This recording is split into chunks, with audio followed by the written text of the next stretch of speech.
Okay. So I was wondering. Hang on, let me just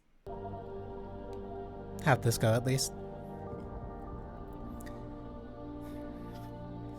Admittedly, I was kind of out of ideas of what to do. Um, but, um, I did want to replay something that I have played. I think I beat this game 3 or so times, but, um, wanted to do something that I've never done before. So, on top of also doing,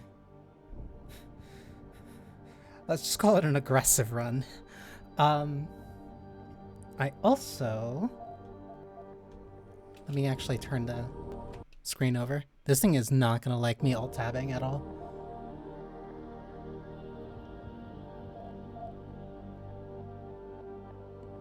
Case in point. This game is old at this point. It's now over 10 years. I want to have the commentary on.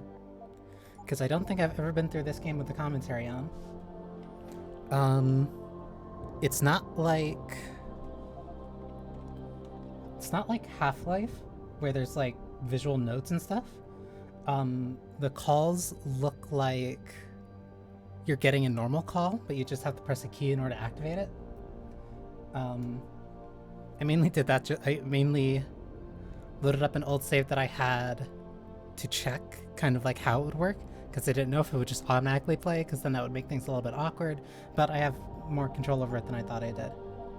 Last time I played this was 2016, but that's not when I first played it. That's not when I first played it, because I played it like 2 years after it first came out. No, I played it at least within 2 or so years of it first coming out. Jeez. I played through it. Hardened enemies, toughened situations will make you know what, this will be worth it. Because I'm not going to stealth my way through it like I've done like 3 other times. And also, maybe I'll play Mankind Divided. Hi, welcome to the Deus Ex Human Revolution Director's Cut commentary. Here is it starts here immediately. The director on the game, and I'm with Mary DeMarle. I am the lead writer on the game. And I'm Jonathan Jacques Belletet, and I'm the art director. And I'm Steve Shipkowski, I'm the audio director. And we'll have probably some guests with us today. What do you mean, with the first cutscene, well, when we started this project, we were kind of like, it was important to us to have links to the X1, but we wanted it to be subtle. We didn't want it to be totally in your face, even though the first character you see is Bob Page. But you're not supposed to know that. We wanted it to be subtle, so the first thing we did was to do just that. But what is strange, even with the diehard fans, when they saw it for the first time, most of them didn't recognize him, even though we tracked back the real actor. Yeah, we went out of our way to find the real actor. We thought it was important to keep the continuity and to use him, and we thought the hardcore fans would really like it. And I think the plan was to keep the guy really in the shadows. Yeah. And I remember I was with Dominique Demas, the lighting guy, and I was darker, let's put it darker, and it was all constantly a debate at how much of his face we should see or not, and that was fun. More challenging than anticipated. Fortunately, thanks to David, I now know where to look.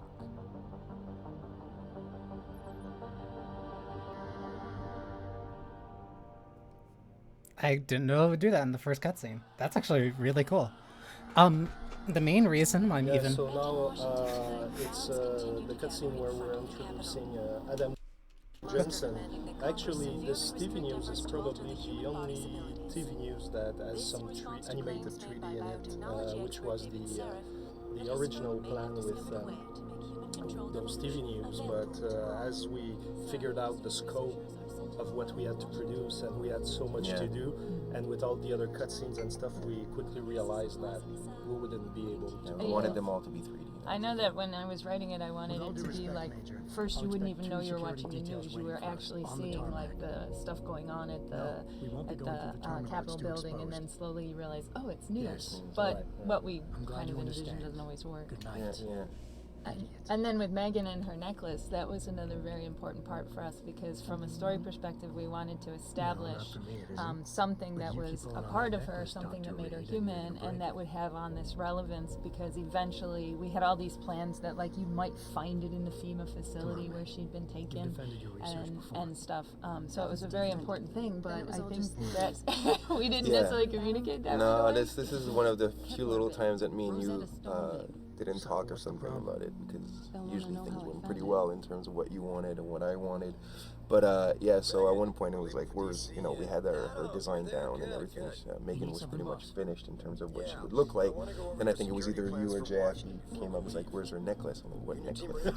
You're supposed to have a pearl necklace. I'm like, really? And I'm like, the whole thing's done. She has this big collar and she's all zipped up. And I'm like, where am I going to put it? It's like, well, just put it over her clothes. I'm like, you don't put a necklace over her clothes. But we ended up doing it, which I think looks... I personally think it looks tacky, but it's fine. I mean, it works. It works in the sense that it did the purpose that it had to do.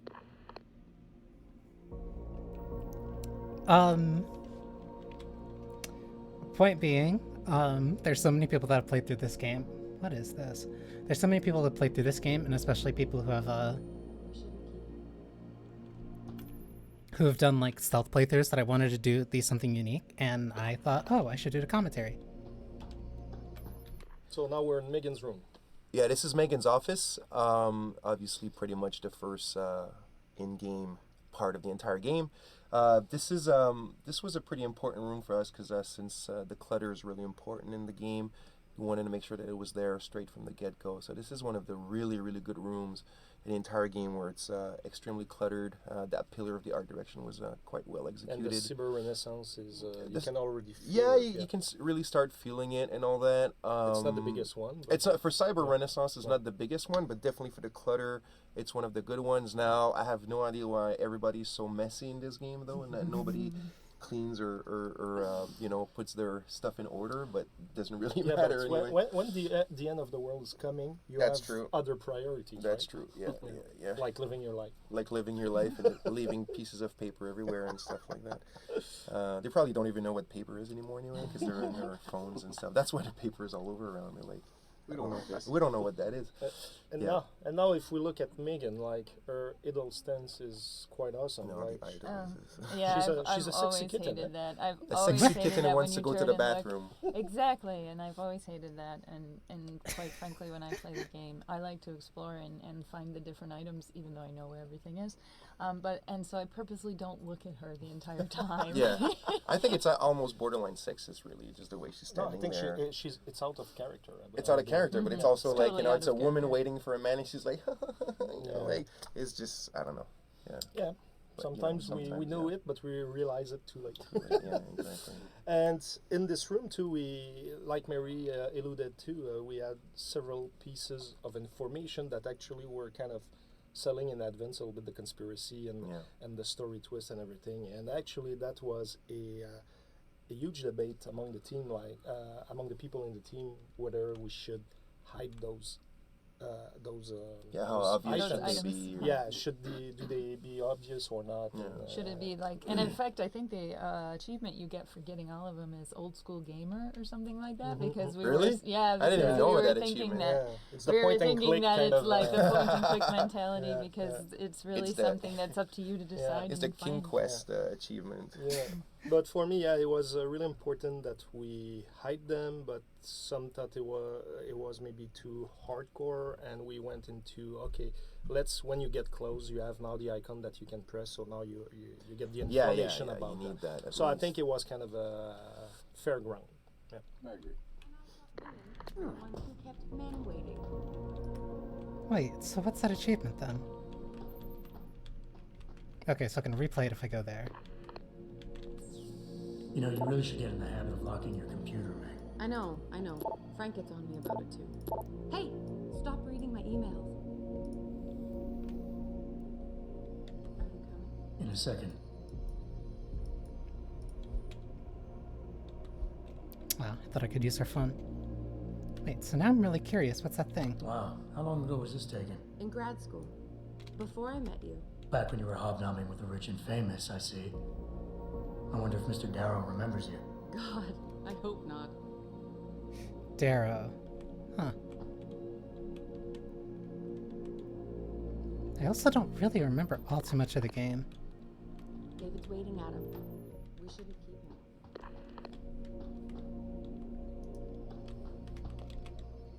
So internally, we've always referred to this section of the game as the walk and talk, and it actually wasn't the What did you mean original back there, opening Meg? for the game. What, We how had you a found it? completely different idea for the opening to be more of a training mission where you're something I should know infiltrating your own company this as part of a place about security Sarah. test. But there was a lot I of remember that. a lot of discussions among the team, and a lot of people didn't think we could pull that one off, and ultimately we ended up kind of taking a new direction on it and working in this kind of And vein. it became the walk and talk, and actually was a nice way to have a good show don't tell moment, establishing the world and the characters. And right off it, the bat. exactly, and at first I was, because I really liked the original idea, so I wasn't really keen for the direction. But then as I started working on the script, I really did kind of start to like how it shows off the world. But I remember the first draft of this script. I think it was Joe who pointed out that we were putting a lot of technobabble in there, and it sounded like a much more It Star sounded like Trek. it was, yeah. It sounded like it was like a big spaceship that they were running. You know. So we had to kind of go through extra passes to fix that and to lengthen it. Here to the right, it's cool. Like we have one of our artists with he wanted to have an homage to the $6 Million Man, which was really really cool and showing off that we're not that young. That So- girl is such a bitch there. And the stuff she said. Well, we had to establish all their characters right off the bat as fast as we could. As fast And as it we was could. another nice addition about having the VersaLife logo. And Yeah. stuff. Yes, and the arm. I remember a lot of discussions about this arm because it plays a very important part later in the game, and we really needed to show showcase it. And that's why he has one sleeve and on the other side Yeah, he doesn't yeah. have anything. And I remember also with the artist thinking about what the arm should look like because it Right. needed to be recognizable Absolutely. for when Tongue would have it, but at the same time we didn't want it to be like, I don't know, just like purple or something, you know what I mean? Absolutely. It needed a subtlety and at the same time something Yeah. that you would remember. That's true. And that scene, like with the Claymore explosion, Yeah, that's a it cool took. part. It's really cool, but it took so long before it worked. Like the dolls were always staying in the air or not moving or just falling on the ground. It takes time. yeah. Pleasures And of physics. if I remember correctly, they're going to get in the elevator now, and there was, I think, a lot of technical issues first of all with the elevator. But one of the things that we also wanted to do was we wanted to kind of focus as they get into the elevator. You'll see suddenly we get the camera shot, and we kind of wanted to have this theme running through the game that this is Eliza who is controlling the cameras and watching Jensen all the way from the start. Spying And spying on you. So here, this was a good moment, and my one regret was it was such a great idea, and I think the cinematic director brought it up, Yeah. but then just unfortunately never carried it through with many of the rest of it. That It explains was, that a it was lot. a very good idea that. we ended up not really carrying through. Well, you know, we got so When much you've got to a do. project this big, yeah. So now it's they hard talk to about do the it. dog, right? The Oh, famous that's dog, right. The dog. The dog was Adam's dog. Yes, that was something when we were working on one of our earliest demos of the game, and we had to fill the world. One of the script writers said we should have this email about Adam's dog, and it should be dead. And I was, you know, at first my reaction to that was, oh, that's terrible. But as long as it's not a cat, it's okay. and, Dogs are fine. and They then can we were die. able to take that and carry it through much more. Now we get one of our favorite characters. Yeah, Pritchard. Yes. And Right, this here, Pritchard. like, what is really cool is that just like a real guy, he just looked very, not too subtly, Fix that to firewall yet? Megan's ass. And like, Quick with- glance at her butt. Exactly. And I The think fact it that adds he- yeah. authenticity to Yeah, Well, the it fact that he definitely- also did it in front of her ex-boyfriend. It and definitely everything. tells you a lot about the character right off the top. Like he hasn't even spoken a word yet, and just that action speaks volumes as to his relationship with Adam. Yeah. It's Andreas. Yes. Andreas Asperges. Yes. Asperger's did, Yeah. and actually it was quite fun because I think from a writing perspective we really wanted Pritchard to be this dick, and Andreas was so good. He'd come in and he would do this, and after every take he would finish it and go, God, I hate that guy. And now we hear the The Sorry Unatco Mary, theme. the Unatco Yeah, theme. I really thought when I heard what Mike had done, there there was a chance right there to kind of bring a little homage to the UNATCO theme, and we felt like this was sort of our new UNATCO, and we wanted to just give a little nod to it, and I found it was a great way to showcase into the beautiful room that John and his team designed here. Yeah, no, and it worked really well because we just past that point now. But when we first walked into the corridor that leads into David's office, is really one of my favorite parts of the game. Is the way you crescendo with the music at that point, and this is one of my favorite rooms in the game as well. And just everything just culminates together, and it's just It's very emotional. It's so emotional. It's really strong. Yeah. I think for the story, but also for what we try to put together as a team, it's all there, and I think it's very emotional for us as well, just as a in relation to the project, you know. Right, absolutely. Environmental malfunction. For such a very controversial segment of the game, especially for like how many people really hate this walk and talk, like it's so interesting to hear so many different aspects about it. It's really cool. Like the what was it? Typhon? You really like the little explosion thing, like that, not like that would be something I assume like, oh, that was probably pretty simple for them to do. Subtle. So now, if you look at the sky by the window and everything, like one of the early version, like the sky was filled with so many aircraft that it felt like little it was flying cars, yeah, whatever it felt like it was Coruscant on Inst Towers, and we were like, no, okay, it's in 2027, but it's still the normal world. Well, the thing is that they're not even flying cars. There's no flying cars in our game. In the world that we created, there's supposed to be choppers or personal airplanes or private jets or whatever. But it's even now I think there's too much. But it used to be columns, like in Coruscant. Yeah. It's much better, but it could have been It's much better, but it could have been.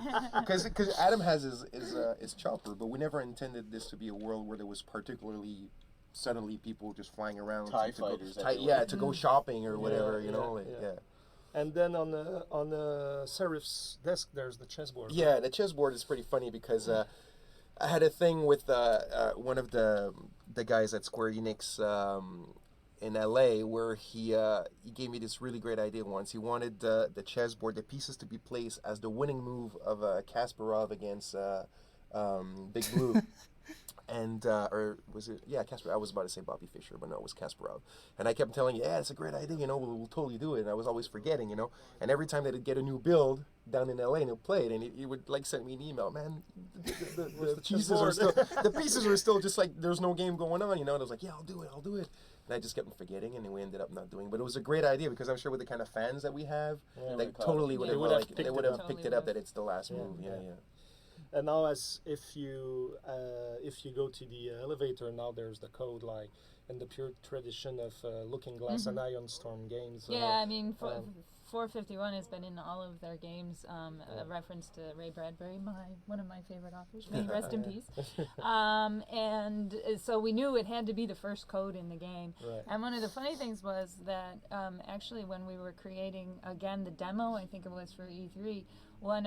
Which happens much later in the game, one of the level designers, without even thinking it, put in the code 0415. He switched the numbers. Yeah, he switched the numbers, and everybody was like, "Look, is that supposed to be? Is that no? It was for getting into Khan's back office in the Hive. Okay. So, but we just knew we had to get that in for the first code. And it was funny because I had a flight once while we were making the game. I don't know, I was flying where, probably for some marketing, whatever, something. And I'm in the plane. I'm looking at my flight number, and it's 0451. And I'm like, no. And I took a picture. And I actually tweeted it first, you know, and then people were like, no way. And then I'm like, and I took a picture and I posted, and people were like, my God, it's a premonition. It's like, walk out of that plane, it's going to crash or something. On a remote island.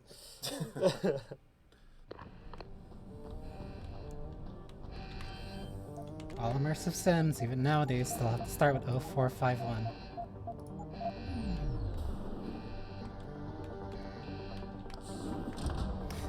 Although even something like that with a Richard. chessboard, Where's Megan? She reported like yet? it's just an idea that you would have and just never did it on accident. It's funny. Must have been a serious equipment failure. Can you get eyes on her? And like you would never be able to tell that because it's just a normal chessboard. You would never know that it had a story like that. Pritchard? Pritchard!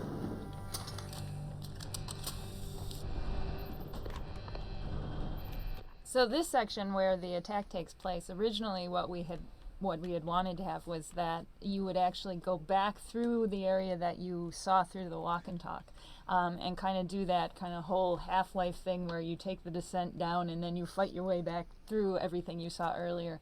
But apparently remind me again, JF, I think the original walk and talk was not designed. No, the level. The layout was The built level in such a design, way yeah. that it was just made to be controlled, not to have a player have total freedom. I mean, we would have had to change it a lot to make it to make gameplay it kind of work, acceptable, and then we wouldn't have recognized it as the walk and talk. Because even there are some places we didn't put collisions or anything. Exactly. So in that sense, then we had to kind of refigure a bit of the story in terms of. Actually, it came in better for us because then when you come later into Seraph Industries and you see the signs, you see parts that are under construction, and it's because it's where Megan went to in the elevator ride. So it ended up working out pretty good for us.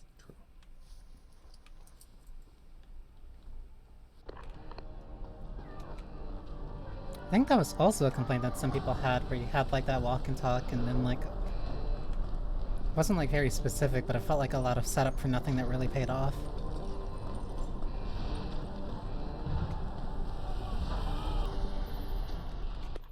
So here we're just right before the scripted event with Barrett, where he kills the scientist. What's funny is that originally in the map layout, as you were walking down this corridor, there was a window in front of you with fire and smoke.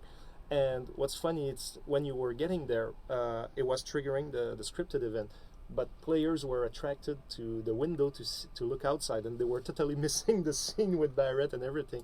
And at some point, I asked the artist to remove and just put I would say a blend wall to make sure that players are attracted in the direction of Barrett. And after that change, like in the playtest and everything, it was working super fine. Damn artists.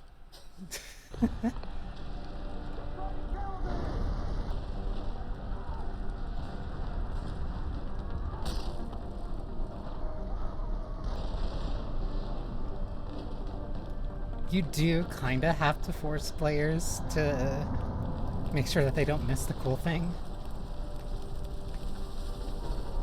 Like it's very easy. Ooh. It's very easy for a lot of people to get distracted. Like they'll get distracted, they'll look someplace else, and then if you have something scripted or important happening, then congratulations, you kind of miss that. Unfortunate sacrifices that need to be made just so that people can see a cool thing. And as a kind of double-edged sword, it ended up working out. Because at least people remember... Like, this intro sequence worked, at least, like, making people interested in the enemies. Like, it made them very excited for actually getting to fight them. But then the actual bosses kind of happened. So here in this room we see for the first time the two Black Ops killing a scientist that he falls off the guards and everything. And that has been a crazy ride just to get this thing working. We were on the verge of cutting it because it was really hard to have those scripted events working with the environment and with the physics and everything.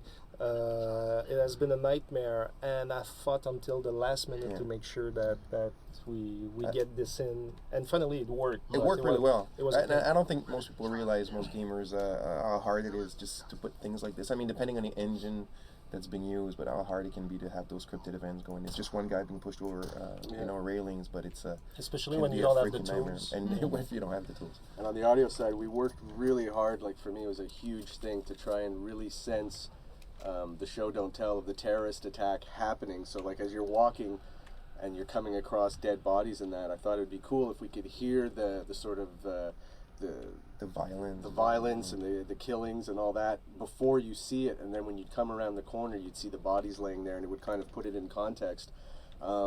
It didn't come out as hot and sexy as I hoped and wanted, but it came out really cool, and again there was certain limitations we had to deal with that was behind it, but the team came together and pulled out something that was really close to what we wanted. It took me a second to remember that I have to hold right click in order to actually take cover. That's why I was jumping and sprinting while behind cover.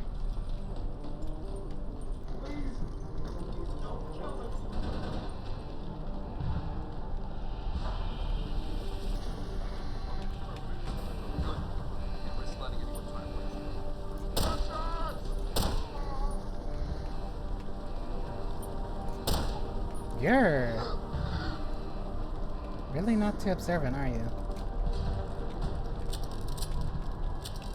Also, because I want to, like, actually use guns a little bit more in this, I've never really used the weapons in this game. Like, I only typically either use the pistol for, like, offensive stealth, or the taser for non-lethal stealth. Yeah, so here we're just before the corner where Fedorova is introduced and she kills some guards. That was a lot of work and everything, but that sequence came quite late during the development, and we realized too late that it wasn't working because we foreshadow it with the two guards being killed at the other end of the corridor, and we thought players would be attracted and see what's lurking beyond the corner. But actually what happened is that most players were scared and they were just taking cover and waiting. Yeah, because they just saw people like getting gunned down and everything. So And obviously they your figure first something's reflex, coming. is just to kind of hide or whatever. And then when they were getting on the corner, when they realized nothing was The happening, whole scripted event. the door was already open. The scientist on the other side of the door was already killed. So like it was and most players it was like that, and we were like, oh no. And they never got to see Fedorova, and it was so important to try and set her up. And I remember that first animation that they had. Yeah, it was a little outside of what we wanted, I think, Fedorova to be, because she, it's a bit of a clumsy sort of scene how it came together, and she sort of dematerializes and then materializes on the other side of the door, and we even thought, like, to try and help that, we put in the sound. If you listen, you can hear like almost the footsteps in the vent of like her traveling to the other side, but then she'd kill the scientist and she'd look at the players and do this kind of almost like Betty Boop sort of like blowing you a kiss. And we're sort of like, it's not really working And I for think us. everybody was that kind of one. like, that's not this killer, this silent killer. No. That's certainly not what she's like. But in the end, it came out pretty well when you have the opportunity to see it, right? Yeah, Yeah. but they changed the but we animation. changed it. That's We what I'm changed saying. it. Yeah. But we had to see it for a long time. Yeah. It really bothered me. Yeah, I gave up at one point. I thought this is it. This is what's gonna stay. I think now it's every good. She single just- one of us went to the animation team and said, you have to change Yeah. it. You have to change it. But But the now other- she just hops over the fence now, right? That's yeah, what we, absolutely. that's And the other problem we had was with the visuals, because she was jumping through the roof air vent, but the hole was so small. Like, how can you fit in that? It makes no it sense. needs to be at least 3 times bigger. twice as big. What is this? An air vent for ants? But it's not. Did we make it bigger in the end? Yes, Yeah, and we made it a bit bigger. a tiny bit. Tiny bit for more ants.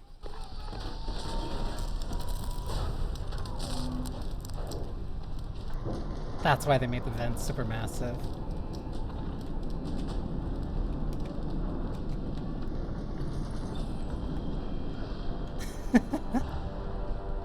That's why that looks so out of place. Oh, I didn't even see you die. Players are cowards. They'll get very scared very easily. No. If you show if you show a player an enemy, they're typically gonna try and take cover. Ooh.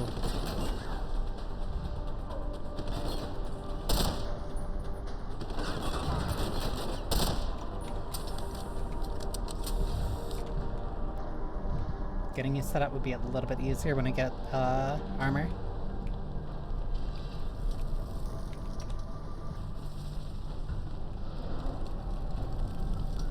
So the goal of this cutscene was really to surprise the player and get him. And I've always hated that shot of Megan because it makes it look like, what the heck is she doing while this terrorist attack is going on? It's supposed to be, is she a part of it? Whatever. She should have been cowering in fear.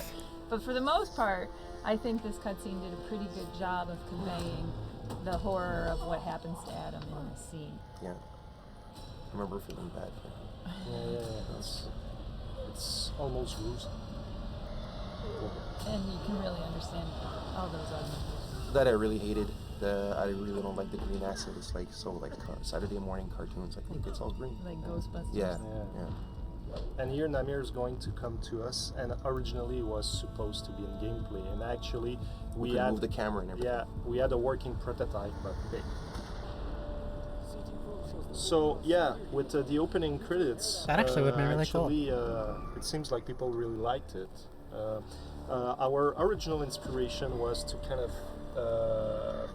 the James Bond movies, the $6 Million Man trying to showcase this augmented character and everything, but we wanted it to be really stylish, really like a James Bond movie. Sometimes they go beyond, they go in the abstract. It's very stylized. Exactly. Yeah. It's actually more stylized than what we did nowadays. But no, it works really, really well.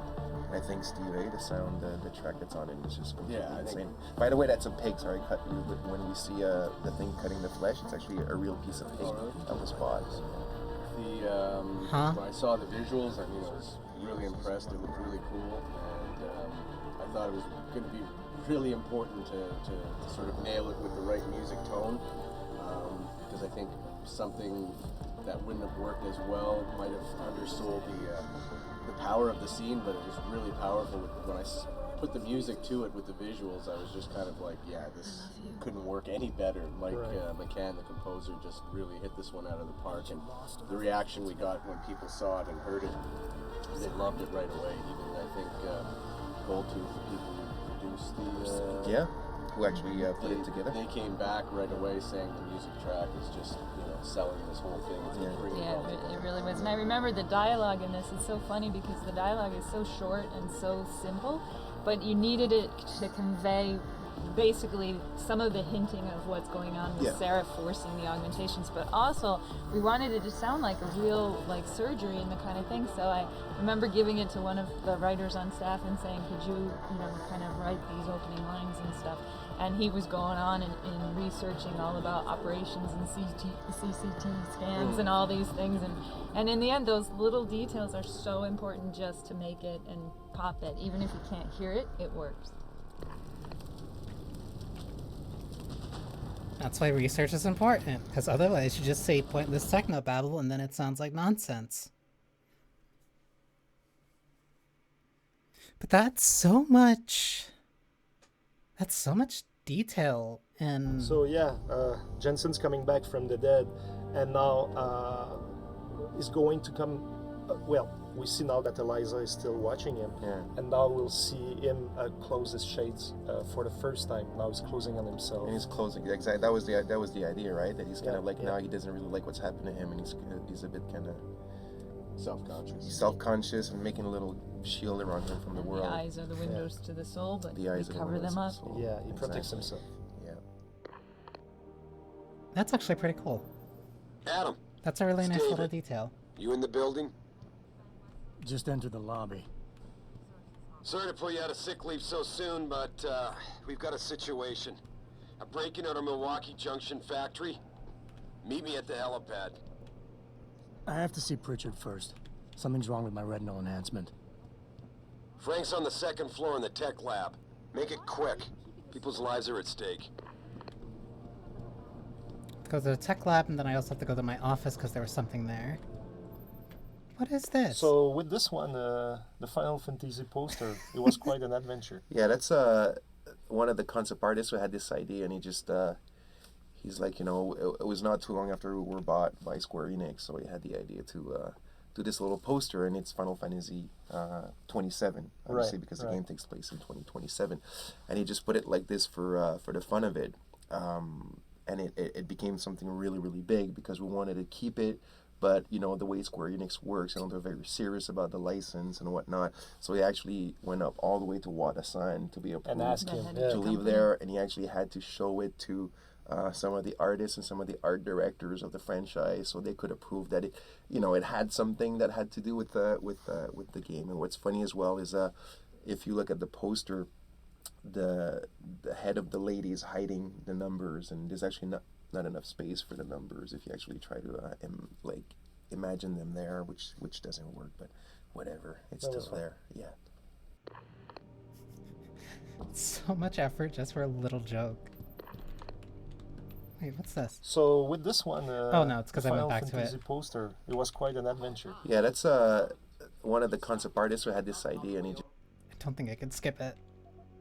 just he's like, you know, But that's really it was funny not to too hear long that after it we takes were them bought so by much Square effort just to Enix, get a so little we had joke the like idea that. to, do this little poster, and it's Final Fantasy 27. But even hearing something like that, it makes 27. And he just put it like this for the fun of it, and it became something really, really big because we wanted to keep it. But, you know, the way Square Well, I Enix guess there's a works, difference they're if you're very trying to compare serious about something the like license and whatnot. So he Eidos actually Montreal to went up something all the way like to Wada-san to be approved And ask him to leave there, and he like actually HAL had to show Labs. it to some of Because the artists and some of the art Smash was able to directors get of the 2 Final franchise, so Fantasy they could characters in a approve that game it, before. you know, it had something that had to do with the game. And what's funny before as they well could is get Sora. if you look at the poster, the head of the lady is hiding the numbers, and there's actually not enough space for the numbers if you actually try to imagine them there, which doesn't work, but whatever, it's still there. Yeah. Why no, Jensen? I don't have a problem with you. If anything, I blame myself. The mighty Pritchard blaming himself. That's gotta be a first. I'm the one who told Sarif we needed a physical security team to protect us. If he'd read my report closely enough. Wait a second. Are you saying it was your idea to hire me? Not you, Jensen. I wanted Dynacore, Sharp Edge, or Bell Tower. All the top private security contractors were on my list, but Sarif wanted somebody in-house. And so did Dr. Reed. I suggest you leave Megan out of this. Why, Jensen? It's no secret how close the two of you were. And let's face it, you'd just been fired from SWAT for that massacre in Mexican town. No one was about to hire you. You really have to stop getting your It news really from these adds a lot Pikis knowing that the blogs, voice actor Francis. was shouting how confuse much you. of a dick his The point character is, was. if Sarif had listened to me, we wouldn't be having this conversation. But Megan, But that's the Godfather, fun part of getting to always voice like a did have smarmy Sarif's character ear. like that. Sarif's ear is going to be hearing a report about violence in the workplace if you keep this up. You really feel like continuing? Let me lower that a little bit. But, like, that's the fun part of voicing, like, a smarmy character like that, where you're like, oh, I really like this character, and just like, oh, I hate them. I hate how fun it is voicing this super annoying character. Yeah, Seraph HQ, when I saw it, I was pretty impressed with it. It was really quite the achievement visually, and just everything you had in there. There was so much exploring to do. All the pillars you could get the history from. You could get the history of augmentation and the work Seraph had done. So I knew for the exploring type players, they were going to spend a fair amount of time here. So it was a bit stressful in coming up with the track for this. I just remember telling Mike, I want something really cerebral and subtle, something that can easily just slip into your back consciousness while you're playing, and you would only notice it if we took it away. And it's kind of melancholic, right? It is. It's got a very melancholy, almost a bit of a sad feel to it. Is that the same track that we ended up putting on a website, on the Sarif Industries website, like viral website that we did? I think so. It's the same track that we used as the menu track, because it just we were going to compose a menu track, but in the end we just felt this track was really strong, and it represented, I don't know, it sort of encompassed something of the game that was important, and it felt okay to put it as the menu track, because it's almost like Seraph HQ, you visit it 3-4 times in the game, and again, you know, when you're going to revisit an area and you're coming back with the same music, you're really hoping people aren't like, oh, not this again. So, you know, I was fully aware of that all the time and a bit stressed out about it, but again, credit to Mike and the work he did. He came back with a track that, for me, it fit perfect, and based on the comments that were positive that people came back with, we actually said, well, let's throw it in as the menu track because people seem to really like it and it seems to work. If I remember, there was something in here. So here in Adam's office, you can see his computer. You can find emails on it, and as you can find emails all over the company of Seraph. But in particular here, we start off a quest for Jensen to investigate these neuropozyne thefts that are going on. And this was actually a mini quest Mandrake. that was kind of proposed by a level designer, the level designer who created this level, and he came to us and said he really wanted to have this really cool thing where you could kind of break into offices and find the codes to other people's offices, and it would be this whole mystery of kind of solving this, wrapping it up to the side quest of who's stealing the neuropozyne. But his real intention was really just to give players a reason to get inside offices and steal things and find good codes for it. So he never really thought through the actual quest itself, and neither did really me or anyone else. And so when we actually sat down to start writing these emails, we just kind of had this thing as I'm going forward and I'm trying to build this whole mystery through this whole quest, and eventually as I'm getting to the end I'm realizing there's no payoff. Yeah, there's nothing. And there's nothing, because we can't pay it off because that's part of the side quest that comes later. Yeah. And we were doing it so late in the production process that we just kind of had no chance. It was a bummer because a lot of players came to us after that because they were really into that quest and everything. And they. Where are you, Adam? You don't have time to mess around. Get to the helipad or something seriously bad is gonna happen. That's right. I actually can't spend too much time here. So here we're in front of one of Seraph's employees, and he's called Will Rossellini. And actually, he was our consultant on augmentation in the game. And what is really cool about this, how it came to be, is that one day we were working and we received an official letter by this guy presenting himself and everything in the field he was working in and everything. And he said that it could be really an asset to us to work with the augmentations and because stuff. he was a huge fan of Deus Ex, and Exactly. he really wanted to make sure that the level of scientific knowledge was accurate and into it to make that fiction feel even more real. Exactly. So we contacted him, and therefore we started this collaboration, and now he was more into your turf. And he really helped me a lot because we would have just been doing research ourselves, but you're never really sure what's right. But having an expert in the field who can actually kind of help guide us and correct things and help with a lot of the technical jargon that we were working with was really good. And then I remember kind of thinking as we were coming up with Seraph's offices and the employees and needing names for people, I was like, we should see if Will wants his name on one of those doors. So I sent him an email and I said, hey, would it be okay if we gave you an office? And he was like, oh my God, that would be so cool. Because it's a biotech company, you know, so like that's what he does. Exactly. And then it actually worked out that he was involved in some of the mystery of the theft. And I said, we're actually probably going to accuse you at one point and make you a suspect at one point. Is that okay? And he's like, oh my God, that it would be so amazing. So it worked out really well for us, I think. He's a very interesting guy. Didn't he used to play baseball or something? Yeah, he was in the MLB at some point. MLB? With Arizona, I think. Can't remember exactly. What is that? I'm not really familiar with baseball. Was that like the league right before the big league or something? No, it's the big league. Major League. MLB. MLB. Major League. Oh, like he was in the real thing. You know, like with a ball and a baseball bat. Yeah, that's like Seraph has the in thing his that like office? lasts forever and nothing happens.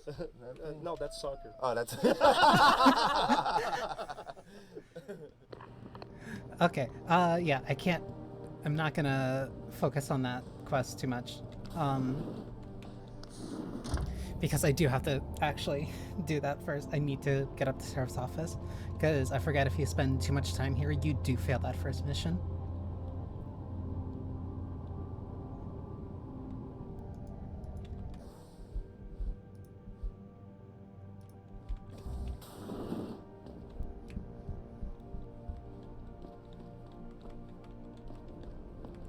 Wait, no, I need to go to hell, don't I? It's so good to have you back, even if the conditions for your return aren't all that auspicious. Seraph didn't really tell me much, Athena. Just something about a break-in at the factory. How serious is it? Plenty. Her Some name of is our Athena? people were inside when it happened, working overtime. On a Saturday evening? Things have been difficult since we lost so many good people. Everybody's had to do extra shifts to meet deadlines. Most clients were understanding, but not every contract can be delayed. Especially the military ones. So what am I looking at here? That text is David really knows more small. than I do. Get to the helipad, he'll fill you in. Actually, I completely forgot how to get to the helipad.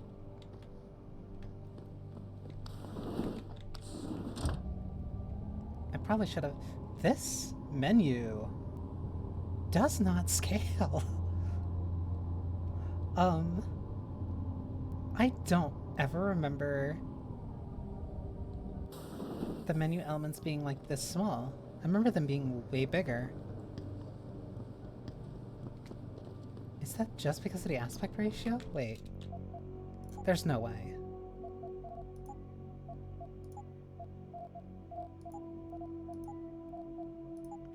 Not the aspect ratio, the resolution. Let's see. This is probably gonna look bad on stream.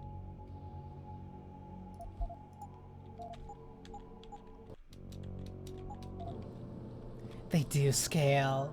That's...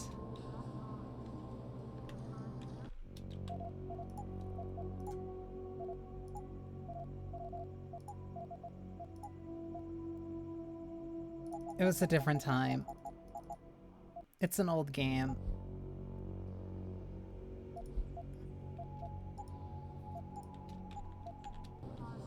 Oh, that's bad. That sucks. Contracts we lost because of the last attack and the Washington hearing. I never noticed that before. So by now, depending on how much time you spend in the Serif offices, David Serif contact you a couple of times to tell you to go to the manufacturing plant. Adam! Yeah, exactly. And that thing, he was in the game for a while, like with the dialogue, depending on how much time you were spending there or not. It was popping several times with different kind of variation in the conversation. Things are going to go much worse and everything. And I was reviewing the build in November 1992, in November 2010, and we were almost beta and everything. And I realized, oh my God, like, it's just smoke and mirror, and we don't carry it through. Like, there's no real consequences. Exactly. And it's a game about that, and I was, oh my God. I think that's one of the best things in the game, really. Yeah, we're missing the point. Yeah. And the next morning, I come back in the office, and I go to David and Fussy, our producer, and say, man, we did a huge mistake, and now we're going in our first exams with the journalists, and we're totally fucked. Basically, we need to have a real consequence to that thing, and said we need to re-record lines with. And we basically need to kill the hostages. We if need you don't to kill get the there hostages, in time. exactly. We need to re-record lines, new lines for police officers, for David Sarifs, for Adam Jensen, for all those beautiful people. And he approved it, and I was so happy because, like, and then it was the quest for... Yeah, and what was crazy about it was, first of all, we were so close to, like, almost having to ship the game that we'd released a lot of our actors. We'd already done all the recording, and Serif himself, so we had to go through and we had to kind of indicate which actors would have to be brought back, how many lines they'd have, and then we had to find Steve Shellen. Yeah, we found him somewhere on a beach in Morocco doing something. He was on vacation. Someone. He was on vacation. Yeah, he was. He'd been wrapped. Yeah, well, he was done. And I mean, anybody who knows Steve Shellen, very talented actor, but very much a free spirit. How long it took you to get to him? To trace him back? It wasn't that bad, actually, because I think he did leave information with his agent saying if anybody needs me. And so it was actually quite surprisingly quick, but then it was just the logistics of like, okay, I got to find a studio in Morocco that this guy can go to, and I have no way of specking out what their facility's like, what's it going to sound like, but somehow, through the magic of technology and that, we had our voice director here, we had Mary here, and we hooked up via Source Connect. which is a software that allows you to link up. Christ, Adam, while you were strolling around the offices, No. the situation got worse. Meet me in the chopper, I'll explain. That is... Wait, did me adjusting the resolution also throw off? It completely threw off my model. Hang on. Oh, it completely...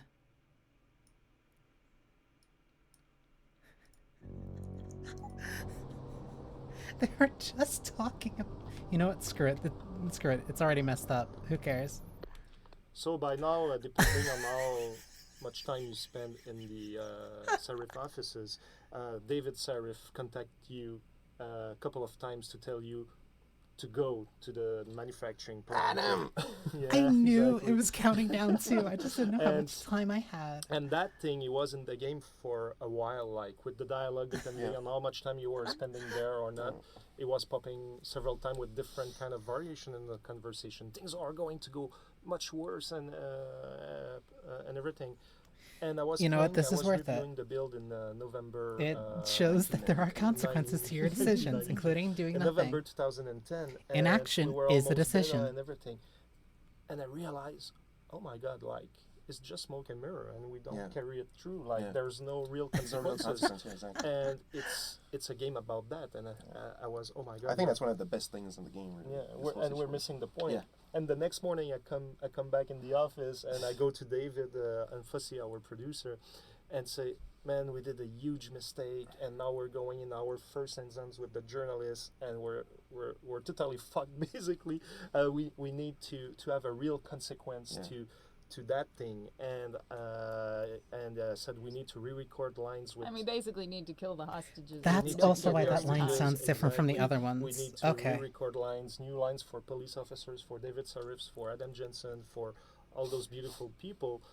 And he so approved much it, and work, I was so though. happy because and then it And was what the quest for Yeah, and what was crazy about it was, first of all, we were so close to like almost having to ship the game that we'd released a lot of our actors. We'd already done all the recording, and Seraph himself. So we had to go through and we had to kind of indicate which actors would have to be brought back, how many lines they'd have, and then we had to find Steve Shellen.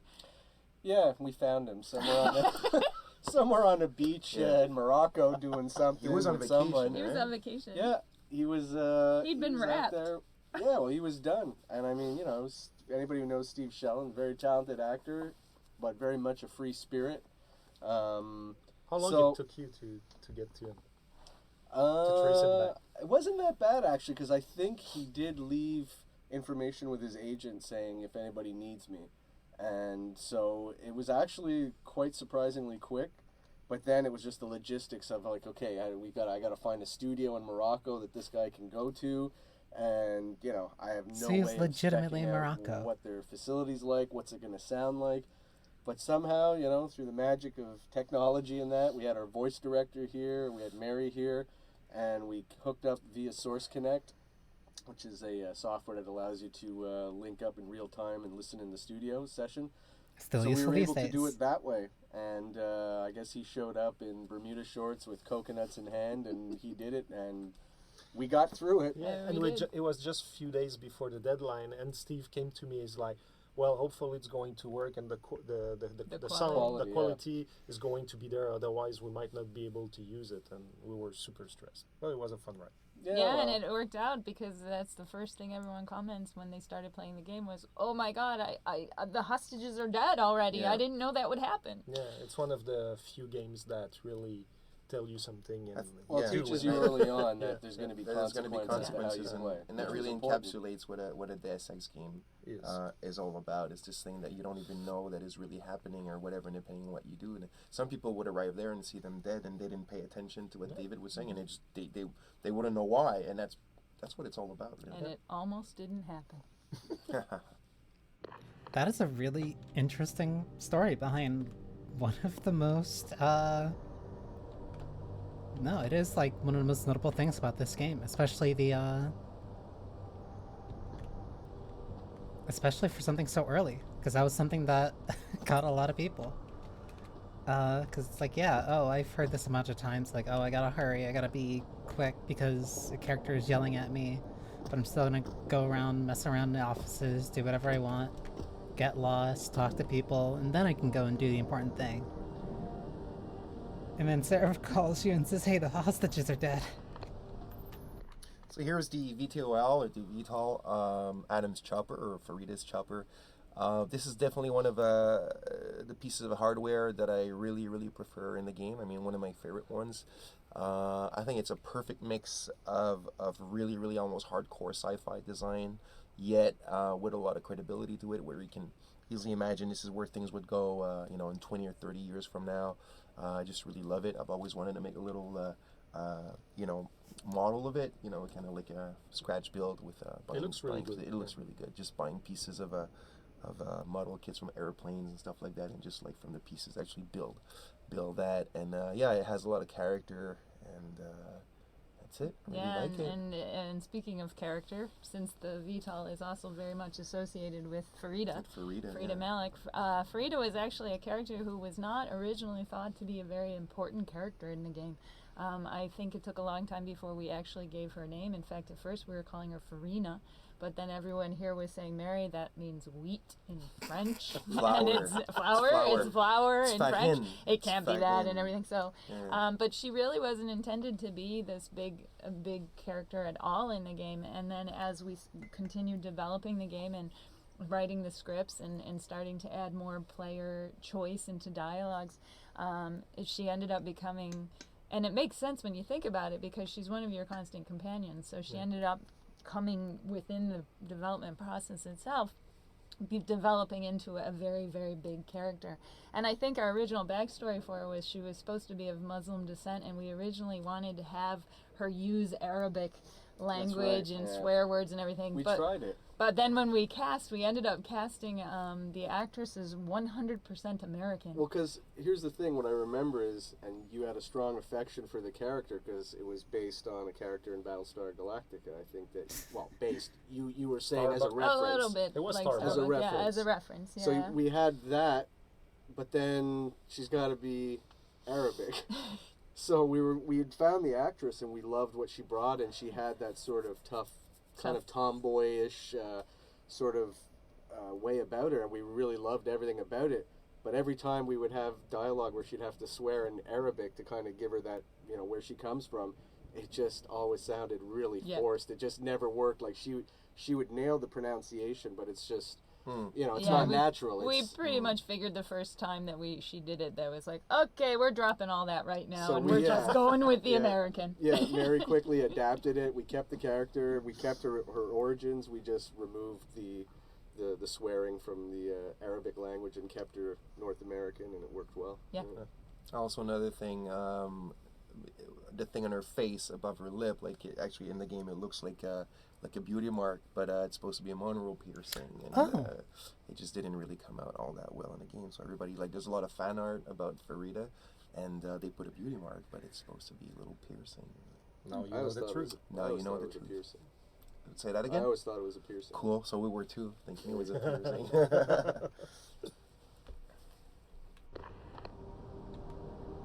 Welcome back, Jensen.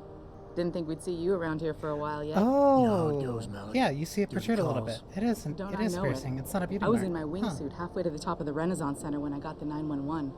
But you, 6 months is a hell of a short time to come back from the dead. You sure you're ready for this?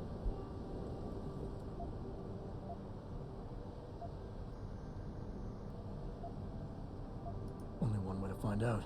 Roger that. The boss is already on board, arguing with the DPD's tactical response team. They've got the plant surrounded, but Mr. Seraph wants you to go in first. You all set here? Because the sooner we take off, the better it will be for everyone. I'm ready. Great. Then let's get airborne. So yeah, the cutscenes are pre-rendered, but originally we were planning them out to be totally in-game and everything. And as we were progressing and realizing what it would demand and the tools and everything that we didn't have set up properly and everything, we kind of realized that we would never ship the game like that. So we had to rely on the pre-rendered cutscenes.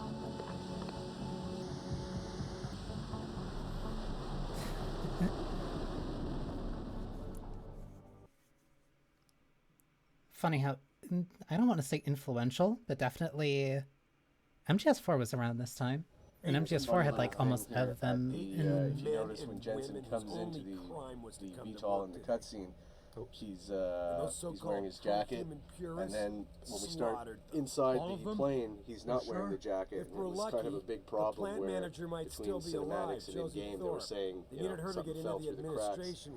So for audio to try and help that out at the end of the cutscene, you actually kind of hear a cloth rustle, and it's supposed to be Jensen taking his coat off and throwing his coat on the floor. To try and help sort of bridge the gap that, it was too late. We couldn't fix the cutscene, and we couldn't put the coat on him here. It didn't make sense, so that's kind of how we dealt with that. And this is a pretty major scene with David Seraph. It's really the first time you ever get to meet him in person. And I remember the casting for David Seraph. We went through a lot of different ideas about what kind of person this should be. Should he be really corporate? Should he be this? And I remember we had a couple contenders, and when Steve Shellen came in, and the way he played it, it wasn't exactly what I was picturing in my head, but I remember going, wait a second, it's like, it totally works, because we wanted a very charismatic guy who's a very friendly guy, but we wanted a corporate CEO kind of guy. And I remember walking out of that casting session going, oh my goodness, what is going to happen? And I think the decision, we did it early enough in the process that the decision to cast him totally affected how we wrote that character from that point on. I'm not about to take any chances. Not this time. Lethal it is. But remember, Josie's still in there. And I'd hate to see any more of our people get caught in the crossfire. You remember what it's like in there? A lot of tight and closed hallways. But the labs themselves are pretty open. I think one of my favorite scenes... So you want something you can use from a distance or up close?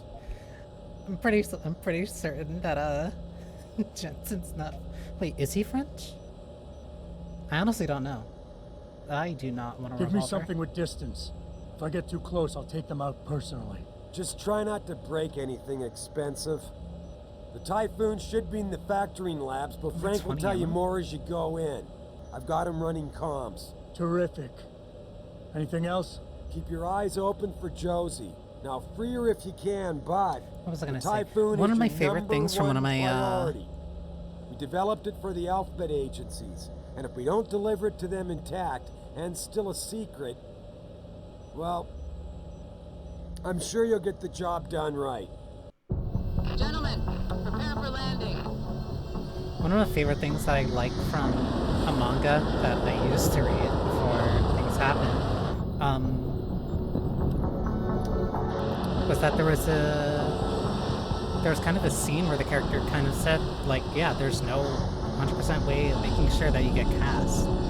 Like, you can't guarantee what the casting director would want, so just come prepared. Give it your own swing, see what happens.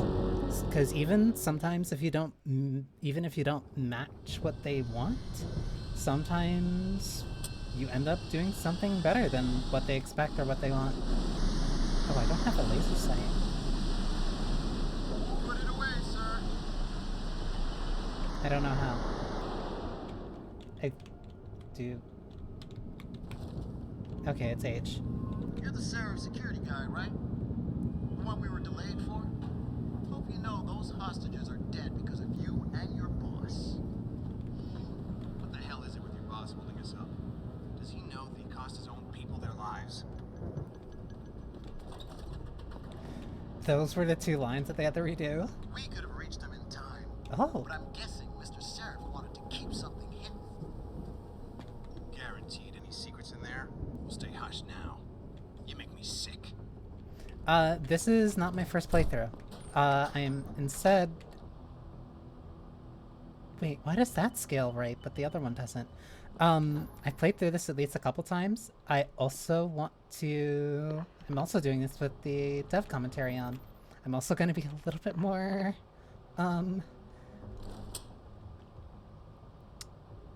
high-powered than my usual stealth builds are. So this is pretty funny. You guys have probably noticed already, or will notice, there's paint buckets lying around the entire game, and they're all kind of empty. All over the place. All They're over the all place. gold. Yeah, and they're all empty yellow or gold paint, if you want. And the joke behind that is because there's so much yellow, gold, and orange in the game. Black and gold. With the black and gold, obviously the 50% of the black and gold.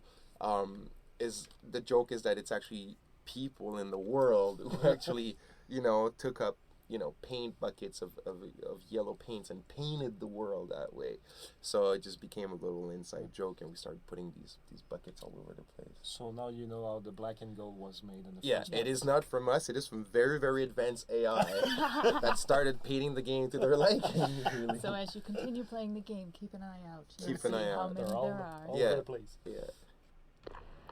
That is possibly also their justification for the filter. About freaking time.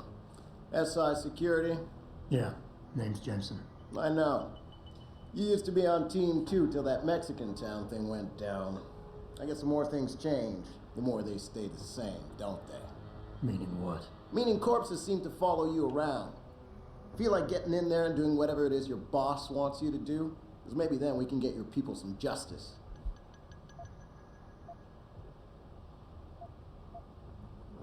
I'm gonna need some intel before I head I in. want to see Fine. how many lines they had to What do you want to know?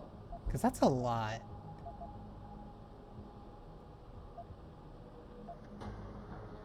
How many purists am I looking at down there? I don't have an exact number. So far we've spotted 3 in the courtyard, maybe a dozen or so inside. But that's a sketchy estimate at best, since we seem to be getting a loop playback off your intellicams. That Probably shouldn't be gonna possible. need- I told Seraph to make sure Pritchard overhauled the system.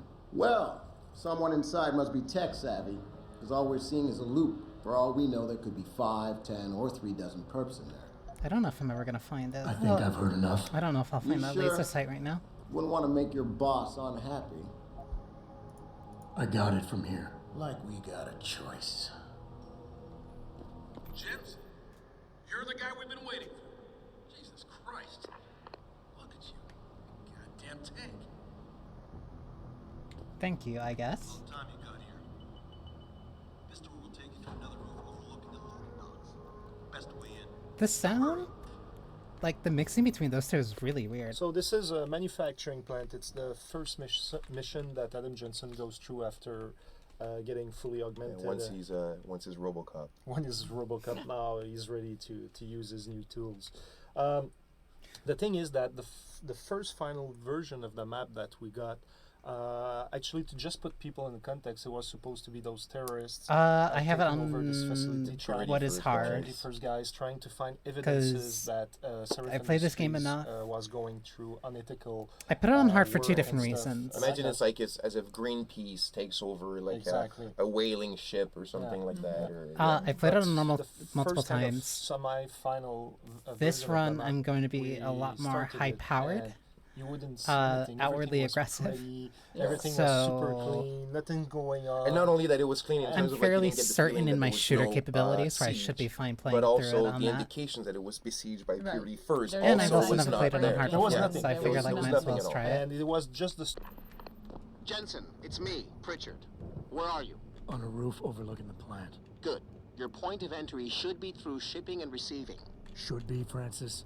What the hell does that mean? We have an employee entrance there, heavily guarded by purists, no doubt. So, if you're not a fan of the frontal assault, I suppose you could try accessing the building's roof. The only caveat that I can think of that going this more offensive route is that I would get less EXP. But that mostly comes down to the fact that stealth's weird in this game. Yeah, this map actually, it symbolizes the revival of Detroit in some way. In some ways, when we look back at Detroit in the 20th century, it was actually, one here's of a the good big test cities case. for the car industry and everything. And in this manufacturing plant, actually, it's an old car factory that has been repurposed for Serif Industries needs and stuff. And for us, it was kind of using this kind Mandam, of merciful soul, metaphor to say that expedient. reusing the old power of America of the 20th century and put it in the 21st century, but into the new field of technology that makes the city strong again. And as we were brainstorming for the different cities in the game, like Detroit, and we were wondering like why Detroit and why we wait, would did they go fix I was that? one of those. I was Exactly, like, why the hell would we go to Detroit? But then it ended up making a lot of sense.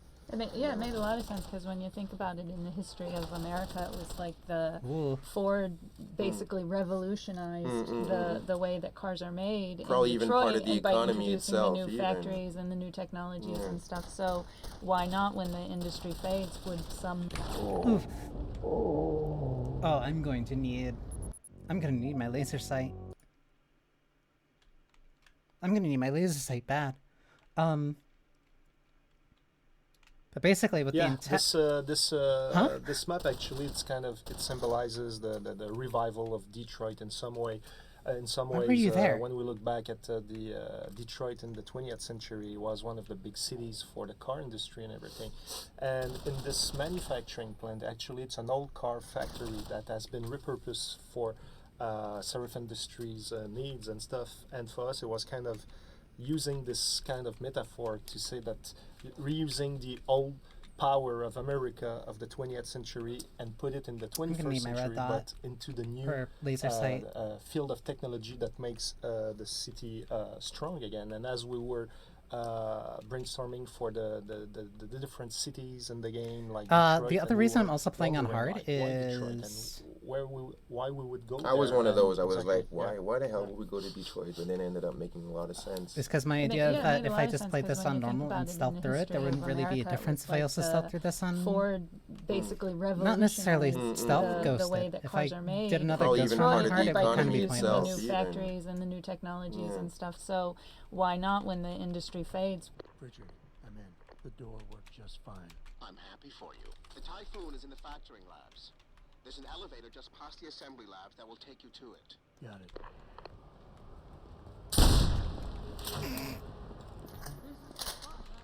So now we're entering into the hangar. That was excessive. shipping I didn't zone need to of, do that. The manufacturing plant. And That was funny, though. Now we can have a look at the Purity First terrorists. Actually, when they were born, when they were designed, they were looking more like medieval knights. And then we kind of felt that it was not totally in line with what a group of terrorists would be, like, especially against augmentations, against everything. And in terms of the visual storytelling of them, it was kind of not doing exactly what we wanted. Right. Well, I think the original designs, right, Joe, came out of the idea of the Cyber Renaissance and the Templars and who represented what. Yeah, they were. Well, the idea was that we had. We had two contrasts, right? The augmented people, the transhumanist side was with the cyber renaissance, and the people that were against it was kind of like the Dark Ages before the Renaissance. It was more like feudal, it was more medieval. And we said, well, the way that I saw it was that these guys were against augmentation, so they weren't augmented, and they had to fight against people that were a lot stronger, a lot faster, and everything. I heard that sound cute, but I don't know where they were. So my idea was that to make them super armored, crazy ass big weapons, because they needed to, with military hardware technology, compensate for that. And my early designs were like these, like really basically walking tanks. And then Jeff comes up to me one day and he's like, "Well, these are like grassroots terrorists and whatnot." And he's like, this would make no sense. And this is one of the few times where me and Jeff kind of like headbutted, because I really like that, because we usually always on the same page. I was like, no man, these designs are way too fucking awesome, But then it actually made sense, the grassroots and everything, so we made them look like cheap bastards basically. And that's how they are born. Yeah, exactly. So no ammo in this. I'm gonna need to change where my weapons are.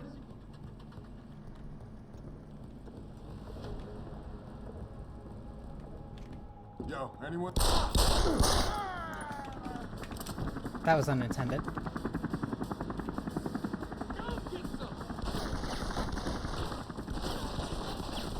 Not having a reticle makes this a lot harder.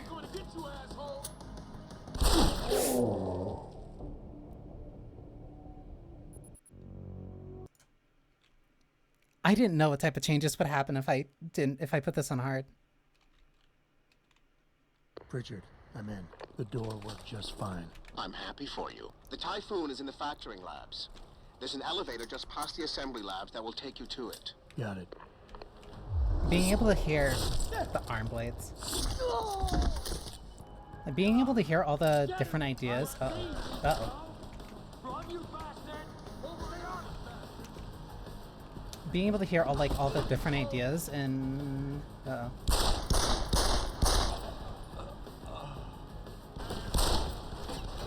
God. And all the, Come on. And all the smaller things that you... Oof. Come on. It's really... God damn it.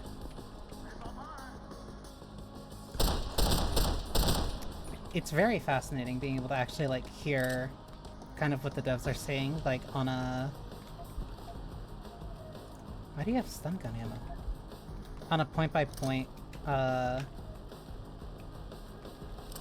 a point-by-point basis while also going through the game. Because you can because you get to hear them talk about different design ideas that they had, the justifications for different things, and I figured, oh, it's not really often that, I get to kind of enjoy that from something I've put, I wouldn't even say, a lot of time in. I didn't play this... I didn't play this, a bunch, but I played it at least, enough where I'm... You better stay running, asshole! Fairly familiar. But some of the stuff, at least goes on. I also have to be very conscious about my, You see that? Who's that? I have to be very conscious about how much ammo I have.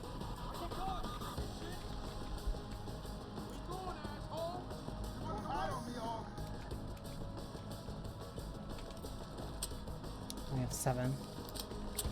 I have no ammo, and aiming around corners does not help me. Hang on, can I adjust this?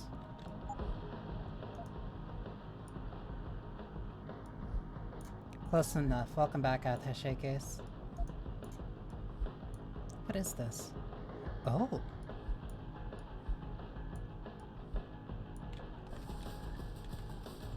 I don't know how I change where my quick stuff is. I'll stop over there. Yo, who's there?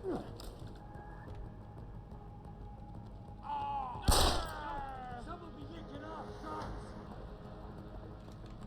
Are they gonna come through or not? I can't tell how far they are. More games really should have a dev commentary, especially kind of as you're going through the game. I can't tell how far they are. Someone be licking off shots. Ooh. No, I wanted to hold it.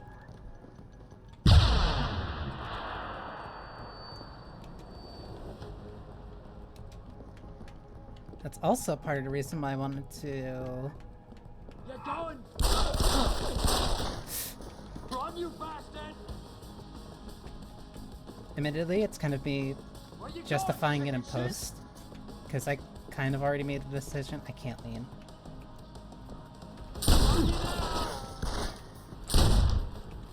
You've got to be kidding me.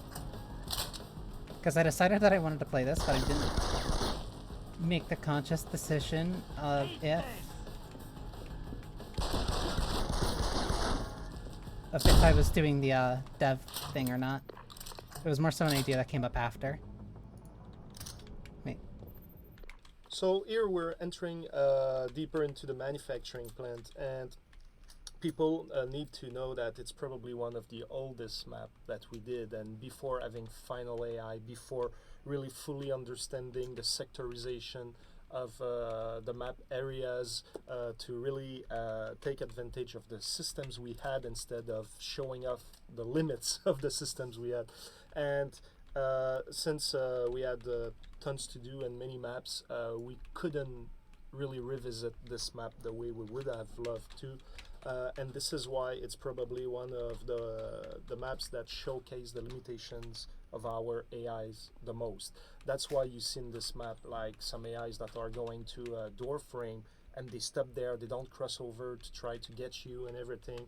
It's because the sectorization back in the day has been done and the map has been built with an AI that was not fully implemented, but when everything came together, we were like, oh, it shows the limit of the systems. It did take me a bit to kind of realize that maybe having to hide it as much as but possible. it's essentially 3 different levels of with audio the playing at the guys, same like, time taking might cover not on be the sides of smartest the idea door, like for a stream idea. making, But pretending that they're just waiting there, protecting themselves because you're dangerous. But that's not really, that's not because really you're that. augmented and they're not. And for sometimes it looked like that actually, but it's not what was going on really. But it in is other interesting. maps, It gives that came later. Now we had a better understanding of our systems. Therefore, we were able to build maps in such a way that those limitations wouldn't be that apparent. it makes that's probably why later areas don't have nearly as many doors. But that's why it's very that's kind of part of the reason why I even wanted to do this, because it's like, oh, well, so many people have played through this game so many different times in so many different ways. What's something I could do? Like, oh, I'll go loud, since a lot of people don't tend to go loud. And like, oh, I wonder how many people have done this with the commentary on. So like, oh, might as well do it. Room full of lockers. Yes. It reminds me of the hate good that 80s room. and 90s. Yeah. I can't get through that room without having to open every single locker that exists in that room. Well, me, I'm like you, but not for the same reason. It's actually, like, I hate it. I don't want to do it, but I still do it because I want to get the goodies that are inside, and I can't never remember which ones they are. But if I knew, I would just go straight to those ones, because there's probably almost 100 lockers in that room. I don't know. I never count them, but there's at least 60. But it feels like it's a slot machine, huh? You have to put another quarter. You have to put, and you always hope that you're going to win something. Feels like a pain in the butt. But me, every time I go in this room, I'm like, fuck, I have to open them all. Yeah. Yes. But it was on purpose. It was kind of a joke, and it was kind of an homage to like all of those old school games where we didn't really care, or we didn't really think if we were putting the players through something that was too cumbersome or too overwhelming. Right. So See, there's just almost one 50 rule like that in the lockers. game. I guess it's all I good. think it's the level design. Jensen, I just tried to unlock the assembly lab door, but my override codes aren't working. Someone's changed the protocols. What? Didn't you plug the... I'm on it. But until I find this particular breach and fix it, you'll have to hack the door manually. Pritchard out. Hacking. Ooh, wait. No. Hacking is also something that's incredibly easy to do in this game, but that's more of a fault of how it is designed rather than Access granted. it kind of being bad.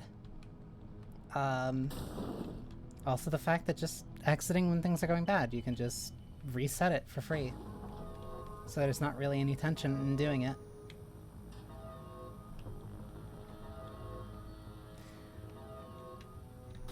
I did decide that I want to be more guns blazing. I have not decided if I want to be... how diplomatic I want to be in conversations. So this is a very interesting room. This is a room that that's very dear to me. It's one of the, early stuff that we designed for the game. This goes back to probably fall. 2008. Yeah. No, this is like fall 2007. I think. Are you sure? Oh, yeah, maybe. Yeah, I think so. I mean, it ended up being produced in 2008 for the game, yeah. But I think if it's 2008, it's very early, like right after Christmas or something, right? And so we weren't really sure what we're going with the game at that point, or the locations, and all that kind of stuff. But we knew we had to do the tech demo, right? And this is what we did. That explains why in some this people room, probably obviously, complained a lot about this being very concept hard art, to stealth the through. idea was it was a tech lab. It was a biotech lab. It's Thierry Doison, this artist named Baron Thierry, who did it. Superb concept art. And the idea on Deus Ex is that we wanted to make sure that the visual style was very consistent throughout the entire game, right? It was really homogeneous. And a good way to do this is you make sure that the style that's on the concept art is the style that you want in the game, that there's no like dual standard, you know what I mean? And then when the production artists see on the concept art, they need to reproduce it. I wouldn't say as is, but they need to make sure that the style is the same. It needs to stay faithful. It needs to stay very faithful, you know. And what was interesting is that when that room was first designed, sometimes we'd see, you know, an artist working at his desk, and we'd see what we thought or what we think was a wallpaper of the concept art, you know, on his computer, and then suddenly that wallpaper would start moving. It was actually and the 3D. It was actually the 3D room. Like, holy shit, this looks 100% like the concept art almost. It was one of my first time in all of my in my entire career where I really saw this almost 1:1 ratio between concept art. It was impressive. It was very impressive. And actually, it's the first part. Why am I still getting Slanganema? Ever we did with journalists. That's the tech demo we showed. That's the first thing we ever shown to the journalists, and they asked us, what the hell is this engine, like, because there was so much of a flavor. There was a flavor, we definitely didn't have the best of engines to do this game. I mean, it's a well-known fact, but because of that style that we put in it, a lot of people were really made it very attractive and special. Anyway, and we ended up. This is one of the few very, very early things that we kept and that we recycled, if you want, in the final game. And this is the room that we have here.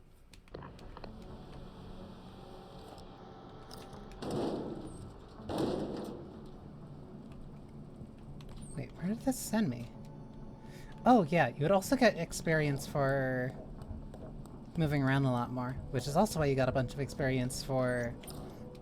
If I'm remembering correctly, I think the way that people farmed XP in this game was you stealth your way through, you would ghost your way through, then you would go back, take people out, and then you would shoot them. Because you would get XP for sneaking by, you would get XP for knocking them out, for getting the Merciful Soul stuff, and then you'd get the EXP for killing them. Because I think the way the game tracked it was all in different things, because they're like, oh, if somebody goes through this, why would they ever go back and kill people? Or like, oh, if they knocked them out, we still gotta give them the points for getting rid of, ooh.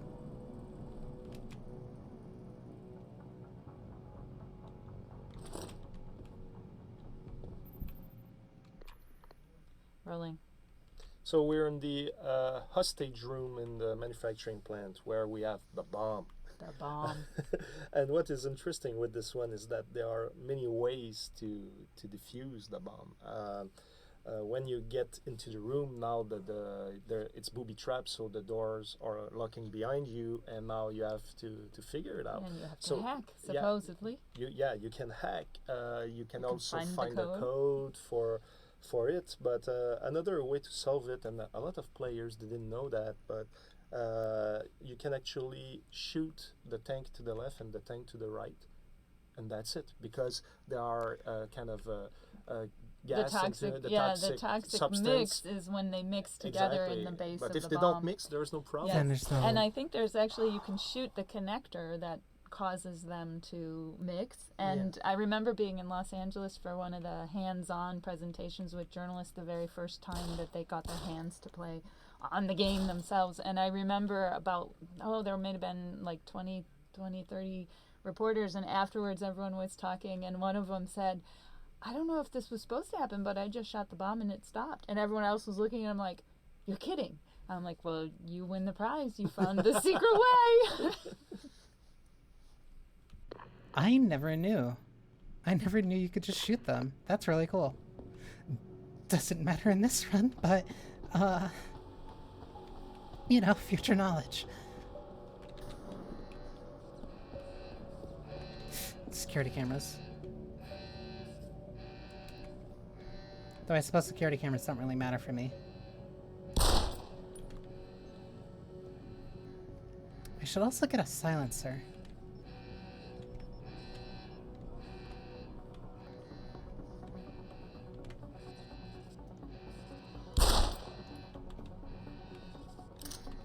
Why am I crouching?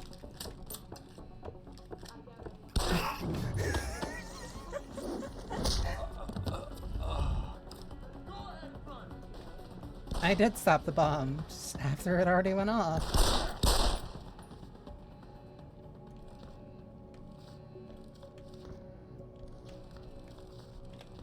The camera is constantly switching between suspicious and hostile. even though you can't really see it because the map's so small.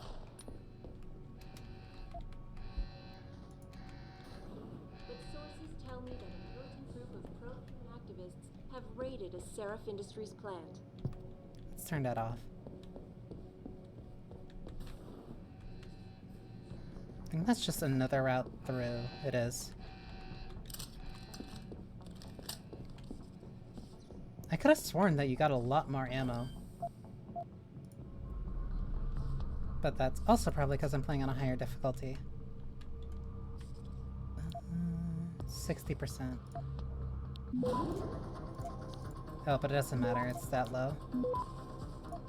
If I remember, I think you got more... I think this is supposed to teach you about the different routes. Or like, you have to keep track of where the arrows go. Access granted. I don't know why I got script kiddie when So I'm now we are hacking that. entering into the first SAS zone of this map. The airlocks. Yeah, the airlocks. Actually, it's something that we had to add later as we were producing the maps to help the streaming. Yeah, it's. I think also at that point in the game, we weren't mastering our streaming capabilities as well as we were later on in the game. So basically, it's just your common thing that you see in a lot of games. Like while this door is locked, we're actually loading the entire Why did you shoot that? room that's in the back, and they were big rooms. Those are the huge lab rooms with a lot of like stuff to do and a lot of stuff to interact with. But what's good about them, and this is how they should be done, is they're thematically kind of inserted. It fits. It's you're in a lab, and this thing looks like it's a place that's gonna, how would you say, Mary, decontaminate you? Is that it? Yeah, decontamination, sterilize you, and so like all the streams and whatnot. So I'm sure for maybe not for everybody, but for certain people, they didn't even realize what was going on. They were just like, oh, cool, I'm having this steam shower, and It ended well. Then the door opens. Yeah, you know? I just remember me fighting it the longer I could. I was resisting it because I hate those things in general because it's very artificial, and we all know that it's just we have to load the other portion of the Just map. have to hide the Like loading you said, screen. it turned out At least when they're well, thematically incorporated that way, it works in a good way. I agree. It's diegetic if you can hide it, but otherwise, yeah. Dead Space had a lot of that, because that was also definitely around this time too. Because this was 2013, Dead Space was 2008, 2009. Because a lot of it was like, oh, we gotta, like, there's not a single loading screen in the entire game, and it's just like, yeah, technically in an old sense, or at least not as much as there used to be, but you're still loading, you're just hiding it a little bit better. Admittedly, this game doesn't make that same claim, but with how big and intricate these areas are, they definitely needed something, like long hallways or something, to kind of break up the gameplay so that it gives them a chance to kind of cheat it. Jak and Daxter was really good about that on PS2. Now for fall for ammo. Jak and Daxter was really good about that in 1. They also did a different trick in 2 with the different locks. And then 3 also did the same thing with certain locks. Well, some, because I remember the desert was super open. The gates were super caught out. Praxis points.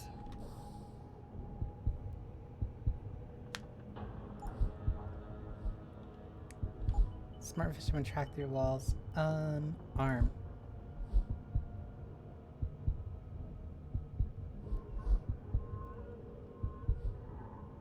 Reduces muscle growth. Reduces reticle growth. Wait, that's useless.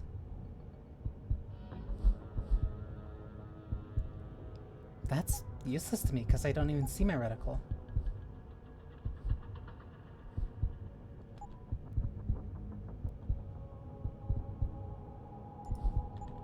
Cloak's not really useful. Stealth stuff I don't need. Sprint enhancement would be nice. The dermal armor would be really nice.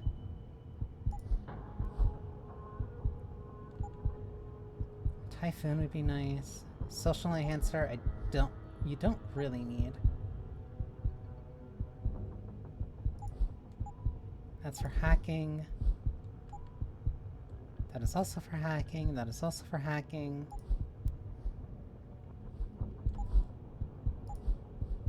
The reflex booster for the double takedowns. No, I wouldn't really need that either. Icarus landing system, I might need. The only thing I would probably need most would be the move and throw heavier objects. But then I also get recoil compensation, so let's do that.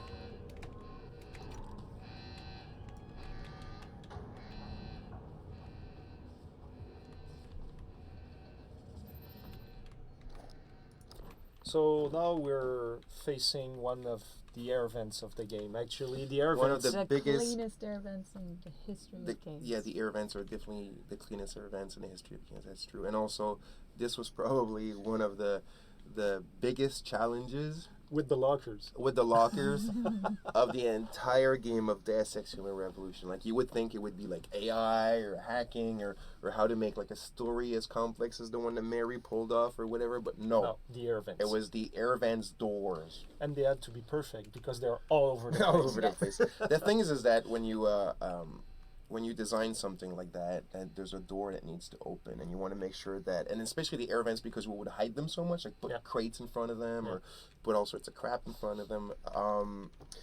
The way that they open, you want to make sure that it's not going to obstruct these things or obstruct AI or whatever. But at the same time, wanting it to open in a fairly credible way, you know. So we had them that would kind of slide in a spaceship way, like on the side, like you know, like which was like whatever. And eventually, what happened is our lead, Philippe Desrosiers, our lead modeler, which is also has studied engineering and drafting, design, all sorts of things like that. So he's really competent with mechanisms and figuring out how things work. And it might seem very simple when you look at it in the game, and it's like, this is what should have been done from the beginning, but it's not always that easy and that obvious. But he ended up thinking about just these hinges that are just kind of pushing the hatch forward and then bringing it upward, and it was that simple. And that's the final solution. But when you look at how it was made in games before that, like it just opens in a very kind of like a door, but a trap door. Yeah. But the thing is that we could have done that, but we had physical objects. You have the characters, and you always have to think AI. Exactly. You always have to think about if the player's going to get stuck, if it's going to damage the experience and whatnot. And sometimes trivial things become really important things that we need. And I remember when he made that thing, like how happy I was just for a freaking hatch. We were all happy. We were just like, oh my god, this is insane. It's like we almost like went out for a beer or something, Wait. Here we're close to the turret, which is one of the robotic enemy that we have in the game. It's the first time we see it in the game as well. Yeah, I think we see one that's broken before in that that's level, but that's the first one. real working one, yeah. And one of the things we always said is we wanted to build a world that it's systemic, where all the systems can interact with each other in a very natural way. And one day, I remember, I was like taking the trash can and throwing it at the turret. You didn't even know if it would work, I remember. No, I was sure. trying, and some people like you were like, "What are you trying?" I'm just trying to check if what we picking up the trash can, throwing it on it, pick it up again, throwing it on it. And some people next to me, they were like, "Oh, you're losing your time. It's never going to blow." And the trash can probably does like 0.001 point of damage, you know. And I continued doing it, like 30 minutes, and then boom, it exploded. So now you know you can kill it, a gun turret with a trash can.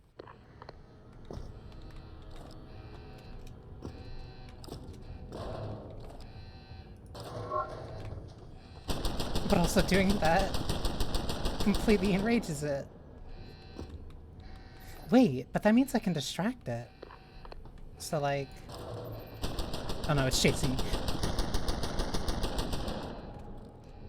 Okay, not worth that. Okay, you can't see me.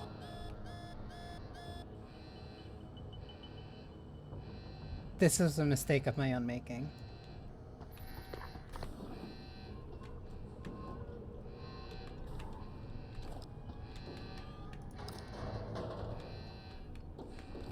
Can I throw a box at it? Move. Okay, I can.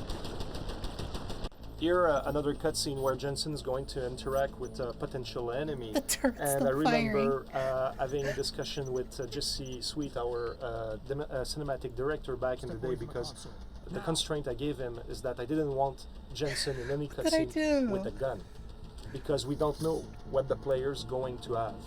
And for me, it was really important that the cutscenes were keeping the character that you were building consistent with when we were going into those moments. So for him, it was a real challenge to still have Jensen look badass, and then but not using a gun. And that's why in this one we see with the hacker is that Jensen pulls out his blade from his arm. So it was a way to compensate for the lack of gun. The turret is still firing. It's not gonna... Adam, it's David. You got the Typhoon? Yeah, but you were right about there being something more behind this. Because I've also got a dead purist in here with some pretty interesting cerebral implants. Don't touch him. We'll need an expert to recover his neural hub, in case I it's kind of already booby-trapped. just Copy looted that. him. What about Sanders? SWAT's pressured me to let them off the leash. Find them before they do, and deal with them.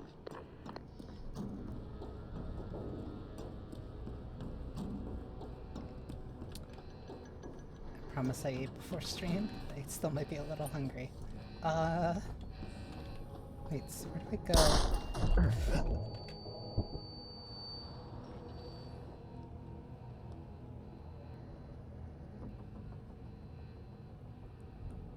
Why did I get flashbanged?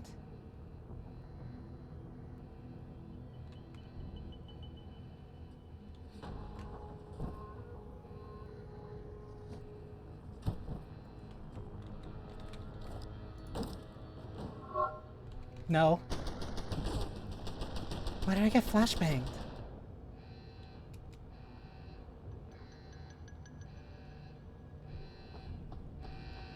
I don't remember ever getting flashbang there.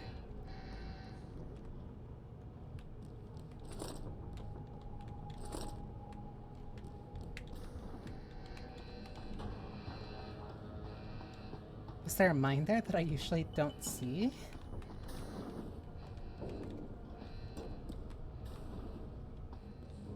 I don't know why I didn't see the immediate door to my right this time. I promise I played through this before.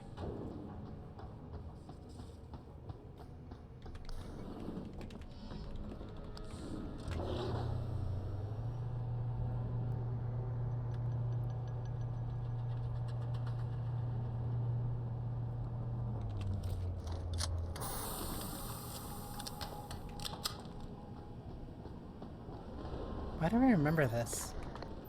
So here in manufacturing plant, we get close to the bridge where we have the police forces that are fighting the Purity first. Storming the plant. Terrorists, they are storming the plant. And I wanted so badly to have this piece of show don't tell where now that the police are pressuring in the facility and everything, but with playtest we saw that most players never really saw what was happening. Like it was too... It was under their feet. Exactly. So So a lot of ideas during level design itself. We wanted to have windows. We wanted to show how do we showcase this type of event, but this event was only on paper, so it was very hard to actually make sure that every single player was seeing it, and the whole AI versus AI came very late, right, Pat? Yeah, like the AI programmer will probably have a different story to that, but we needed to have a faction system when you need to turn like enemies or NPC, they were neutral and they have to know who they are neutral to and who they can attack. So by having like Jensen like taking control of a turret and say this turret now attacks the enemy has to know who is now like used to be his friend, the turret was a friend, now it becomes an enemy. So we had Sounds that like as a Facebook. Yeah, so we had that system, and that's the beauty with Deus Ex, where we built systemic features, and like then the AI could fight against each other, even if we didn't put too much love. I think it came like at a cost, like a low cost, but the production might not be impressive, like we wish, like you wish. One of the concerns as well is that we didn't want to have the player interact with those guys. We really wanted to have AI versus AI and leave them independent. So just because of that, we had to make sure the player was In the enclosed in a Skybridge. very safe environment.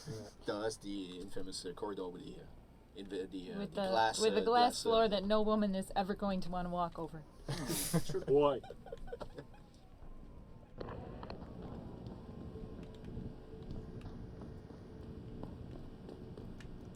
Another paint bucket. Yellow paint bucket, black paint. Another yellow paint bucket.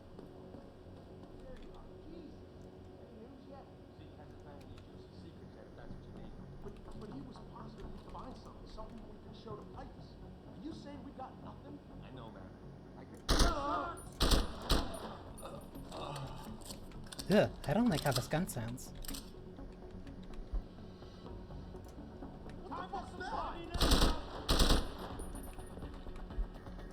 Oh, I do feel that. Ow. I do feel that stabilizer at the very least.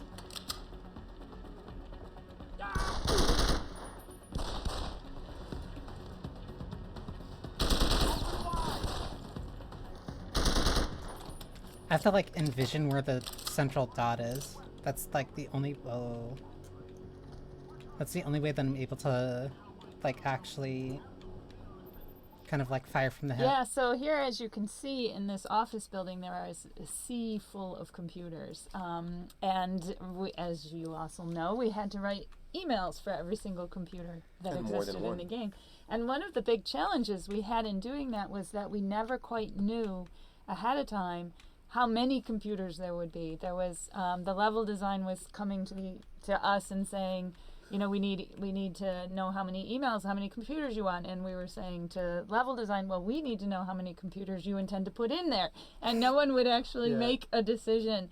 And we were doing it so late in the process as well that when we actually sat down there to write them, we weren't really sure at that point how many computers there would be. So it was pretty interesting until we finally got our communication straight and were able to say, okay, look, can you give me a few more computers, or could you take away a few computers, because we just don't quite have it down. So that was a really big challenge, and we learned an awful lot through the process, so we got it right with the DLC, The Missing Link. Speaking of computers as well, something that we could add, because again, it's something that people sometimes don't think about, how something simple or something that looks simple is actually very complicated. Is that, you know, in the game we have the interactive computers, right? The ones that you're talking about now. We have the security hubs, the blue ones that are also interactive, and there's the how do you say, the props computers, the ones that are just for Filling the world. just filling the world, like the ones that you cannot use. And it actually, these things generate very complex problems, because especially with someone like Jeff as a game director, where he wants everything to be very clear and systemic, you have to make sure that the visual language is very, very clear between the ones that you can use, the ones that you cannot use, and what their purposes are. And that created a bit of a few headaches and everything to get it done right. But and you stuff, guys, and, you guys pull it off. yes, we did. Writing that much fluff must have been like absolutely draining.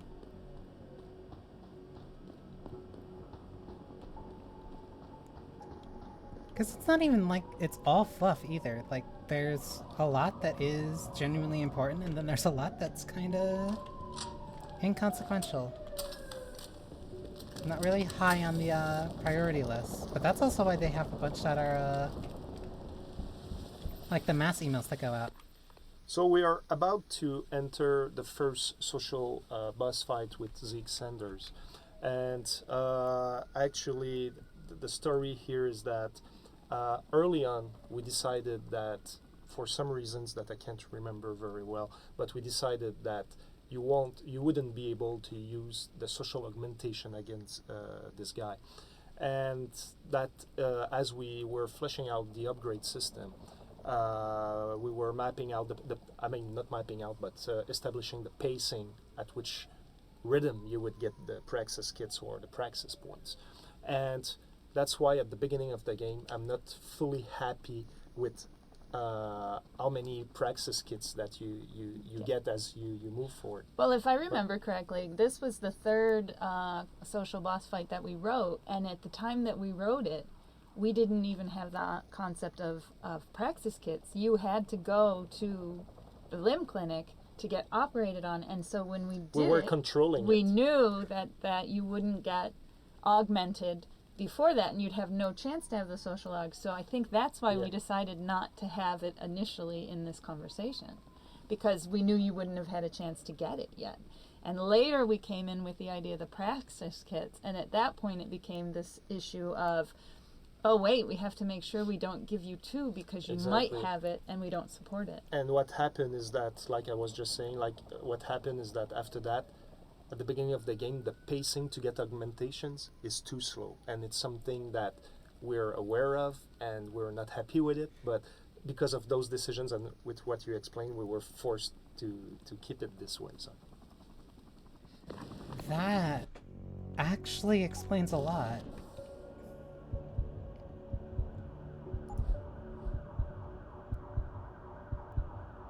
Communicate without being heard. That's why... Yeah, that's why this one costs 2. And a bunch of different ones also cost either 1 or 2.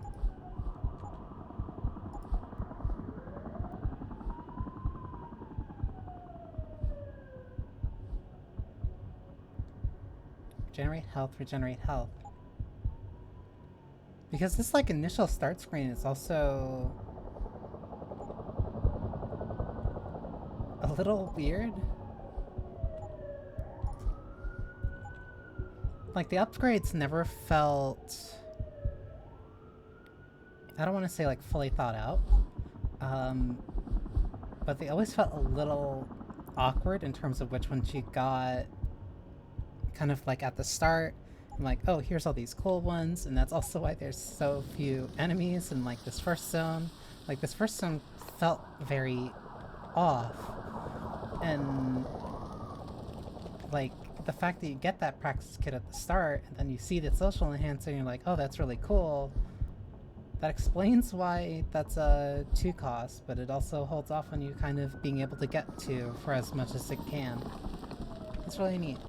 So here, one of the interesting cutscenes where actually I remember us debating about the fact that everybody in this world were thin. There was no fat people and everything. And since with our skeleton and etc. for all the NPCs in the world, we knew that we couldn't address that thing, and we said, well, at least there might be an opportunity to put some, in some instances, like in cutscenes, to cover the fact that it's not everybody in the world that is thin, right? Yeah, and we really wanted Josie to be the manager of this, to be slightly heavier than everyone else in the game. And it was this argument about it would be tough to animate and stuff like that, it's not going to look good. That was nonsense. Yeah, but it was a tough one, but finally we managed to make her slightly more heavy than other characters. Yeah, and I remember that there were certain people on the team who really, really were against it, and they were just saying it'll look weird visually, and having a really thin terrorist with this heavy woman just won't work, and I never quite understood the heart of those things. But in the end, it works out really well. And it makes for a really good hostage situation, which is definitely improved. Yeah, for me, I was loving this. This was one of my favorite scenes because I said, you know, from sound point, there was so much to play with because you got the riot, well, the terrorist attack that's sort of happening outside, but you got, you know, the riot police coming in to handle it. You got cops coming in. You've got a hostage situation. So I mean, the tension level's on 10, which is great. The one thing that was funny when the scene first came to me is we had almost nothing of Josie crying and whimpering, and I thought for a situation like this, the hostage should definitely be like sobbing and whimpering through the whole thing. So we started by adding that, which brought Adam, what's happening? What's your situation? Adam! Sanders is gone, boss. But I'm pretty sure he's just a dupe. Somebody else set this up. Damn it. Okay, I want you back here now. The admin building has a rooftop terrace. Meet Farida on it. Copy. Jensen out. That...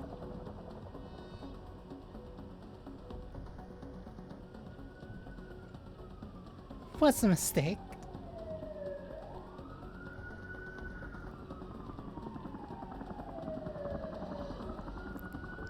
I forgot how...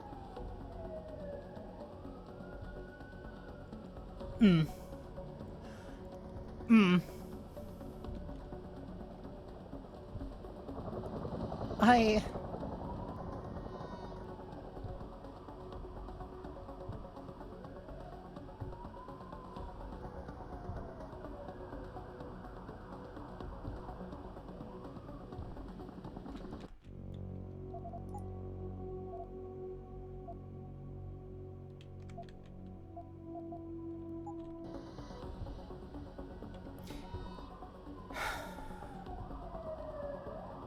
You know what? At this point... You're the Seraph security guy, right? The one we were delayed for? Hope you know those hostages are dead because of you and your boss. So this particular computer here is one of the important ones in light of the fact that it is the first computer in the game where you can actually find our first Nigerian email scam. We had a lot of fun with the emails, trying to make it feel like it's a real part of the world and like the world we know. And so you can actually find on every... Listen, I might be a little bit stupid. That is my only... That's the only thing I can say. I just might be a little bit stupid. So this particular computer here is one of the important ones in light of the fact that it is the first computer in the game where you can actually find our first Nigerian email scam. We had a lot of fun with the emails, trying to make it feel like it's a real part of the world and like the world we know.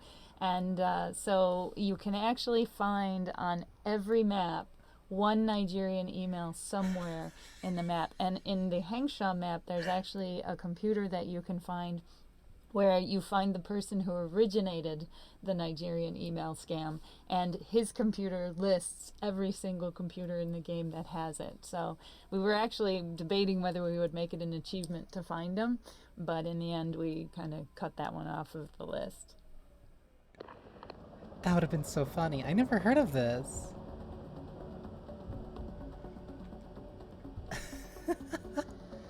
We are now ready to transfer the funds overseas, and that is where you come in. It is important to inform you that as civil servants, we are forbidden to operate a foreign account. That is why we require your assistance. The total sum will be shared as follows: 70% for us, 25% for you, and 5% for local and international expenses incident to the transfer. The transfer is risk-free on both sides. I am an accountant with the Nigerian National Transhumanism Corporation. If you find this proposal acceptable, we shall require the following documents: your banker's name, telephone, account, and fax numbers, your private telephone and fax numbers for confidentiality and easy communication, your letter-headed paper stamped and signed. Alternatively, we will furnish you with the text of what to type into your letter-headed paper, along with a breakdown explaining comprehensively what we require of you. The business will take us 30 working days to accomplish. Please reply urgently. That's funny. I never knew that there were like multiple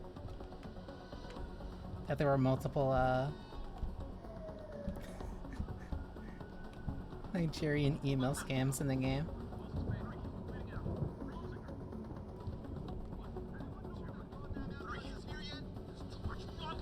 Come on! One. Come on! I'm not getting a heartbeat. God, the bastard! Damn! One's gone. 2, 3.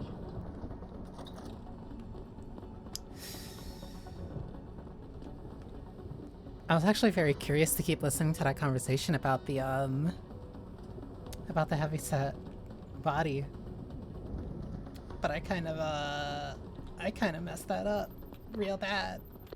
Well, so that's the end of the mission in manufacturing plant, and maybe a lot of players didn't know that, but actually you can go back into the plant now that the mission is over. The police officers just took over the plant. Yes, they won the battle. Yeah, they won the bridge. battle. And Yes. if you go back, you can go back until the beginning of the map and meet a lot of police officers along the way. You even have one police officer that is taking picture of the hacker that killed himself in front of you, and you can talk to all of them, and they have their barks and everything. That's crazy. Yeah, It is, and most people don't realize no. they can do that. And to me, it was really important because it was like it's a game where you can go where you want, whenever you want, and we should maintain the logic of the story regardless of.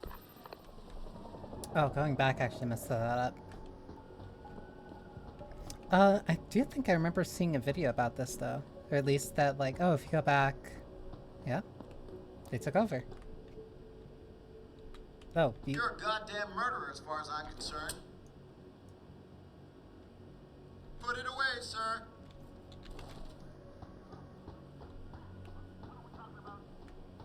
Sir, if you can back away, please. I've never seen such a fucked up situation. Someone rattled these guys before we could get in here. Haha.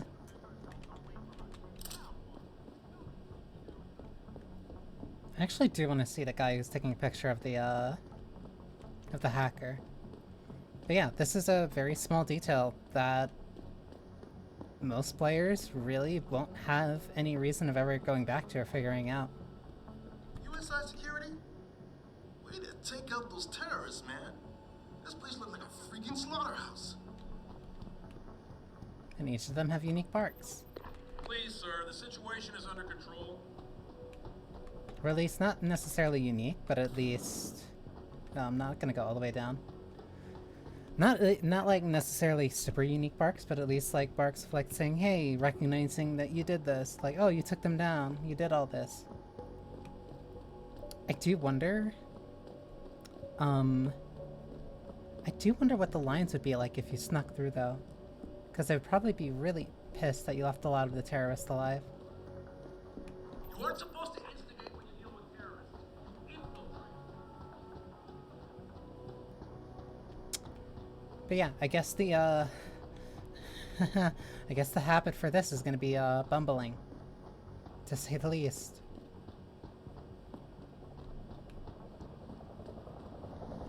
You know what? I didn't want to get the social augment anyway. So you know what? Let's just do Himbo, Adam Jensen for this, I guess. Not quite what you signed up for, is it, Jensen? Nope. Excuse me? Sneaking into your own factory to hide stuff while the boss holds the cops at bay?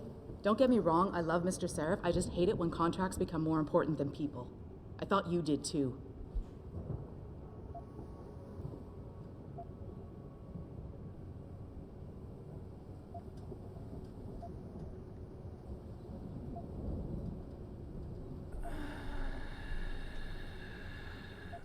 I don't like any of these.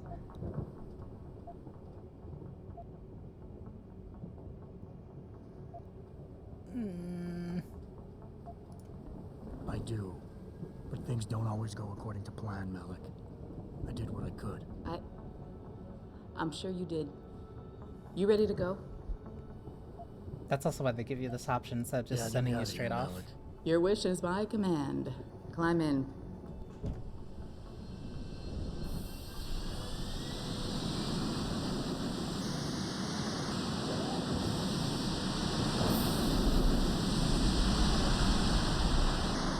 I really messed up. I messed up this first mission really bad. Like, really bad.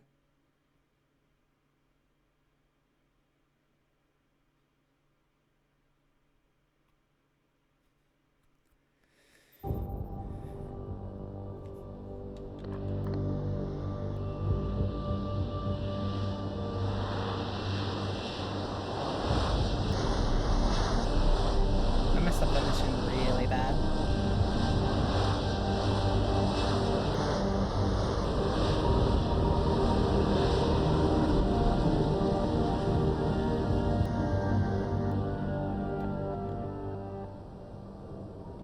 So now we're returning to Seraph HQ, and now we have a conversation with Farida where she asks you how you feel about your augmentation and everything. But it's one thing that when we reached alpha with the Nice. critical path So, and everything how's it feel? playable, we kind of realized that there were not many Don't take it the wrong way. interaction I mean, I've got a possibilities few with neuro some of the main enhancements characters, out. and That's great therefore points to help me fly the better. personal touch, But the I chose to emotional get touch them was now. kind of missing. Well, and I think it was also like up Now you until had a that chance point, to we try kind them of out. approached the writing of the dialogues. We were kind of approaching this from a cutscene mentality. We had a lot of cutscenes that would convey the main story. We had dialogues that would react to things that the player had done. So we would have these conversations with Seraph, for instance, where he would say, you know, why did you kill them all? Why did you not? Etc. Etc.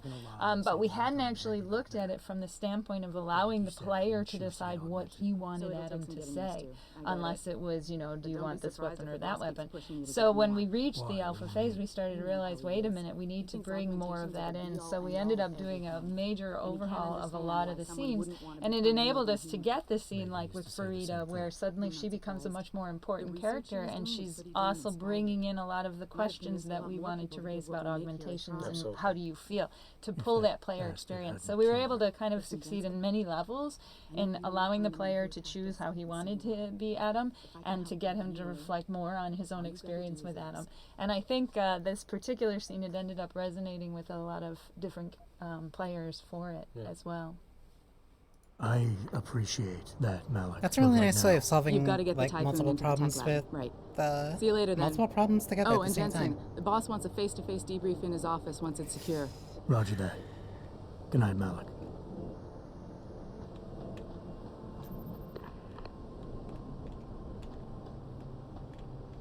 Huh? So here's the VTOL, or the VTOL, Adam's Guess I'll chopper, just do or this again. Farida's chopper. This is definitely one of the pieces of hardware that I really, really prefer in the game. I mean, one of my favorite ones.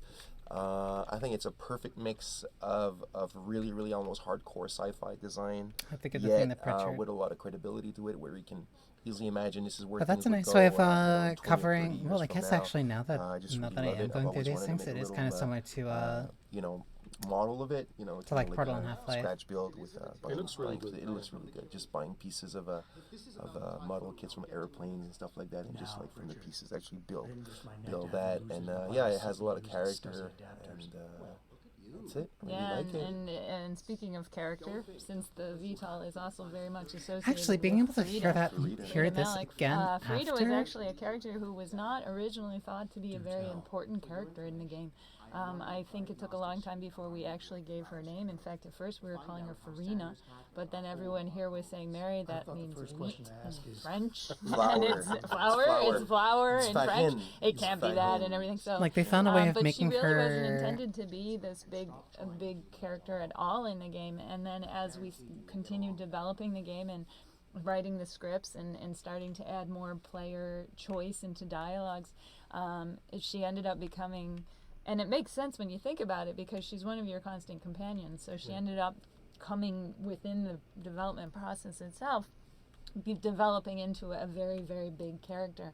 And I think our original backstory for her was she was supposed to be of Muslim descent, and we originally wanted to have her use Arabic language and swear words and everything. We but, tried it. But then when we ended up casting the actress as 100% American. Well, because here's the thing, what I remember So is that's how I you ended had up. a strong affection for the So a character that because it was initially based wasn't on really a meant to character in be Battlestar Galactica. I much think ended that- up being a more of So an what I emotional love through about this line. cutscene is the baseball. It was an element in the backstory of Seraph's character, and it became such an important part of so much of the game itself. And the way that the ball falls at some point and it reveals Adam Jensen in the back, it really shows that Adam Jensen is Sarah's puppet. And what's funny is when we did the audition session, there was a monologue sort of scene, actually a dialogue with Mary playing the role of Megan.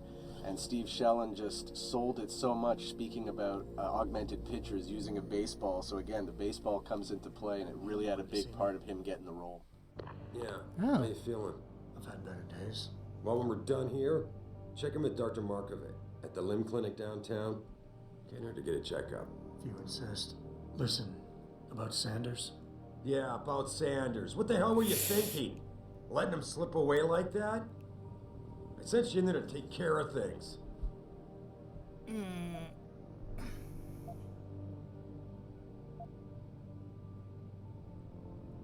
And I did.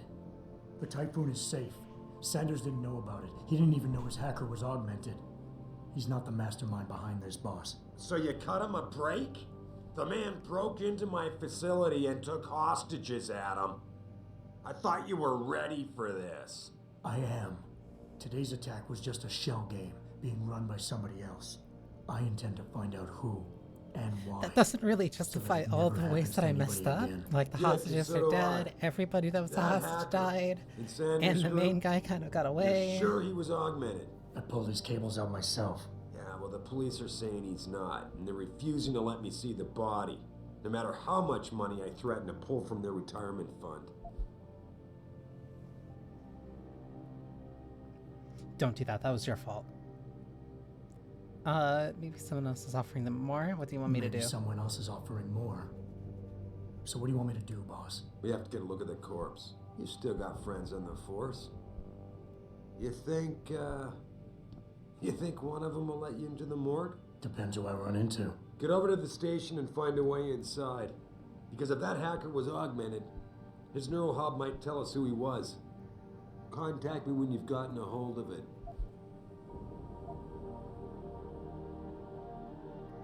What you're telling me to do is not exactly legal. Boss, what you're asking me to do is not exactly legal. No, it isn't. You got a problem with that? Nah. Just figured I'd point it out. Oh, thanks. And believe me, if I had another option, we'd be taking it. But these past 6 months, seems like all the influence I built up in this city just dried up and blew away. Well, you were able to keep SWAT from infiltrating the plant until I got the Typhoon. Just barely. And now someone else is pulling strings to keep us in the dark? We need that neural hub, son. It's key to finding out who's behind these attacks. And taking out the men who did it. I'm on it. Seraph is very interesting in this newer context.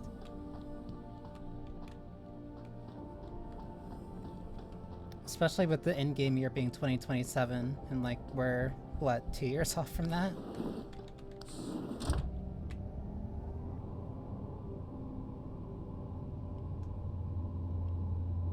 Especially with how important his augments are and how ubiquitous they seem to be with almost common everyday life.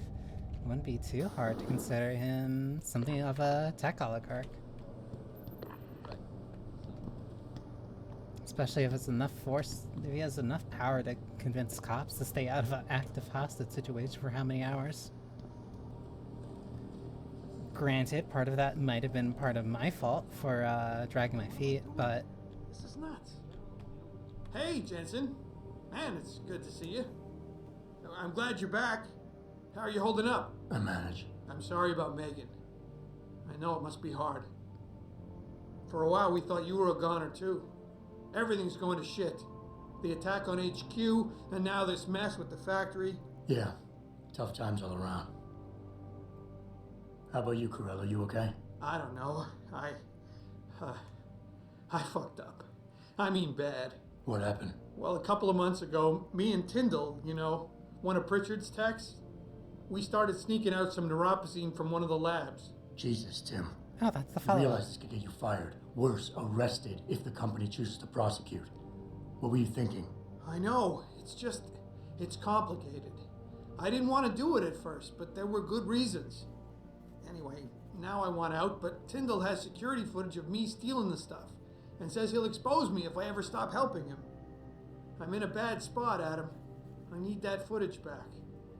I know you're busy with everything that's going on right now, but I could really use your help. Fine. All right. Tell me more. Really? Wow, thanks, Adam. I thought I was done for. The security footage will probably be on his apartment computer. Meet me in front of the subway station parking lot once you get a hold of it. I got it from here. So I simply go to where that guy's apartment is, I break into his room, I hack his computer, and then I steal security footage. really upstanding security officer.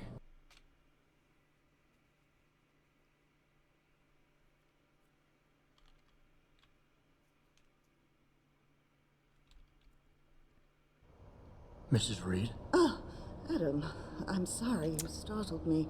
And please, call me Cassandra. You and Megan were together long enough.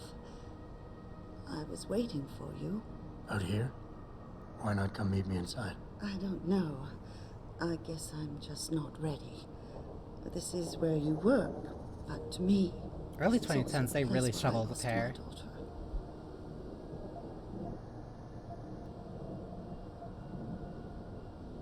I know what you mean. It's never been the same for me either. I guess it's not meant to be easy. It seems there's just no right way to deal with something like this.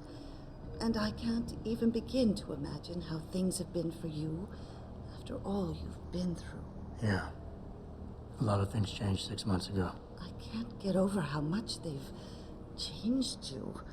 At first, I couldn't even believe you were still alive. How do you handle all of this? I never asked for this. They say they saved me, but There it is, the I'm not sure line. saved is the right word. I understand your anger. I wouldn't take too kindly to people making that kind of decision for me, either. But that being said, I, for one, am glad that you're still among us. Can I ask why you wanted to see me? Yes, of course. I'm sorry. I'm here about Megan. About what happened to her. Or rather, about the investigation into what happened. What about it? Well, simply put, I feel something is not quite right with the way the case was handled. You think there was some foul play involved? I do. Call it mother's intuition. But when speaking to some of the investigators, there were a lot of inconsistencies. And I actually then don't met remember a this lot of the side detective, quests in this a man game. called Chase. He agreed things weren't handled by the book, although he has no proof.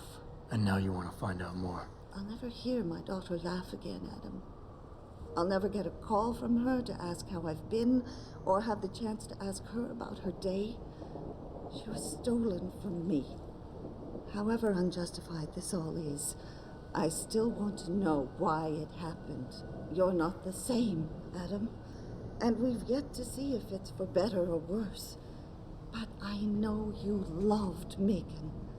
Please, will you help me find out what really happened to her?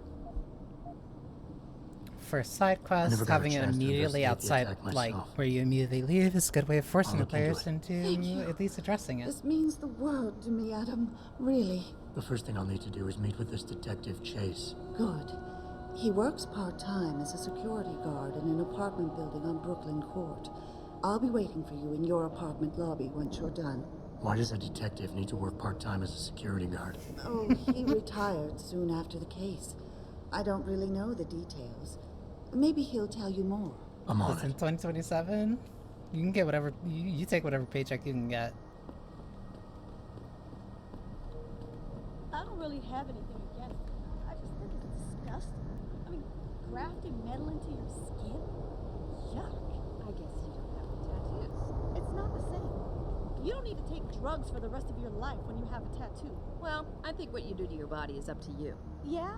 Well, when everybody's done doing what they want, what happens to people like us who refuse to become machines? We become the weaker species, that's what. And the next thing you know, we'll be the ones living in derelict row. Wow, you really don't have an opinion on this, do you? Huh.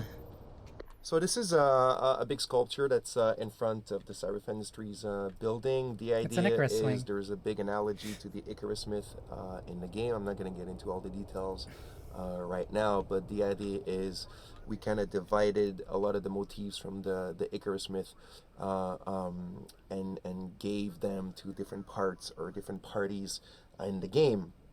And Seraph Corporation kind of represents the ideal for transhumanism, if you want. They want to give power to the people, they want to enhance people, not necessarily at the most expensive cost neither. So we felt that we should represent them with the wing, which is the idea of kind of like, you know, Yeah. expanding ourselves. And even in the whatnot. title of the Seraph Industries, we came up with the name Seraph because we were Seraphim. looking for an mythology to Yes. angels and wings. Yes. And so seraph to us was a shortened form of seraphim. So Absolutely. it really, really works. And when the sculpture then reflects that whole wing mythology as well. Their logo is their actually logo. that wing as well, but it was interesting to have this kind of like art installation built in front of their building that's shaped like a wing. Services are temporarily offline. Thank you. I never made that connection. I never made that connection. Is that supposed to be Breeze? That's... Wow, I feel really stupid for not acknowledging that. I can't believe this whole hostage thing. Terrorists on our own soil? I know, and that guy Taggart claiming he has no connection? I don't believe that for a second. I heard he's going to make a speech at the convention center. That's like when the NRA went to Columbine after the second time. Moses himself, coming to free us from the evil pharaoh, Seraph II. Yeah. Well, let's hope for a plague on all the humanity front houses. So something that was really important, again, you're gonna hear this coming back over and over. It's this whole idea of like credibility to a lot of the stuff like Jeff mentions in another one of these beacons. The idea was not to make a sci-fi game. It was about to make an anticipation of the future, and in order to do this properly, a lot of the things need to look just like they look today, in a very precise way, and the storefronts for us were something very important. These are the things sometimes that we miss the target in video games. They look like things that almost as if we've never walked in a real street before. We've never been into a store. You can see it's an abstraction almost of what storefronts look like. So that was pretty important. I mean, some of them are better than others, but at the same time, that shows that the attention of detail that yeah, was it's all super part of that. important for the game, not only in visuals but in all the aspects of the game. But yeah, no, that's very that's very a prime true. example. That's very true, and you can see not only can you see the product in those storefronts, and you can see what the brands are, but also the actual kind of design of these storefronts, the kind of like interesting kind of artsy thing that they have is something we work hard really on. And in one of the things that we were saying, many times that we didn't necessarily fully care if people would recognize all those details, but as they would walk the streets, as they would go into the environments, they would absorb it in a natural fashion, because that's how the real world is built, and therefore, even though they don't notice it consciously, their subconscious are gonna pick up on it. It's actually, if something is wrong, most of the time you actually notice it consciously, and if something is right, it's actually more your subconscious that registers it. So it's a lot easier to really affect the player that if you're wrong, then because that they really know pick it up right away. So you need to work pretty hard at that. Yeah. I was really not ready for the NRA to show up at Columbine after the second time. So the name of the gas station is something that I came up with while we're designing the textures. The name Oran is actually one of the provinces of Nigeria, which is a country that is totally being decimated by Exxon. With all the oil exploitation, and they were making sure that it's a puppet government that's in place, that's the education, the population kind of got educated and stuff like that to make sure that they'll never really rebel against the exploitation that the U.S. and Exxon is doing there. But anyway, I suggest that you go research this. It's really interesting, and here's just a little snippet of information that we decided to, let's take some of what's going on there and somehow put it in the game.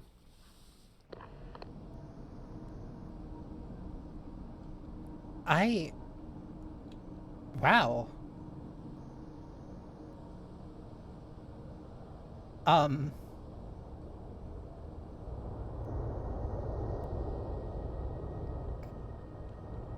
No,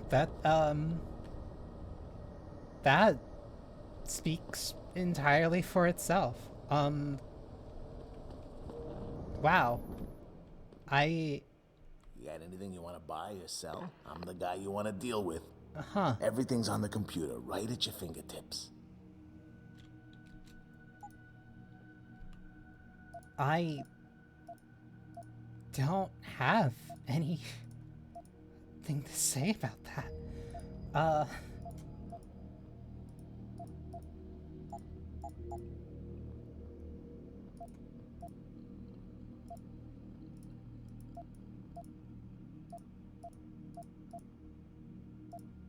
Damn. Always a pleasure. So here's the weapon merchant inside of the gas station, and the whole gas station was a very old building that we kept from all the way back from the very first vertical slice.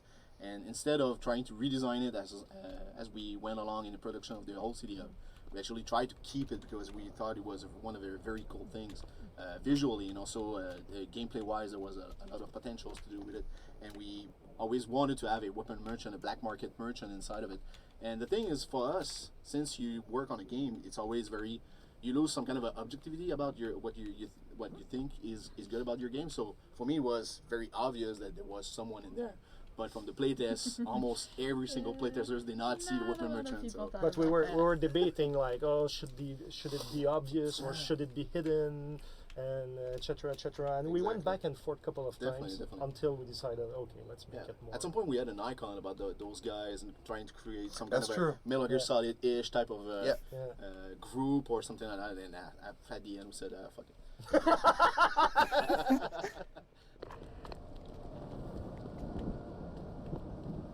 That's two very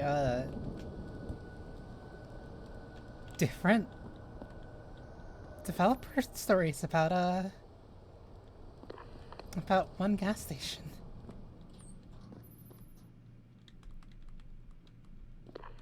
Hello there. Well, you must be Adam Jensen. A keen observation. Mrs. Reed told me you might pay me a visit. And don't take this the wrong way, but you're kind of hard to miss. I'll try to take that as a compliment. She told me you might have information regarding Megan Reed's case and the attack on Seraph headquarters. Oh boy, what a mess. Total pissing match. We had the feds on our ass, orders from 3 different departments, and pressure from so many lobbyists it felt like being the scrawny new kid in the prison shower. It is a very high-profile case. Mrs. Reed said you thought some procedures were overlooked. You got that right. I mean, you know how it is. Mrs. Reed told me you used to be a cop. There's always cases where you see the lazy officers taking shortcuts. But this was different. Different how? Too much stuff got overlooked. People seemed way too eager to jump to conclusions, and every time I was remotely insistent, I got turned down by ranking officers. People wanted to bury this thing fast.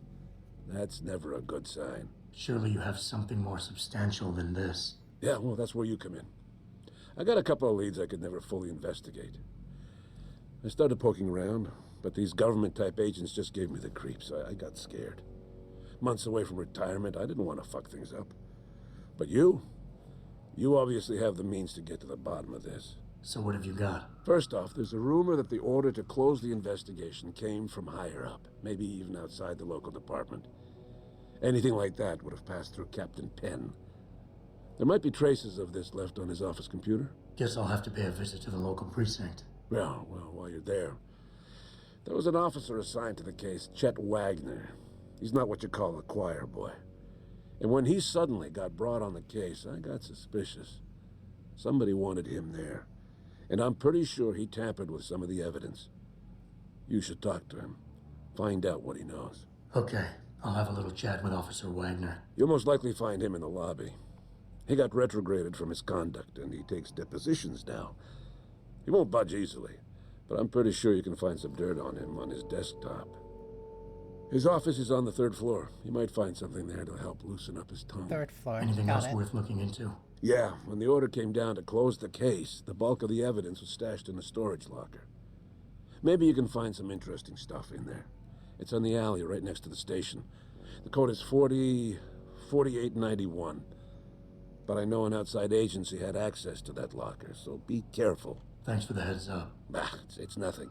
And, please, don't bother coming back here with details. Don't get me wrong, I'm glad to help. But the less I know about this case, the better I'll feel. That's all I need for now. No problem. Yeah, so I don't know why, but I really like this character, this side quest character. He always felt really credible to me, the way he speaks and everything, and all the things he's talking about makes the conspiracy feel even bigger than what you're actually playing in the main story. Like it's kind of hinting at the shadow government and stuff like that, and I think it makes it much deeper than.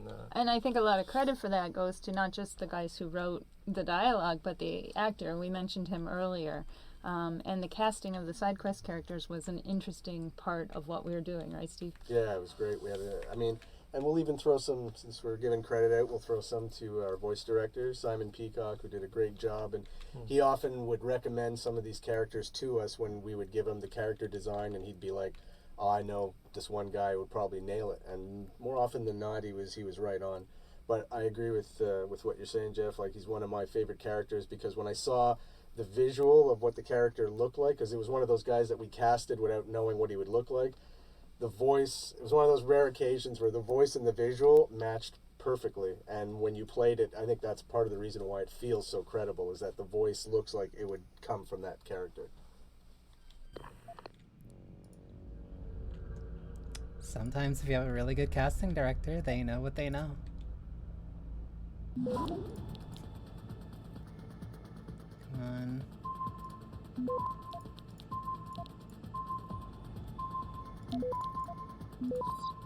Access granted. Easy.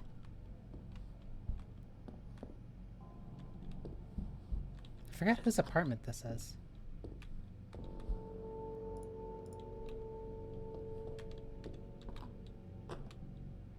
Aha.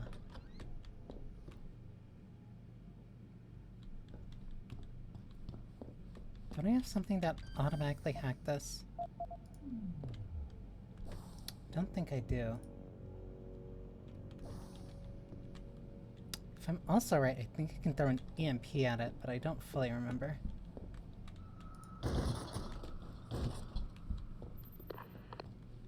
Arika? So I guess we have quite a few things to mention about the apartment layouts. It's quite a bit harder than it seems, even though, you know, apartments are quite common. But something I remember at the beginning is, with Frank, like we sat down, me and Frank McCann, in the sense that like just getting down like a volume that feels like natural, that feels like a real apartment, like even though we've all lived in them and whatnot, is actually not as easy as it sounds. So at first we had like, in front of the you know, art design and level designs that they felt a bit awkward in terms of feeling like we were in an apartment. But I think it ended up quite well. Like we fixed it. Also, we had the good. challenge of the cover system that we needed to make everywhere like cover friendly. That was a big part as well. Why they probably felt a bit weird at first, because they accommodated for that, you know. And a big challenge as well in regards to the apartment is that originally we had 2 models, and we actually cutted the larger one, which added a lot more gameplay options to the players. Forgot about that. Like for the first one, when Greg Thorpe apartment was a really large one, very gameplay focused. But actually, we changed it because we had way too much stuff to actually place inside of those apartments, so we kept the more regular type of environment. And the thing is also during the production, it was add support from Level Art to actually add props and do some pass on those apartments. So until very late in production, it was all propsing by myself. So chairs, tables, and all that stuff. And each apartment I wanted to have a specific thematic. And so I had almost no support on Level Art, even though we had paint overs from yeah. But whatever. Those you're right. Those were things that happened. But I think you ended up managing it pretty well. But one thing, speaking of props in the apartments, one thing that I can't stand is there's the Icarus paintings and the and it's like the Icarus myth is just like an analogy in the thing, right? And the way that these paintings was probably just for one lab or something, and ended up being like everybody in the game just buys paintings of Icarus. I was like, wow, you know.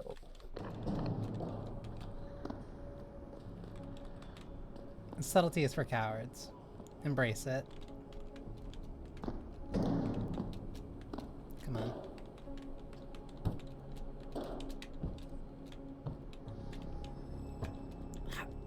I can almost make it if I find like one more box. Like you.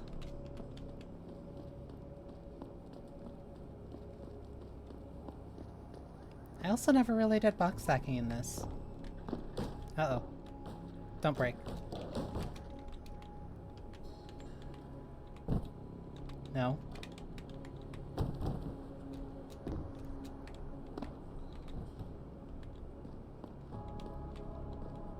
Okay, now let's hope I never have to figure out a way back over.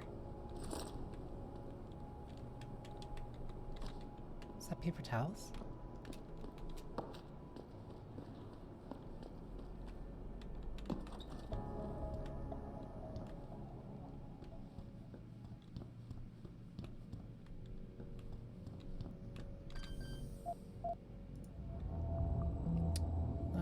Let's do this.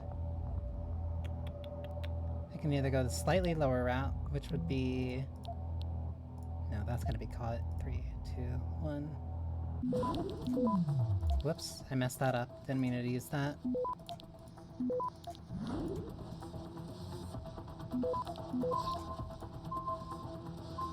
Access granted.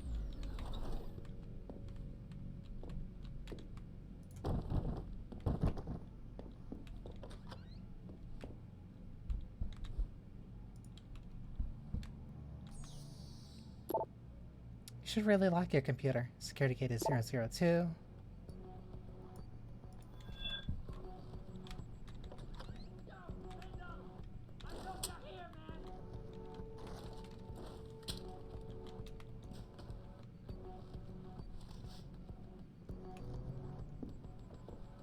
What? You think you can just cut me off?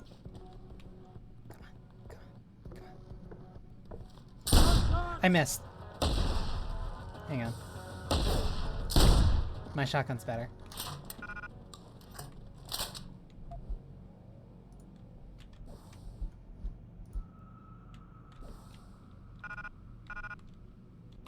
What do you mean? Oh.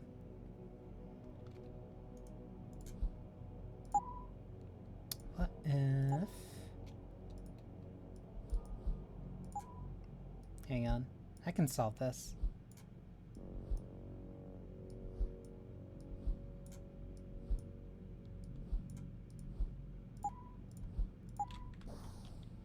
Oh, cool.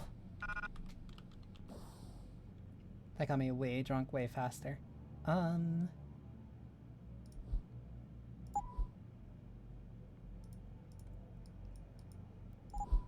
know what ammo type this takes. I'm assuming it'll take the same as... There we go. This is... certainly a choice. Hang on, this goes up.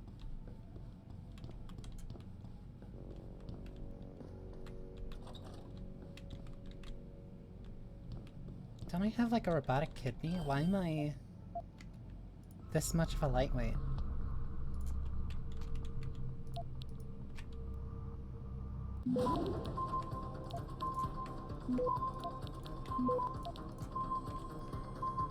Access granted.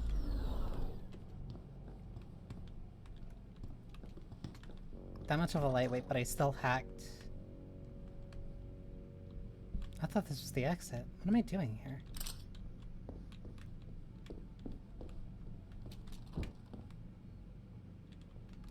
Ooh. Somebody has stuff in there. That is a mine. That is a bunch of explosives.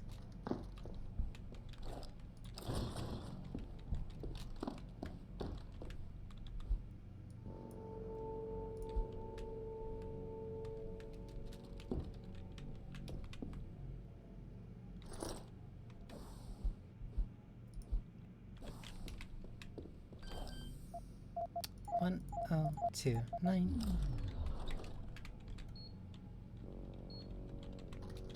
See, this is why we do the reasonable thing. And simply shoot the explosives.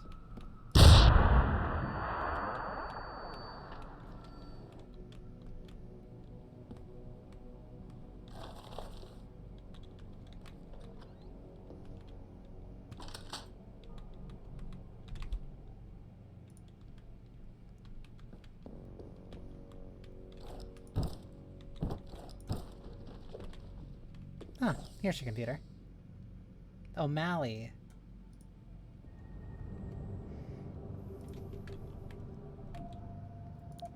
This one might be a little long.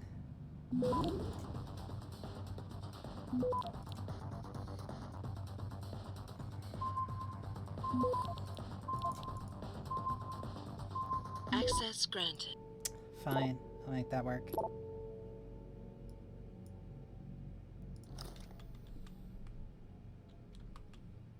Can't hack into this though.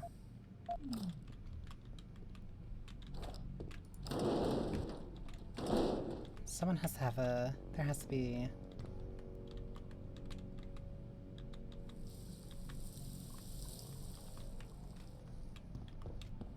Nope, nothing with a code. At least not yet.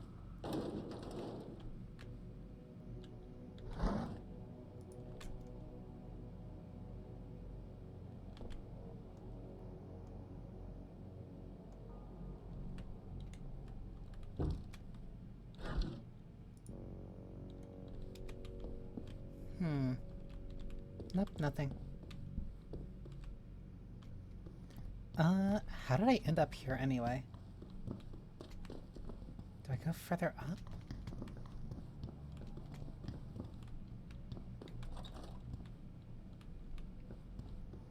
Because now I'm lost in this building. This is somebody's apartment.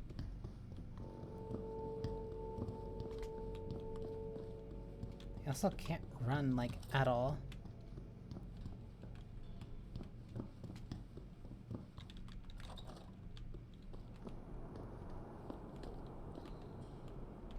I can't make that jump.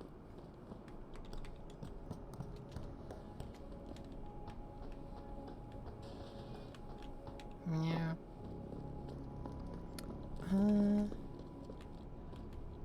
Might as well just go back to the, go back to the gas station to sell the stuff. Because I have a lot of excess gear that I don't need.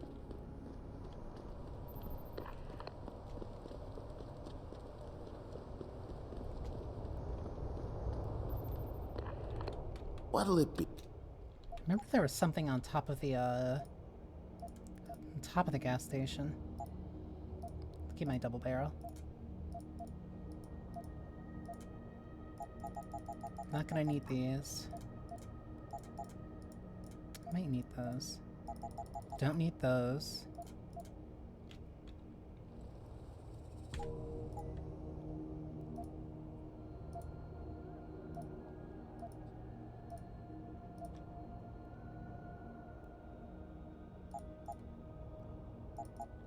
Buy 4 of these. See you soon. Okay.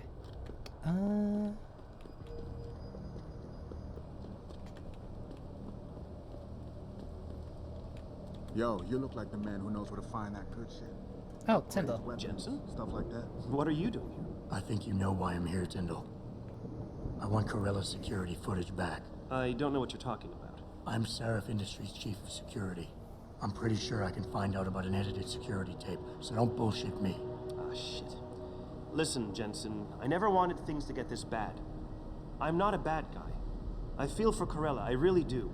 But sometimes, for a good cause, you have to get your hands dirty. Oh, there's a good cause now? Oh, I see. You think I'm selling the stuff, right? I understand why this would seem like an obvious motive, especially to an ex-cop. But trust me, you shouldn't always take things at face value. I'm not selling the neuropazine, I'm giving it away. Giving it away? To who? To the people who need it. You think everyone gets augmented by choice? No. Shit happens. And then what? You're saddled with neuropazine injections for the rest of your life, and that shit costs money. But what choice do you have? Without the drug, you'll die. Rejection syndrome, crippling pain, that just ain't right. So I did the only decent thing to do. I stepped up. No, you're in the right. I can respect that. But blackmail is still blackmail. Corella wants out, and I'm here to make sure he gets out. Man, this whole thing is becoming way too much trouble. I've even got 2 local pushers on my back because they say my philanthropic actions are undercutting their profit. That's not your only problem. A gun-toting client was waiting for you in your apartment earlier. Really? In my apartment? Shit, the dealers probably sent him.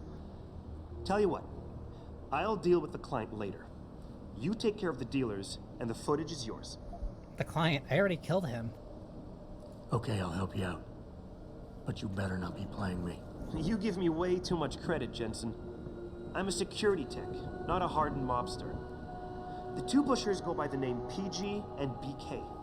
They hang out in the alley near the basketball court. Just make sure they never bother me again. Deal.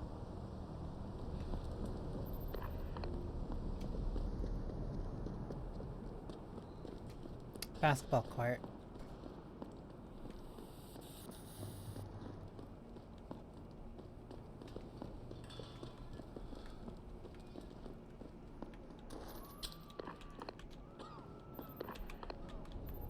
So this is the basketball. It's the famous basketball the famous court. basketball court. I My mean, favorite.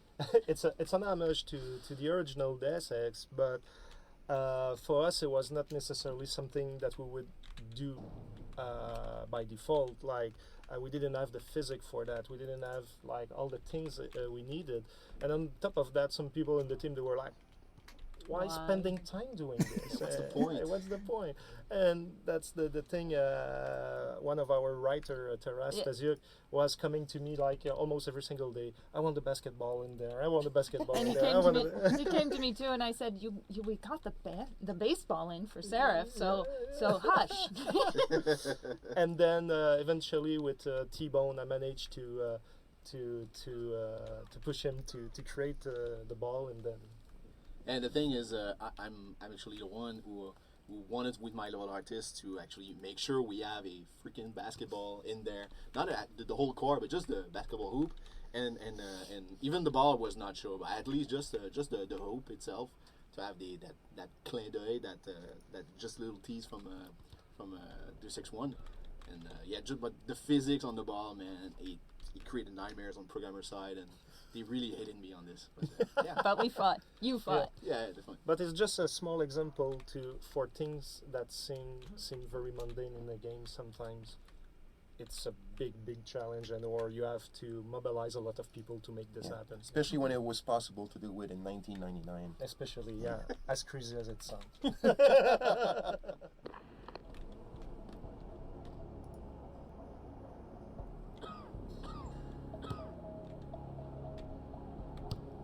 I just realized getting the strength augment probably isn't going to help this. Ow. Where'd it go?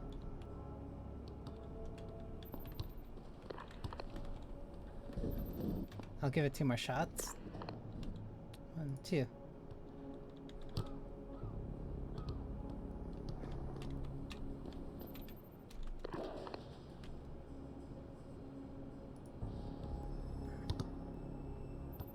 Come on.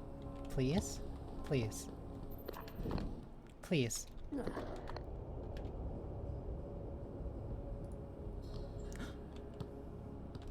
Close enough. Oh well.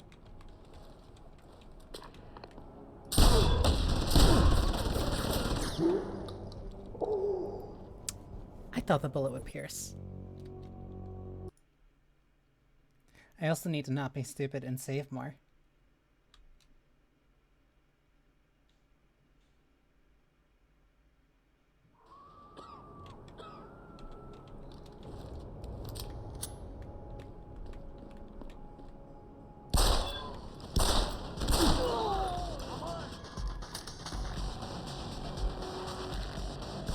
This has nothing to do with you.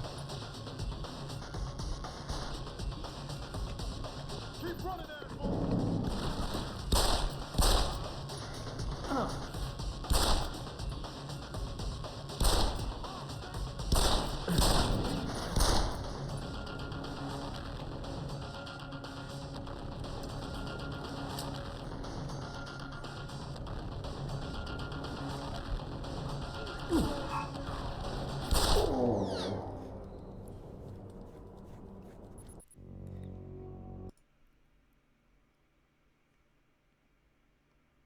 Himbo.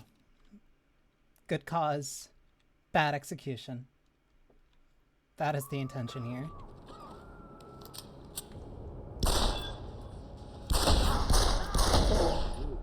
Okay, he has a shotgun. He has a shotgun. Let's try the other tactic then.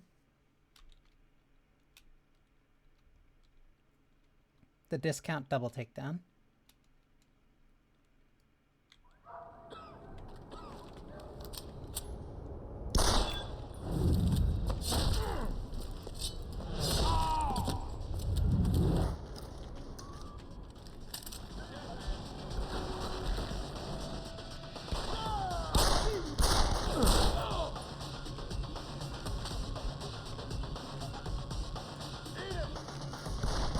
Not enough space.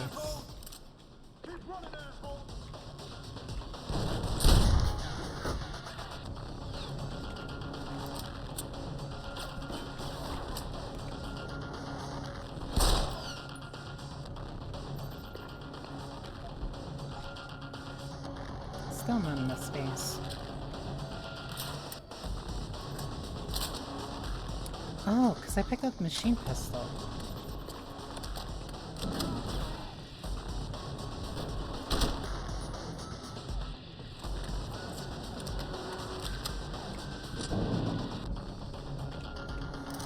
Anyway, I did what I needed to do.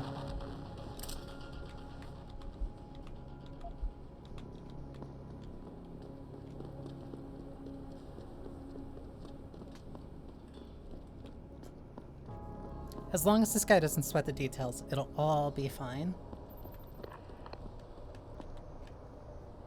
Look, I told you. If you want me to give you that security footage, you're going to have to get those pushers off my ass first.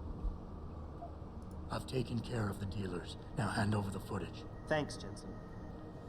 Listen, I know it's not something you did from the bottom of your heart, but still, you saved my ass. Here's your footage. Listen, Tyndall, I know you're trying to do the right thing. But we have to do things by the book, or we'll just have chaos. I'll put you in contact with someone inside Seraph Industries. They may be able to get you neuropozyne for those who need it. Seriously? You'd really do that? Wow. I never would have expected this from you, Jensen. I really appreciate this. Tell Carell I'm sorry. Easy. Now I have 2 practice points.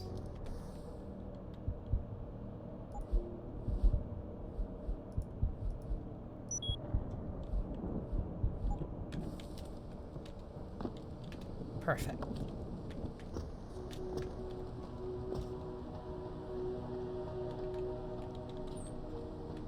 So I can go in through the fence up there.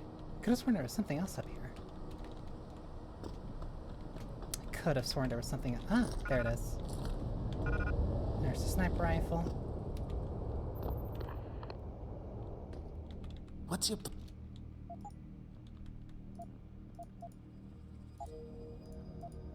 Sell that, sell that, sell that. I'm not using a revolver right now. Should be everything I need. Is there anything I want to buy, though? There's no silencers. I want to increase my pistol damage, though. Well, no, I'll hold on. I'll hold on to the pistol until I find a revolver.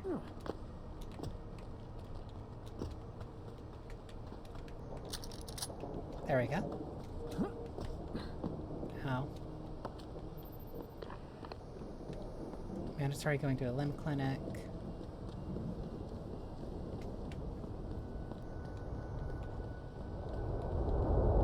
Did you get it yet? Adam, please. You have to get that security footage back. I got it back. I got the footage. You owe me one, Tim. Yeah, you got that right, Jensen. I mean, thank you so much. This is my life I just got back.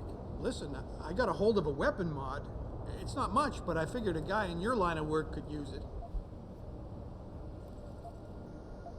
Listen, I know you were trying to do a good thing, and I respect that. But you should do it through proper channels. Next time you might not get this lucky. Yeah, you're right, Adam. I know you're right. Listen, thanks again. Sometimes you can't do the right thing through proper channels. Proper channels. So no, it's fine. Laser targeting.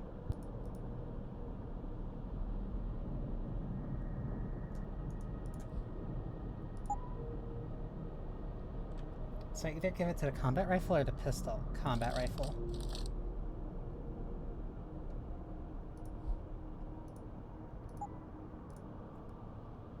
So I might be lacking ammo for it right now.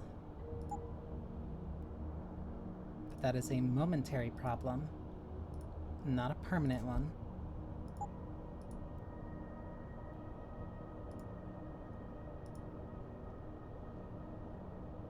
This really is just the attaché case again. I don't need this many weapons.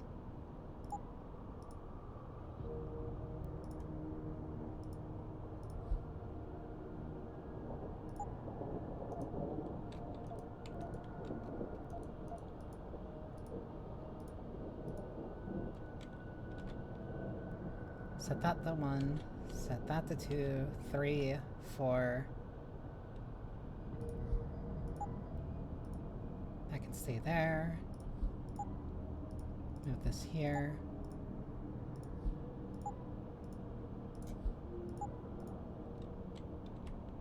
You go on 5. You go on 6. Then we're good. And I also should have enough money to go to get kits from limb clinics. I, for one, approve of these protests. These limb people are drug pushers. Someone is getting rich while the rest of us are suffering. I wouldn't know about those things. All I know is that this violence doesn't serve anyone. Well, I guess the question now becomes, will the pro-human groups retaliate when Bill Taggart gets here? He's that humanity front guy, right? He's speaking at the convention center in a few days.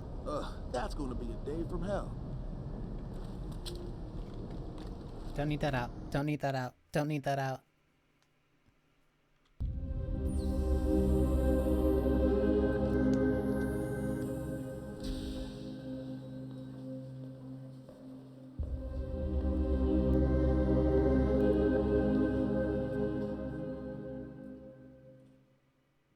Ah, Mr. Jensen. David Seraph told me you'd be dropping by. I've just been reviewing the test results we received on you last week. Should I start rolling up my sleeves? Surprisingly, no. I see no trace of glial tissue buildup in any of your charts. It's been 6 months, Doc. Shouldn't I be under neuropozyne shots by now? One would think, but these test results show no signs of implant rejection. If anything, the bond between tissue and electrodes seems to be getting stronger. So I'm free to go? Well, Mr. Seraph did ask me to discuss another topic with you. You are aware that several precautionary measures had to be put into place during your first surgery? Not all of my implants were switched on, I know. The damage caused by the hematoma had to be taken into account. Your brain needed time to recover, to get used to the mechanical neural processors and turn them on naturally over time. Cut to the chase, Doc. What does Seraph want? He feels that you might be ready to speed up the activation process using special software known as Praxis kits. You mean I don't have to wait for my augmentations to kick in naturally anymore? You can, if you prefer. Leveling up. But Mr. Seraph did make a generous donation to LIM in your name, thus ensuring that Praxis software linked to your particular neuro enhancements would always be available to you and you alone. Please, take a look. So not everybody can just get a Praxis kit. Typhoon ammo. Hypostim. Code blue. Dr. LeBlanc, code blue. Very well, Mr. Jensen.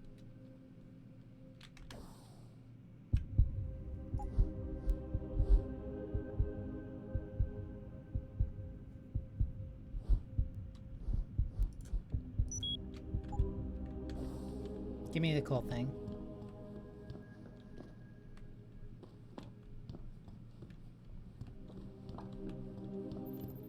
Only problem is, I don't know how to activate it.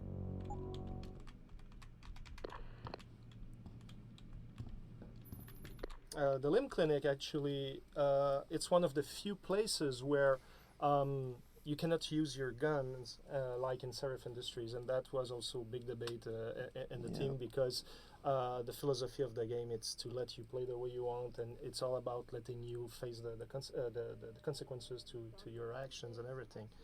But for the chaos management in the game came in quite late, and if you really want to support it well. We tried so many scenarios to support in both the Limb Clinic, the Serif building as well. Is just try to figure out how do we support chaos, and mostly with revisitation. When you go back to Limb Clinic, when you go back to Serif, how do we deal with that when Jensen is supposed to be a neutral character, almost an ally character, even more so in the Serif building. But even in the Limb Clinic, I mean, it's a neutral place where it doesn't make sense to create chaos, and we wanted to support chaos everywhere, but technically was very, very challenging. And actually, I remember endless meetings about the Limb Clinic, like weeks and weeks. Yeah, and and at weeks first of we put Markovic and everyone behind bulletproof glass, so that if the player did create chaos, they would go into cowering mode, and we even wrote lines for them, like you could still get your augmentations even though you just shot and killed everybody in front of them. They're still behind those lines. They're still behind the glass. It would have been possible to support it, but it would have felt kind of off, or to make it sound right. It would have been almost a project. And remember that for a big part of the development, we actually had to go to the Limb Clinic to get augmented. On top of that, And that makes me think about exactly like with the Praxis kit system. Originally, you didn't have all the augmentations in your body, and you had to go basically getting there to have your legs cut and then be replaced by that basically had to go under surgery so much more sense. Yeah, we had a whole cutscene, remember, of the surgery. Variations of cutscene they were doing again. And it was not totally elegant, and on top of that, the other problem that rose was that it was only giving the city hubs for the players to augment themselves, and at some part in the game you go in Picus, you go there, and for a long time you're not in a city hub. And we wanted to go with a system that was allowing the players to upgrade like whenever they wanted, when they had the right XP points, and this is where the Praxis kits. And I remember when you brought that up to me with the Praxis kits, I was ready to kill you because we'd already rewritten and re-recorded Markovic behind the glass twice, and now we had to rewrite her entire speech a third time and bring the actress back in yet again to record and make that make sense. And you didn't kill me because you knew it was the right call, right? So many people almost got murdered on this game, man. Jesus Christ. And also, one of the things that you did with Steve and everything was to have the doctors being like, oh man, DX team members and stuff. And that's the if you pay attention to when you're in the Limb Clinic and you'll hear the paging system, and the people being paged, Dr. Chetri, Dr. Shipkowski, these are all members of the team. And what happened to Markovic? She used to be prettier. No, it's just that she was younger, but the model didn't work super well. Yeah, she was younger, but it took us so much time to make that game that she aged. She aged with us. If we had to age, she did too. And also the visuals of the Limb Clinic. It's also one of the big cyber renaissance places of the game, and it kind of works okay, I guess.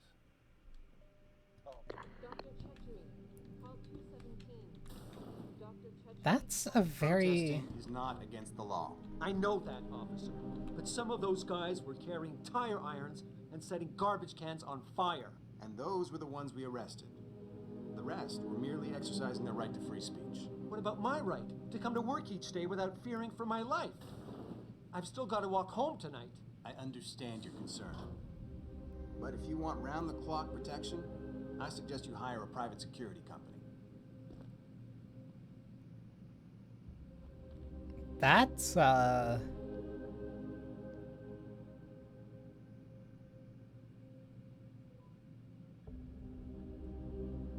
surreal.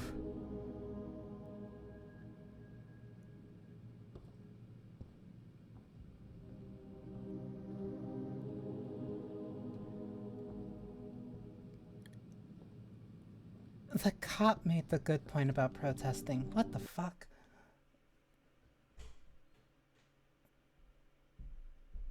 This game is... Adam, are you finished at the clinic?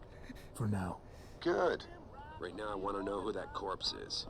Head over to the police station and get his neural hub. And Adam, if you can't talk your way in, consider making a strategic retreat. There's gotta be another entrance in the side of the building. This game is very...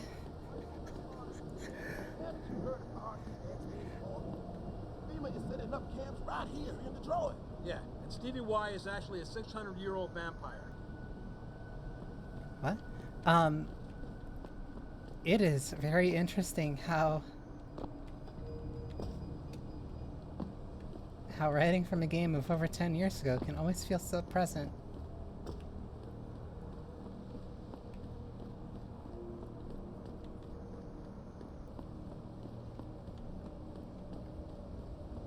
Like, it's... like, very clearly, it's not like, oh, they knew it was gonna happen in, like, 10 years, or, like, that anybody has future sight. But,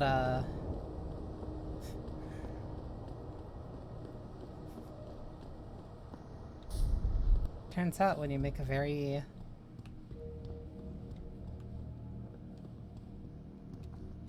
you make an installment in a very political franchise,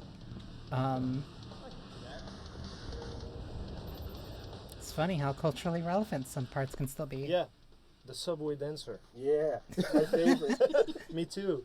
Not me. Actually, it looks like it's the prodigy singer that is kind of trying to look cool on stage. Well, that you know that what? thing is one of the things I hate the most in the entire game. And you know what I'm going to tell you is, I remember I had one of my guys on the team, Kevin Dion, was working on it, and I came in to see how it was going because, like, when I saw the animation, I wasn't all that excited because I'm like, well, this is going to be hard to kind of sell because I found.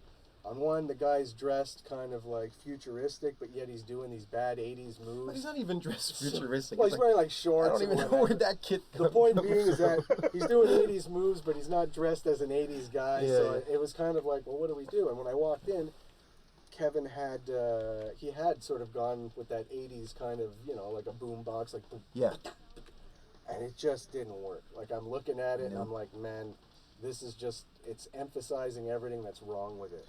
And I said, you know what it needs? And I was just, and he shares a booth with Johan, and I said, and I was talking out loud, I said, this needs some messed up track that, like, makes no sense, is just chaos. I agree. I said, so that the guy just looks like some idiot going nuts to some stupid music. That's a very good point, because that's the thing in video games, when you want to do something that's like, when you want to represent something that's extremely cultural, like culturally based, like, you know, hip hop or breakdance or anything like that, it's just so...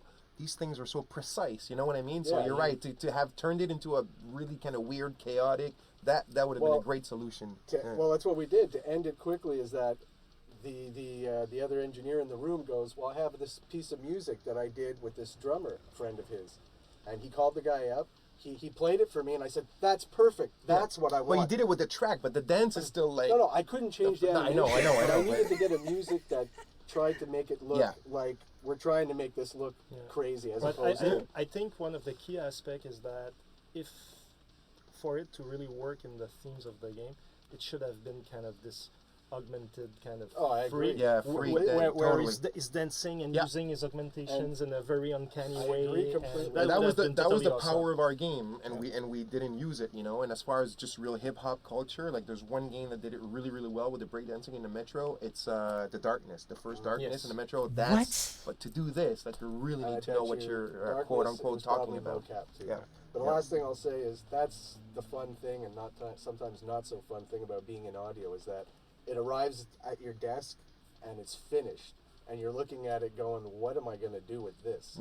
Because if I just do the bare minimum of making it functional, it's going to fall flat because it's already half failing. Right. So and at that point, we're all partying. Everybody's moved on to other things, which I understand, but it usually falls to us to try and find a way to spin it and make it at least feel a bit better. And for me, I was happy with where we ended up with it, considering the state it kind of came to me at. I figured, you know, we did a pretty good compromise. I feel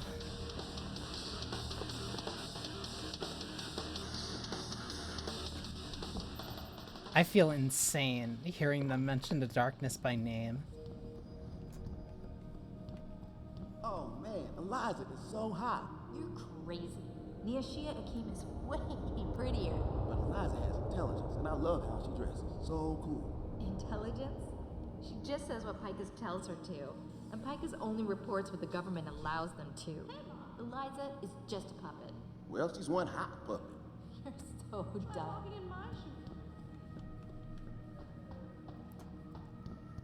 I never would have expected this game.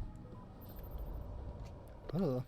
So here's a billboard with Eliza on it, and that's pretty cool because one thing that we really wanted to do with Eliza, she was a bit of our poster child in the game for the cyber renaissance fashion. Like, they really push one because she's a personality. She's probably rich. She's on TV all the time, and these are the people usually that are kind of like at the forefront of fashion and whatnot, and all those trends. Things is that we could only afford one model for Eliza in the game, not because of memory, but because of, like, time constraints and whatnot. So we had this idea that if we only have one model, then what we could do, because she's a personality, there's got to be ads and posters and marketing and stuff like that of her in the world. So why don't we portray some of her other costumes or clothes or whatnot through these things, instead of making other models, and that ended up working really well. And we also had to make sure that these things were positioned in almost like a choke point, so the players, it attracts her attention, and players would see them and whatnot. So I think it was really clever that we came up with that idea. It was it made us save a lot of time and money, but it ended up giving the exact same result. It worked. She attracted attention. Awesome. Funny they say that, but then, like, every time I came through here, like, I never really noticed that until now, because, like, every time I came through, I'm like, okay, I have to go this way. And so I just go straight down. I would, like, see that, I would see this person, but then I would go down. I never looked directly up at that, typically. And here I was talking about players being dumb and not seeing anything unless you shove it in their face. But no, that's an effective solution.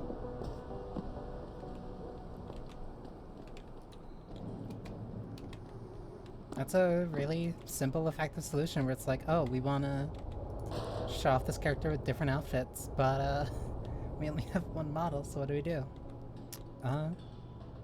Literally make her a poster girl. That's how you get from one end to the other. So that's a really quick shortcut. But if I took the shortcut, then I wouldn't have seen the,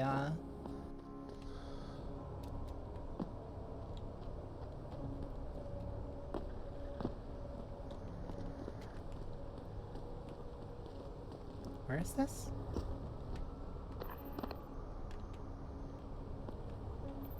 This is a different district. Well, now we're with Patrick Garon, which was our technical level designer on the project, and for this moment what we want to talk about is the fact that we wanted to have some events in the game where there were not necessarily side quests per se, but there were events in which your morality could be affected if someone is attacked or something like that, and you could intervene and with consequences, but it didn't happen, right? Yeah, to do scripted event in Deus Ex, it was hard. Like, we had lots of good ideas, and we had two major limitations. It's like the first one I can think of is the engine, but also production-wise. And the engine was allowing us to put animation, but to be able to synchronize like NPC together, to manage the interruption and all that was not something that was simple to do with our engine. So lots of the ideas were cut because of that.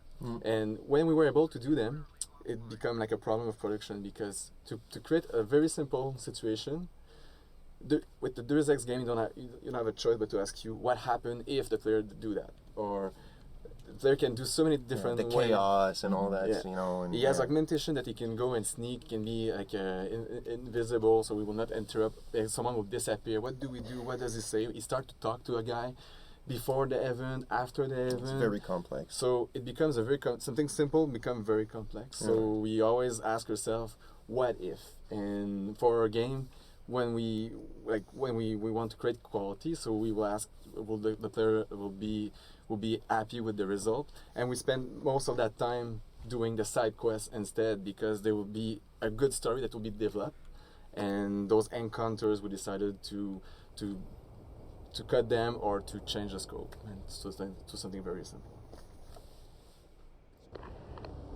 Something like little dynamic events. Interesting.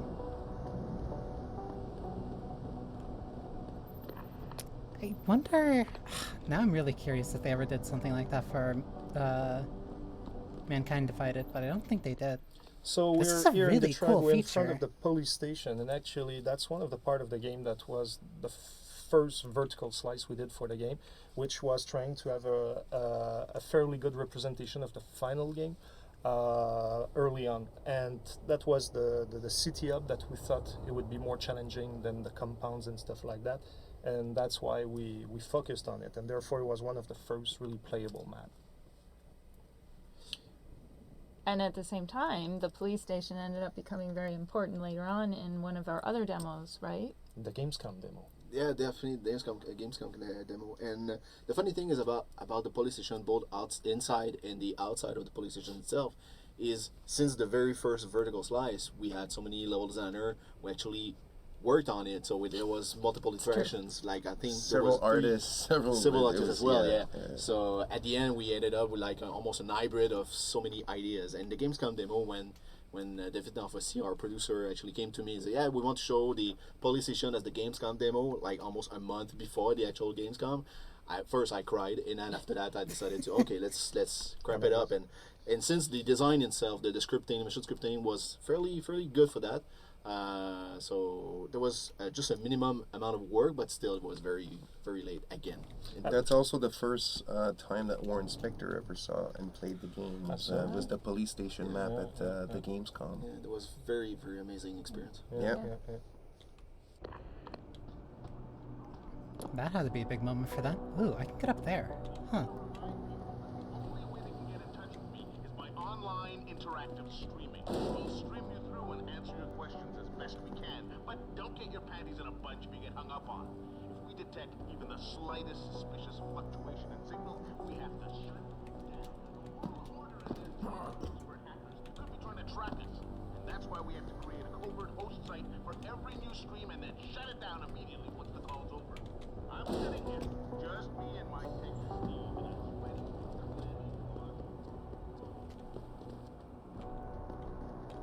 2013. Twitch was around in 2013, but it wasn't... It's not the Twitch that we know it.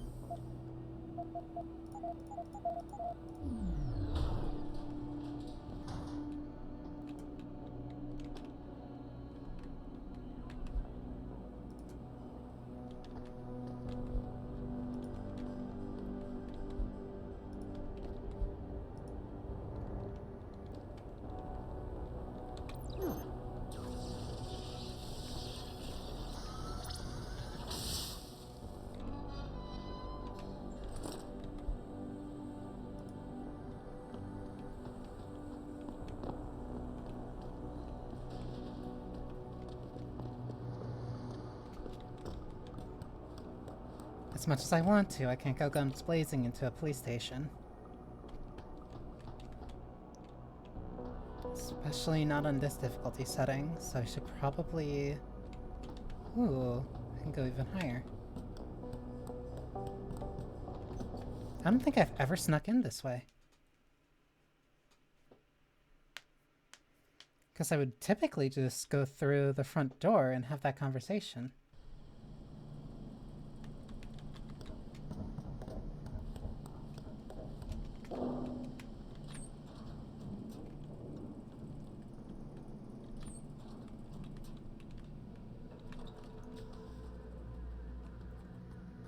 This one I'm kind of forced to stealth it a little.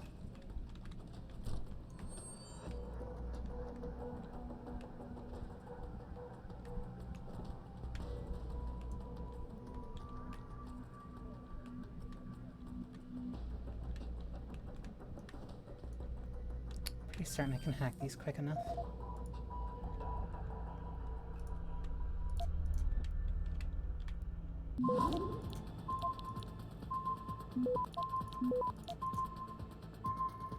Access granted.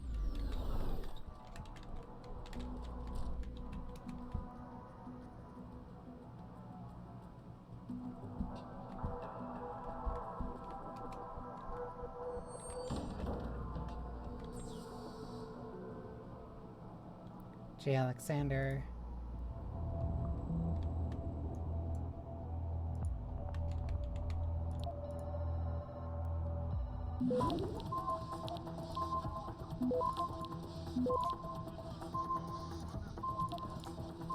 Access granted.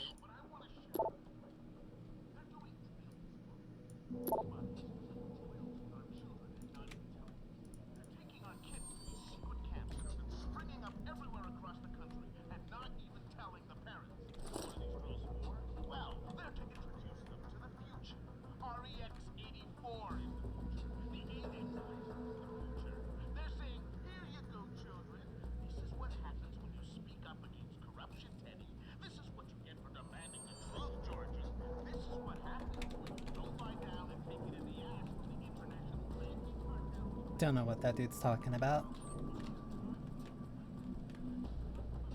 Wagner. Let's break into your computer. Okay, that is a lot.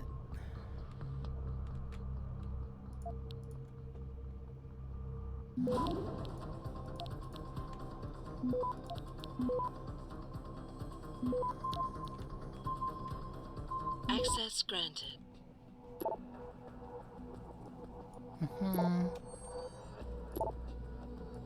HR.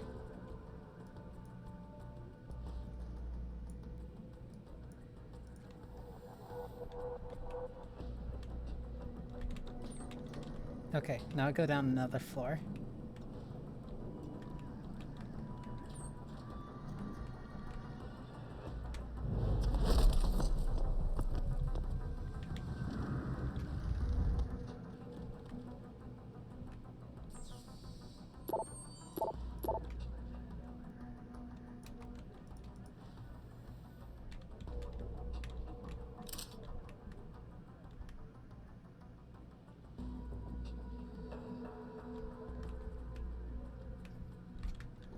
Can I take you in here?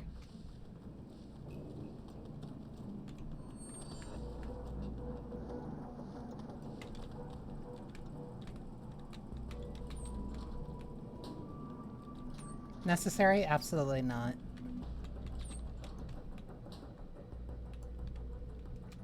But is it funny though? That is the question.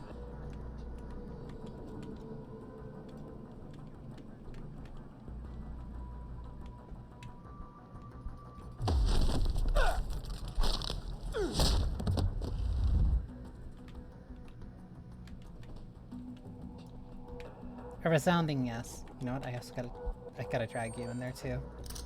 I can't risk somebody finding you here. Come on. Come on. You're sleeping in an air vent. Don't worry, it's cool.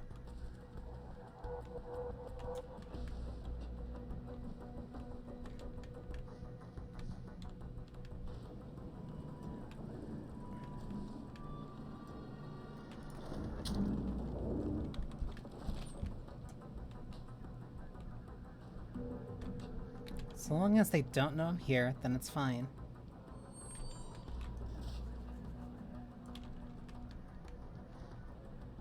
All the media speculation surrounding that hostage situation in Detroit has just blown. William Taggart, celebrity author and founder of the anti-augmentation organization Humanity Front. Speaking from the tarmac at Wayne County Airport, Taggart called the attacks an extremely regrettable affair. I'd very much like to meet with David Seraph in person to offer my deepest sympathies and assure him that these attacks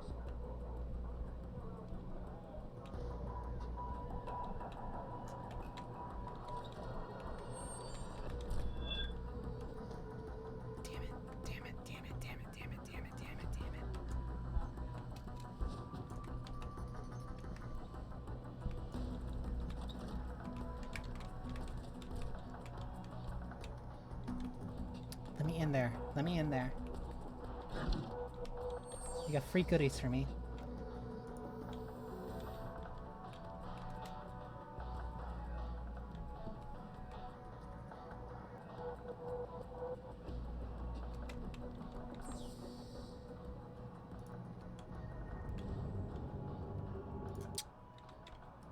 You show me police armory, I'm not gonna not want to be in there.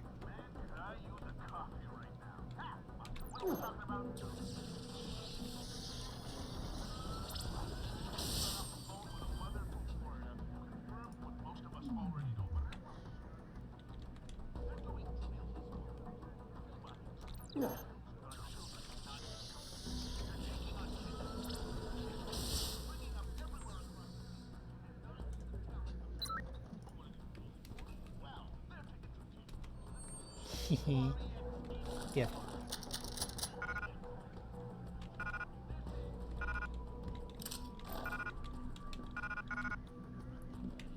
Perhaps it's non-lethal, which means I have no need for it.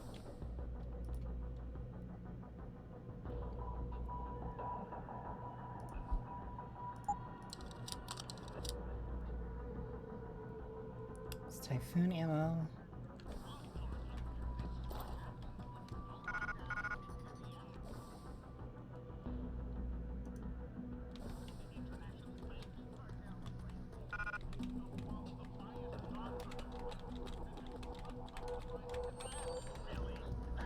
Perfect.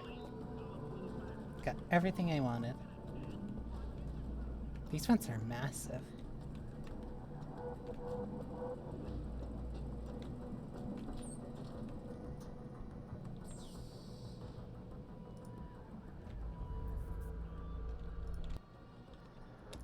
Security rating of 2.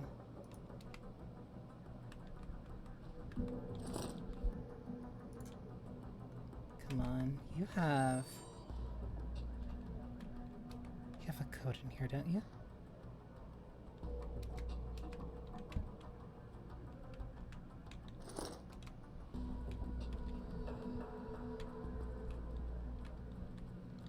Whatever.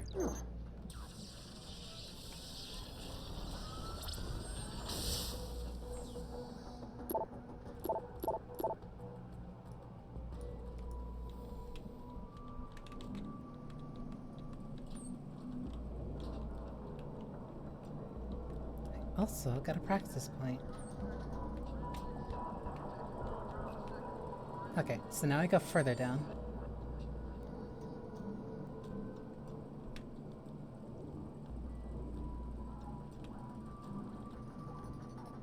Still don't know how to use the Typhoon, and I honestly kinda need to know.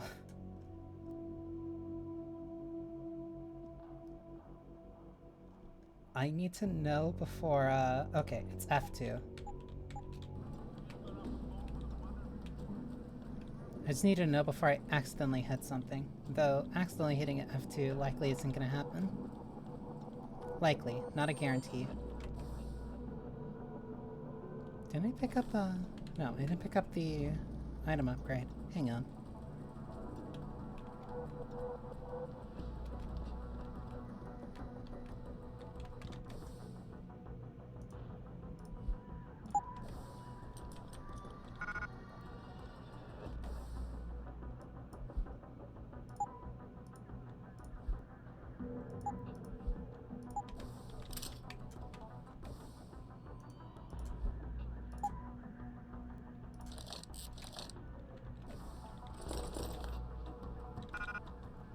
Okay, now I just keep my assault rifle.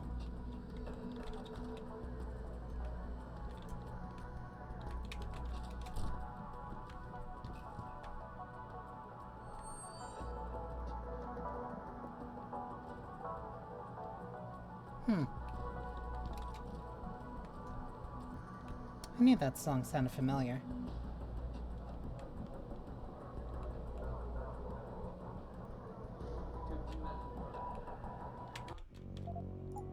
Let me also save. Because I just realized I've been through, like, how many hours and just not saved.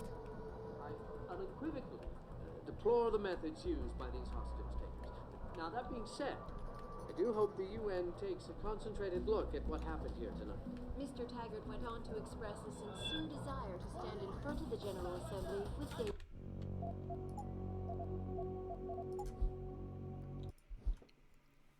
I can't cause a firefight in here. I can't cause a firefight in here. I can't cause a firefight in here. I debated for a good few seconds too. All the media speculation surrounding that hostage situation.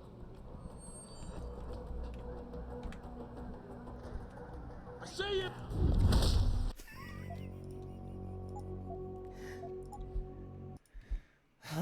This one's gonna be a little bit rough.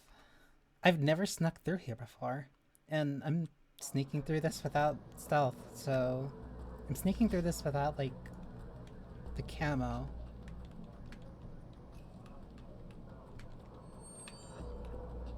I also don't have a silencer or any silenced weapon. Do it. Come here. Make my day. Make my day. An extremely regrettable affair. Anyone? Stop! Police!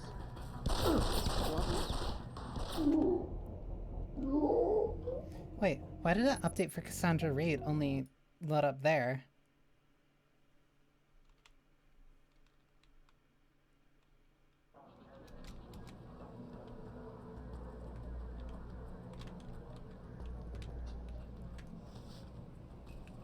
Also means I'm probably gonna have to go another route. I have to go...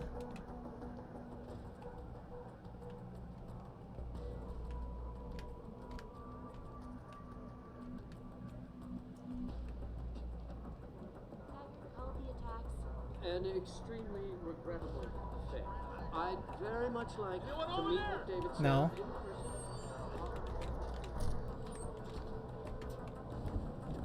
Anyone's here? Come on out!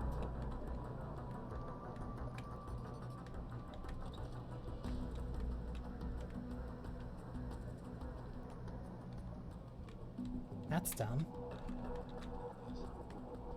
Maybe?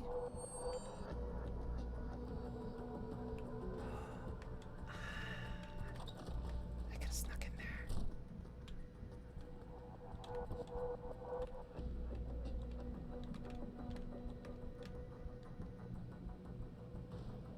Don't move!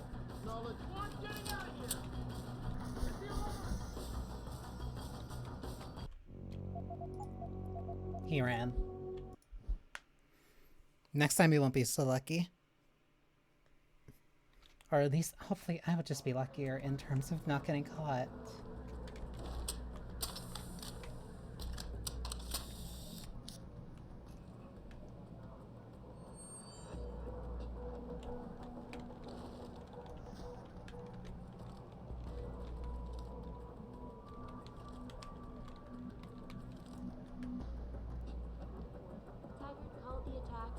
An extremely regrettable affair.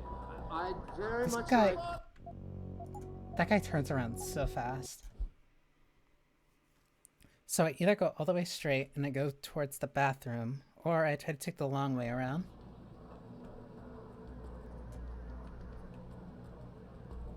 All the media speculation surrounding that hostage situation in Detroit has just blown through the roof. Thanks to the arrival of William Taggart, celebrity author and founder. Let's get him! Smell it! Got a visual! Who saw me?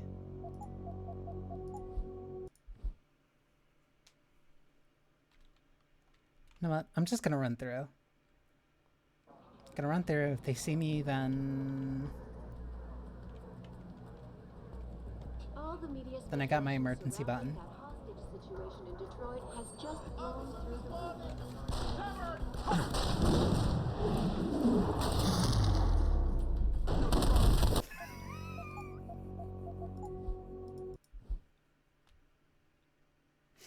Okay, I'll wait.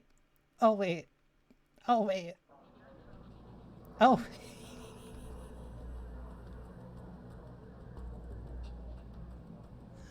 I'll wait. I'll wait. I'll wait.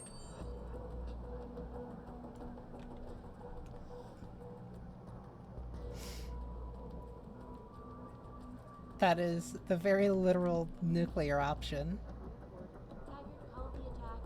An extremely regrettable affair. Don't move! Do I just run? No, because you would hear me.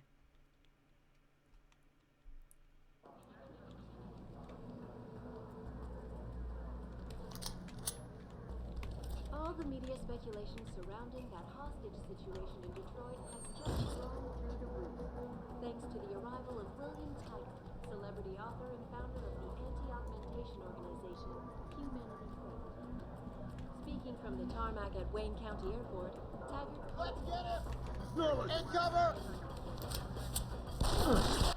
I don't know who sees me. I don't know who sees me when I go that way.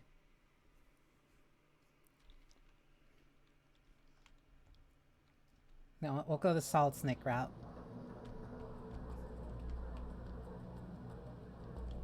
All the media speculation surrounding that hostage situation in Detroit has just blown through the roof, thanks to the arrival of William Taggart, celebrity author and founder of the anti-augmentation organization Humanity Front. You're so lucky I fat-fingered.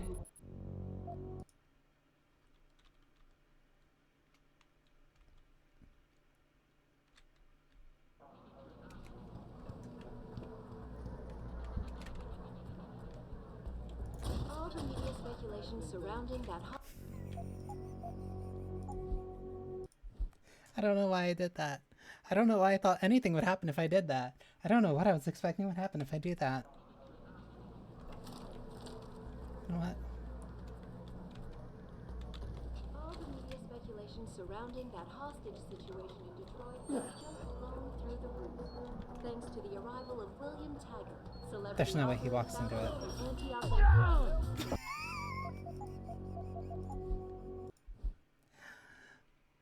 Somebody saw me, but that is completely separate from... You know what? I want to see. Because where else am I going to use the concussion mine? What if... Yeet.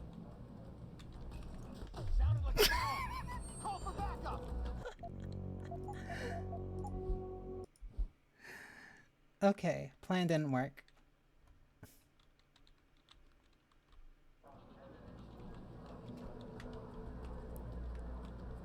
But what if...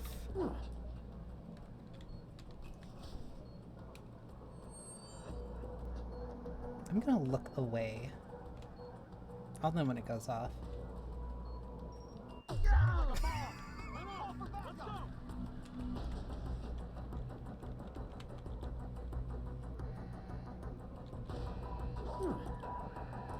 That is...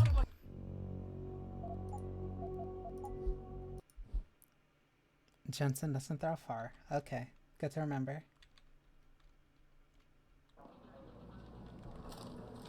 It's like Groundhog Day, but dumb. All the media speculation surrounding that hostage situation in Detroit has just And it's purely my fault. thanks to the arrival of William Taggart, celebrity If author I see him to the left, I'll run. Yep. augmentation organization Humanity Front.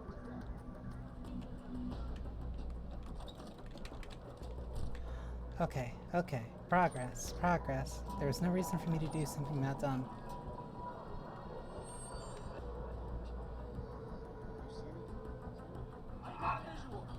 Where? How did they see me? If they see me 3 more times, if they detect me 3 more times when I should be fine, All the media speculation I won't say it. surrounding that hostage situation in Detroit has just blown through the roof, thanks to the arrival of William Taggart, celebrity author and founder of the anti-augmentation organization Humanity Front.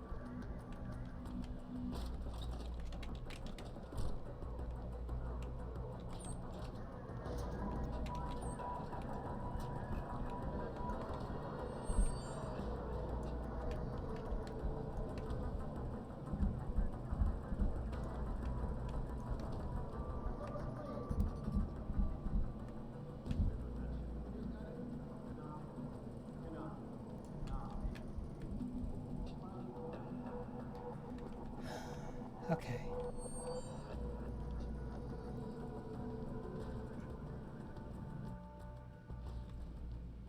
So how am I supposed to... I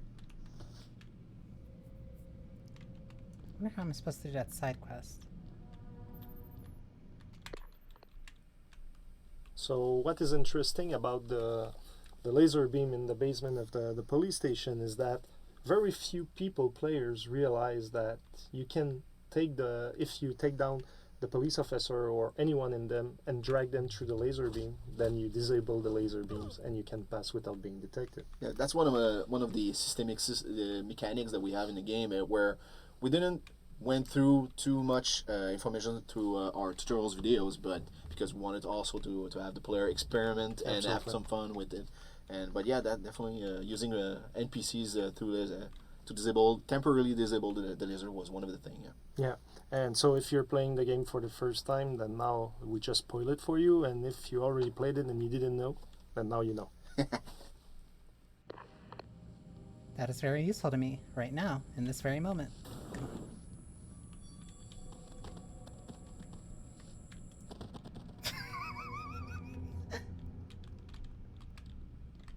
Come here. Come here.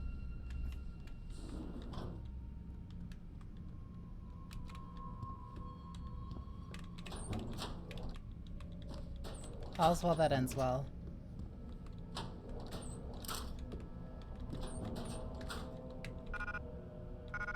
Can't carry any more ammo. Ooh, reload speed.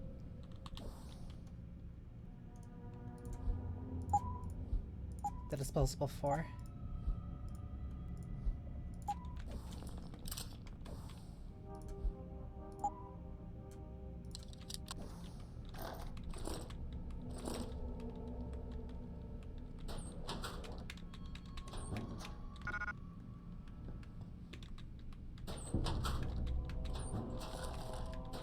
More rifle ammo.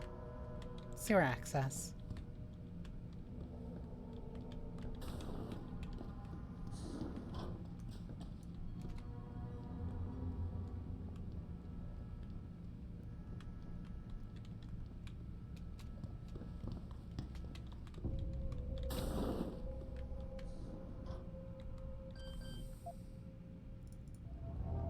If I go to that holding cell, I could probably get in through there, but oh well.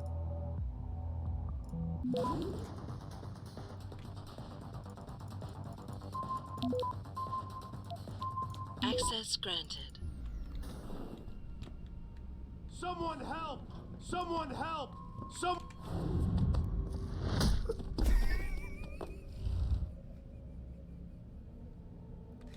I almost feel bad.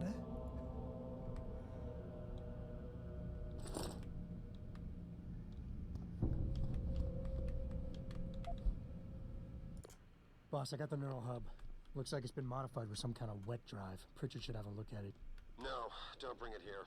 Frank's not finished running his diagnostic, and I don't want to risk connecting any tech to our networks till he's done.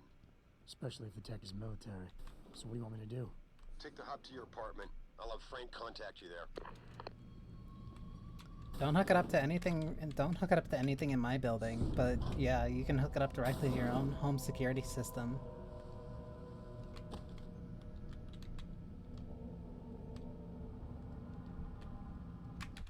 I'm gonna save before I do this.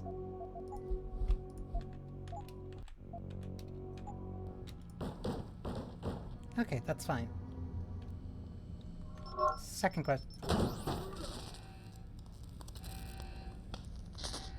You know what? I probably should have thought about that before I did that.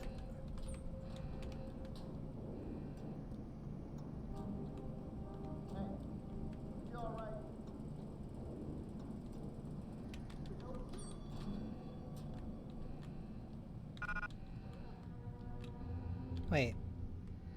Oh.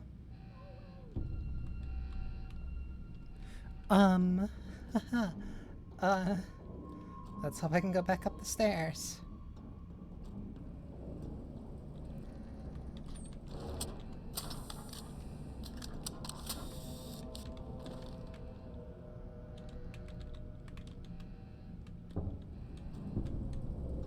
I wanted to throw it at him so bad. You know what?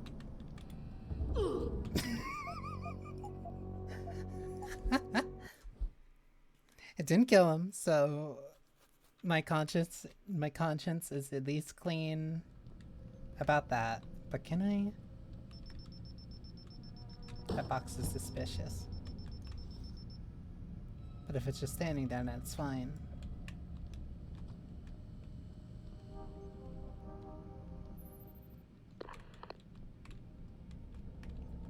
No, because that was the security lasers. Okay. I can probably sneak out of here. I can sneak out of here, make it back to my apartment.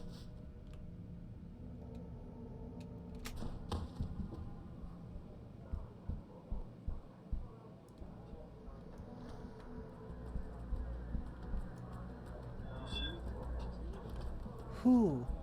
How? The people on the second floor. If anyone's here, come out now. I think you're seeing things.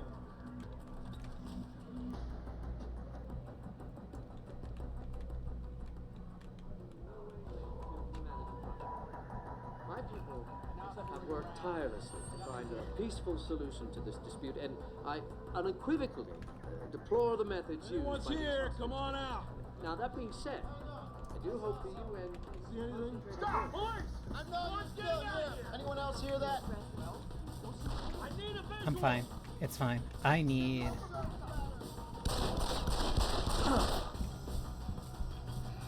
This was a dead end. It's no use running.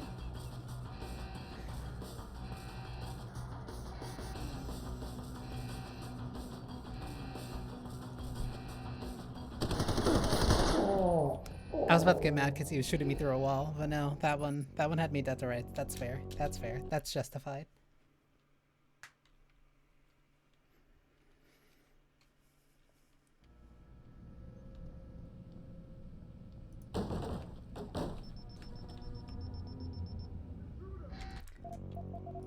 Okay, now that box is suspicious because I threw it. Fine. It's only suspicious if I do something, but if it just moves on its own, then whatever.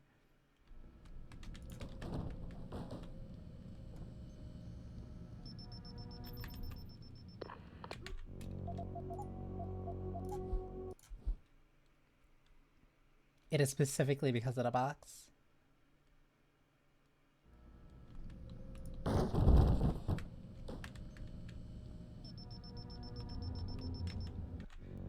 Wait, it didn't see the body before? But now it does? Whatever. It didn't see the body before because the box blocked it.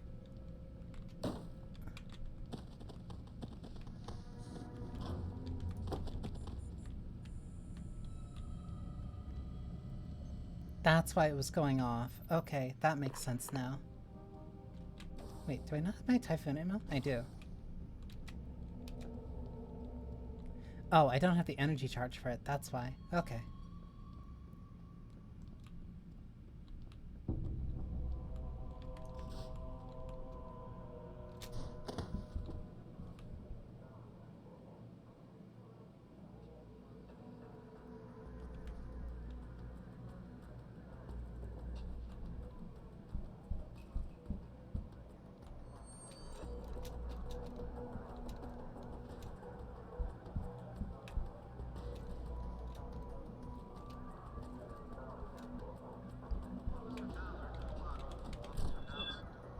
You've got to be kidding me.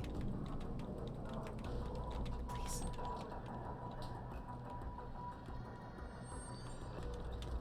Okay, you're gonna be suspicious over there. Deplore the methods used by these hostage takers. Now, that being said... Okay, now go up again.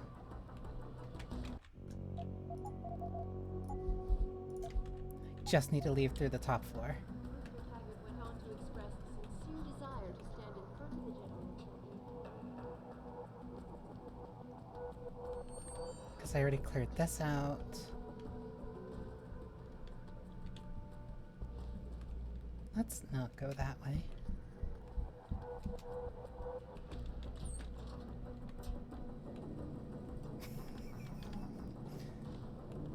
Their fault. Wrong place, wrong time. They'll probably wake up with sore necks, though. That I almost feel bad about.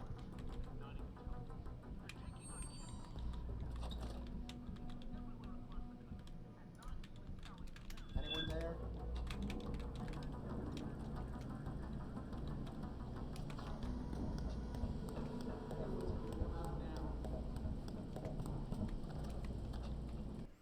Easy. I didn't have to talk to that guy at all.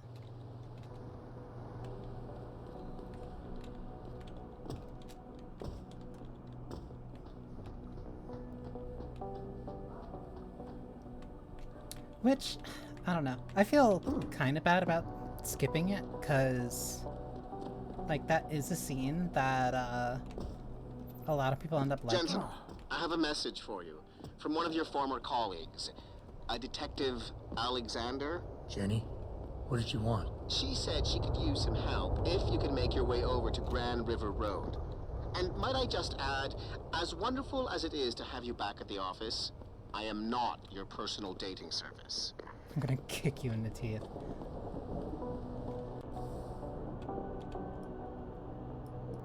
Anyway, Grand River Road. I have zero idea where that is.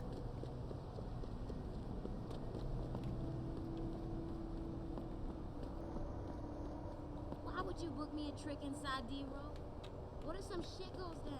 How am I gonna get out? Now we're entering in Delaric Row, one of the part of the Detroit City Hub that started as a zone of exploration that was adding the gangs and everything to add some combat opportunities or stealth opportunities, a little bit more in the City Hub and everything. But the thing is that in our story beats that we already identified, we didn't have much. This at all. Yeah. No, the original plan for Detroit was that you had the objective of going to the limb clinic, go to the police station, and the police station would be the area with the real challenge, and then you would go to your apartment, and then you would go straight to FEMA. But we had this entire section that sprung up from the level designers wanting to put that darn gameplay into there. And that whole environment was actually from the very first vertical slice. So the whole environment, the whole courtyard with the ruined buildings, is very, very old, and we just patch in more gameplay aspect, more smaller rooms and all that throughout the production. And so VS1, VS2, all the way to Alpha and Beta. So that environment is definitely old, both visually and also technically in the game. Yeah, and so suddenly we had this area where there's like, okay, well, we were kind of thinking about rival gangs in the city, so we kind of suddenly made it the gang territory. But then it was like, we need an objective to send you in there. And it was like, we don't have one. And that's where the antenna came from, is that we just kind of had so to well placed come up with a story reason why you have to get into gang territory to shut down an antenna. And players weren't finding the Oh, we had so many problems. Yeah, it was that was on me. I mean, it was basically bad level design to place that antenna not in your line of sight or entice it properly and whatnot. So it was a very bad thing to do. But try to patch a good system. This is where we actually try to optimize our checkpoint system, the objective locator, place it to more like a piece of bread bread system. Yeah, breadcrumb. Thank you. Throughout the game, So when we're asked if story come first or gameplay come first, well, in this case, gameplay really came first. Sometimes it's one or the other. Sometimes you try to do something for the gameplay first, and then other times you do something for the story first, and then you make a homunculus.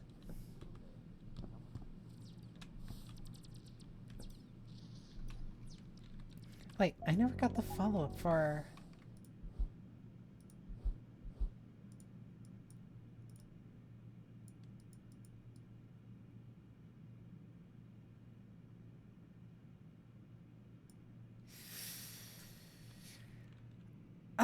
because I have to go to the police station, but I already snuck my way through. These riots are David Seraph's fault.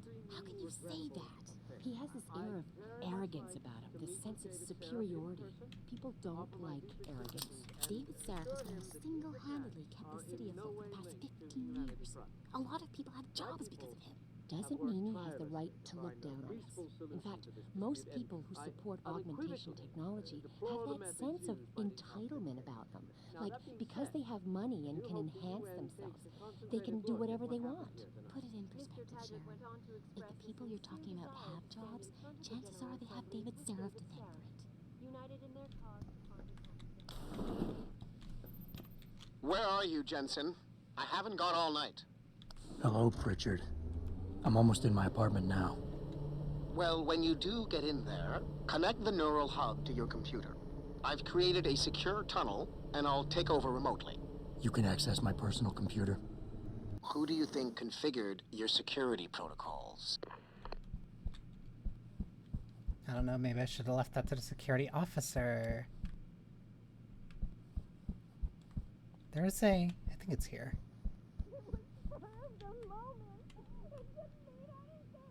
Yeah, I'm sure it was. I knew you and that mess were close, but I didn't realize you were that close. I'm sorry. I don't know. I guess I wanted to be reminded of what it was like to be with someone normal. You were the one who wanted us to get enhanced. Now you're saying we're not normal anymore. Well, I'll try not to touch you too often with my cold, dead, metal hand. Okay? For some reason, that like completely avoidable bark. I don't know why that one stuck with me. Welcome home, Mr. Jensen. So Adam's apartment is one of the, I think, the most intricate, kind of interesting places in the game.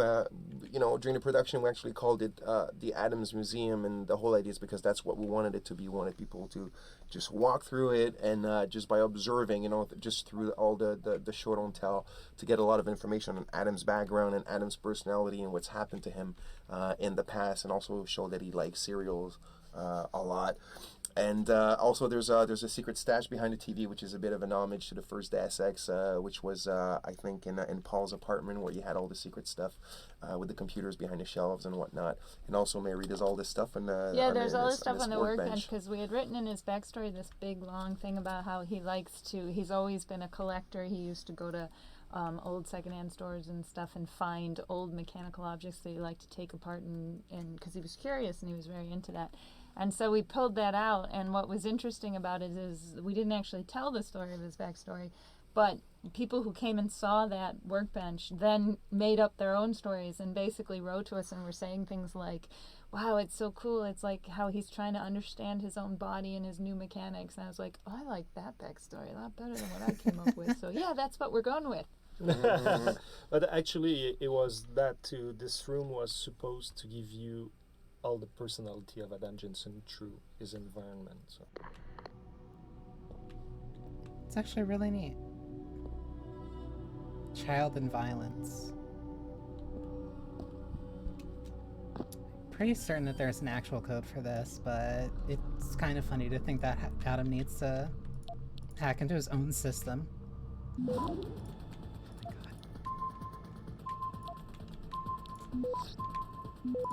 Access granted.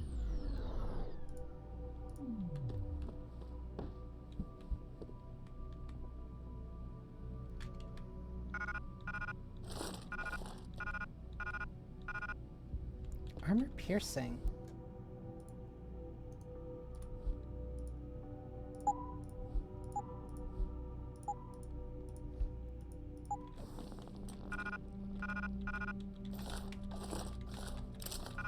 Oh, that's way bigger. Hang on.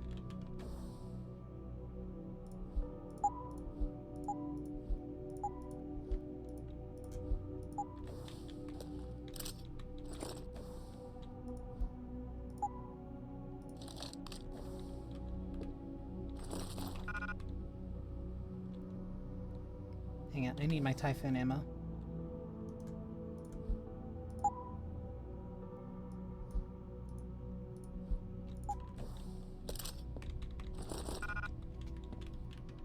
I have to make an executive decision. If I take that, then I can take that. I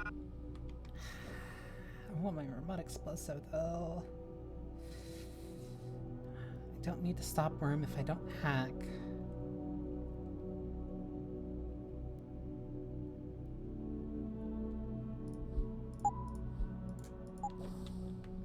Yeah, that's the justification I'm going with.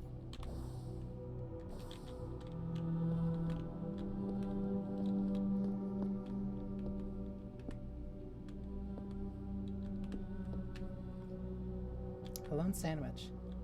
Living with your new cybernetic prosthetic. Smokes. Baseball. I brought up again. It's like poetry. It rhymes. So here we can see all these cards that Adam received while he was in convalescence from his operation. He had to stay home probably for quite a while, and these are the cards that people sent him to get better, to get well cards, and it shows the amount of details that we wanted to put in the game, and again the show don't tell, and to have a lot of the universe live through just little things like this that you could see. And the fact that they're still on his desk shows that it was not a long time ago. Like he was somewhat rushed out. Or that he just never cleans. But one or the other. And then there's the cracked mirror, right? Yeah, and the cracked mirror in his bathroom is a big part of it too. I think that we are always saying, even before we knew if we could have mirrors in it, we were saying we absolutely have to have a mirror in his bedroom, and he has to have cracked it. And it shows a lot about what he's been going through, and it did help us cover some of the technical limitations that we had in the game, I believe. Yeah, because we decided we wouldn't have reflective mirrors for whatever reason. And that's probably smart. For some reason, like this kind of psychological reflection of his anger toward what happened to him, like, really resonated with the fans, and I think it made them empathize even more with the character. And like I said, because technically we couldn't do actual mirrors throughout the whole game, so we kind of roll ball on it and have fun through the emails between him and the assistant. Yeah, that's true. Down in the lobby and all. So. It became a bigger story. That's a nice way, because he also cracked it in one of the trailers. So I don't know if that was either intentional continuity or pure happenstance, but it's also a funny way of covering up a technical limitation while also giving you something to explain the character a little bit. That cutscene actually, in the first iteration, in the first build of this map, it was a first-person cutscene in which you were seeing the computer through the eyes of Adam Jensen, and you would see everything that Pritchard was finding and everything. But it was very static. It was lacking the drama, and then our cinematic director really wanted to do it differently with a third-person approach, where we see Adam Jensen interacting with Pritchard and everything. And in the end, I think it's much more dramatic and much more interesting, more dynamic than what we had in the first place. Yeah. So he wasn't working alone. Someone off-site was doing the actual hacking. Exactly. And whoever it was tried to hide his location by using multiple satellites. But I may have just traced him to here, an abandoned factory complex in Highland Park. Get me the address, Pritchard. Because if we're lucky, whoever pulled our terrorist strings might still be there.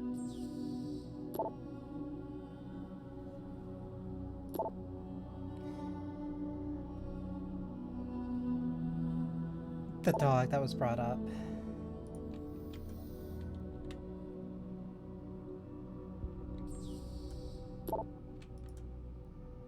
And then the story about the mirror. Okay. Adam, it's David. Let me guess. You're sending me to Highland Park. Not just yet. Frank's figured out why the network's been compromised.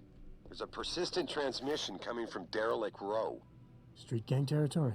Well, our dead friend was posing as an Antioch. Who better to hide with than the D-Row ballers? Right. I'm on my way. And that's their justification for you going to Derelict Row.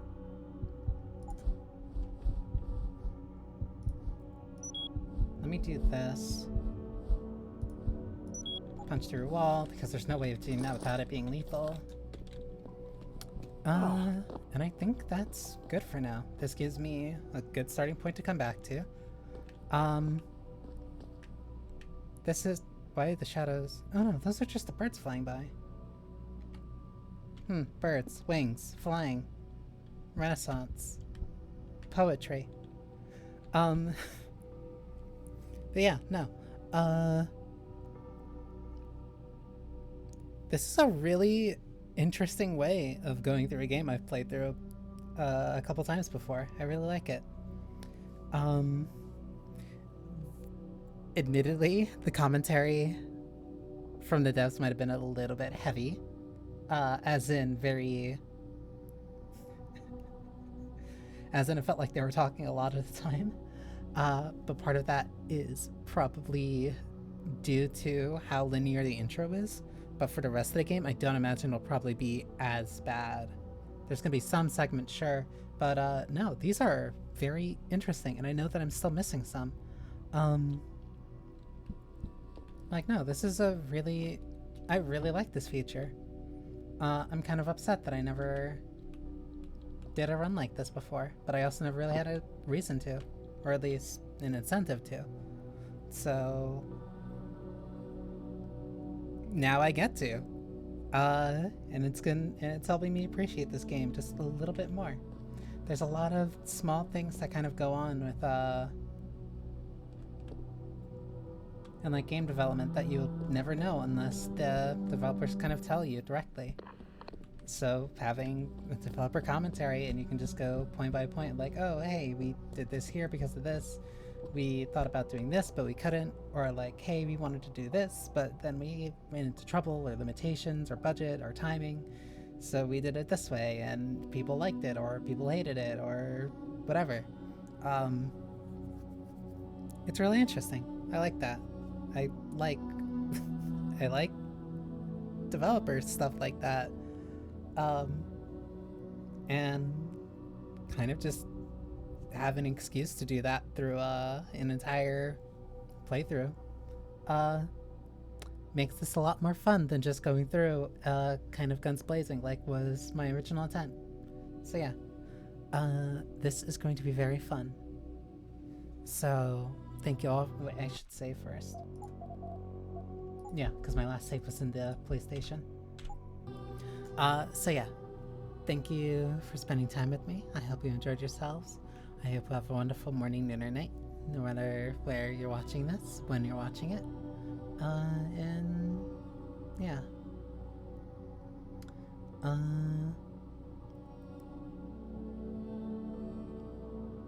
Be kind to yourself, be kind to others, and take care of yourself.